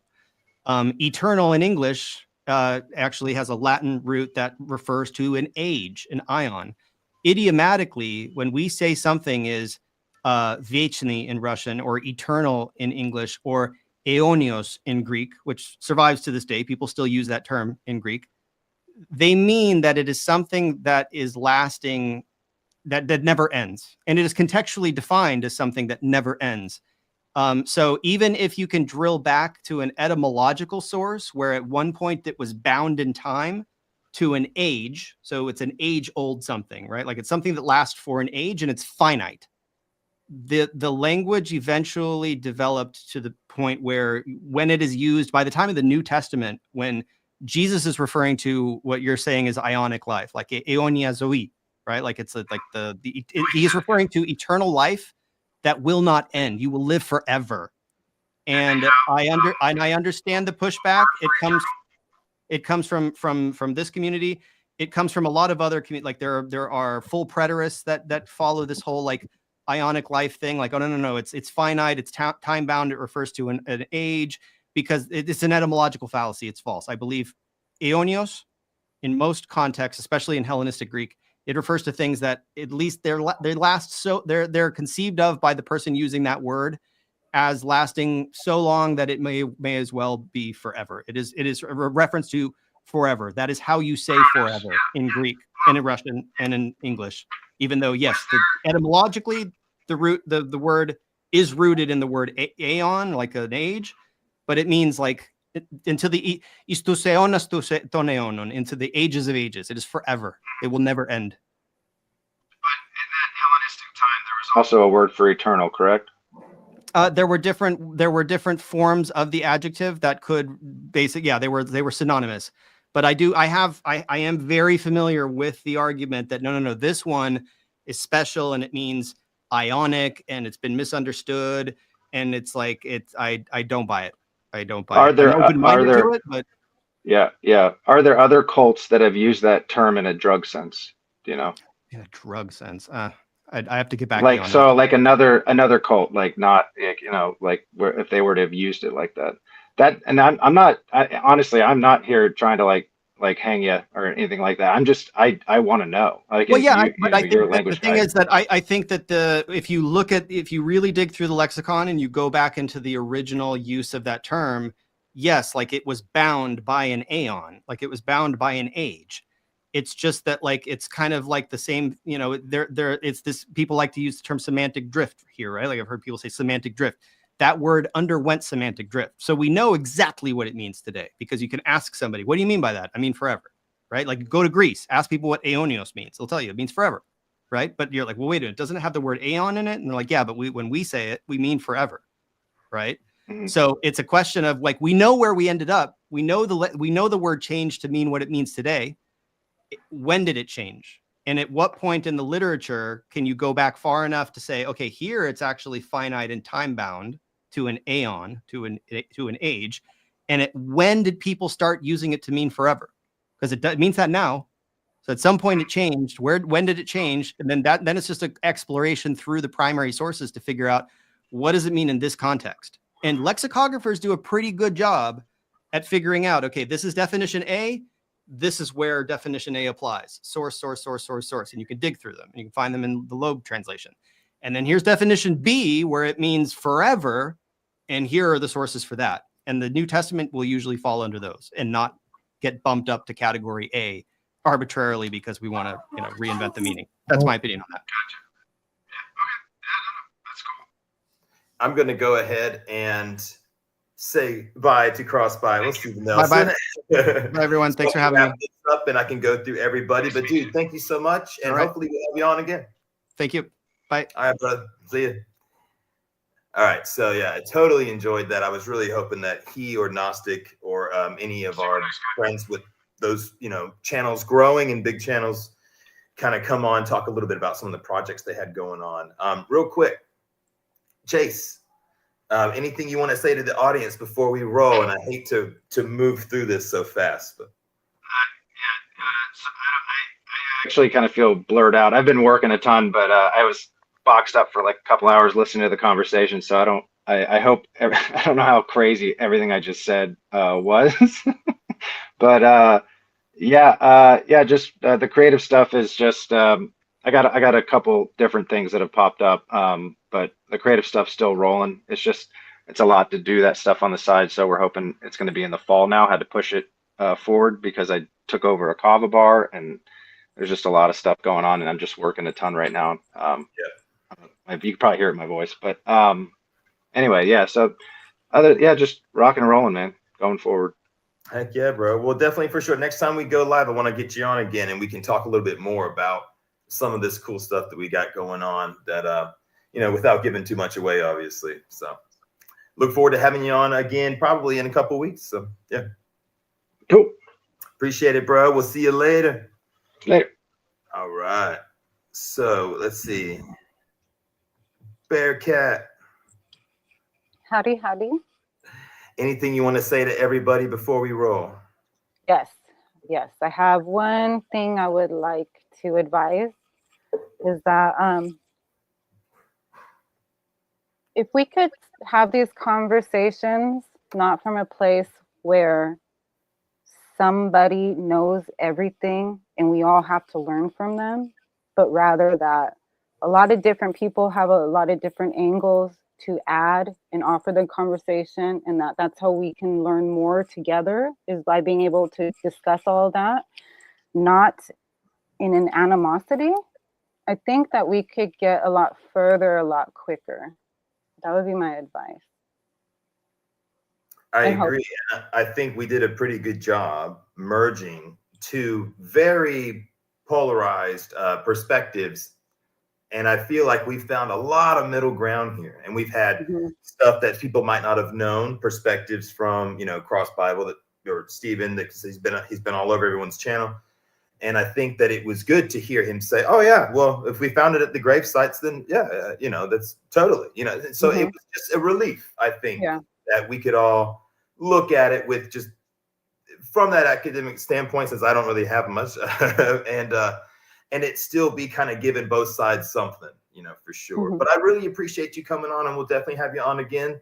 Yeah, let's everybody keep your eyes peeled for the Blunt Life, and everybody go follow Bearcat if you can, and we will see her again soon. So I appreciate it. All right.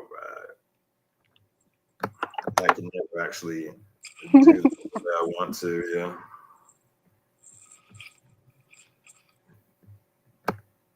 Hey, Marcel. Yeah. Anything you want to tell everybody before we roll? No, I'm pretty good. I'll just say thanks for coming and hope to see you next time. Awesome. Well, I appreciate you, buddy. Sorry, I was trying to figure out. I couldn't actually click on her thing, so I had to kick her from the studio to do the trail off. But I appreciate it, bud. We'll see you soon, man. All right, Hillary's email. I'm going live in 3 minutes. The topic is going to be semi-open, but we're going to start off with alligator Alcatraz, Epstein, and ice killing farmers. Nice. Absolutely, guys. Yeah, definitely go over to at Hillary's emails. Check them out. A lot of times you will see a StreamYard link. So if you have anything you want to contribute, sometimes you can get lucky enough to jump on like I did the other day. That was a really cool conversation. So I appreciate that, man. And we'll have you on again soon. Okay, catch you later. Awesome. See you. All right. So last but not least, Lord Cameron. Is your stuff hooked up? Oops. Go ahead. Oh, can you hear me now? I can. Yep. All right, brother. Can you hear me now? Can you hear me now? Oh, yeah. Is everything hooked up? Can you hear me now? You can hear me now? Mm-hmm. Yeah, you want me to play this out? Yeah.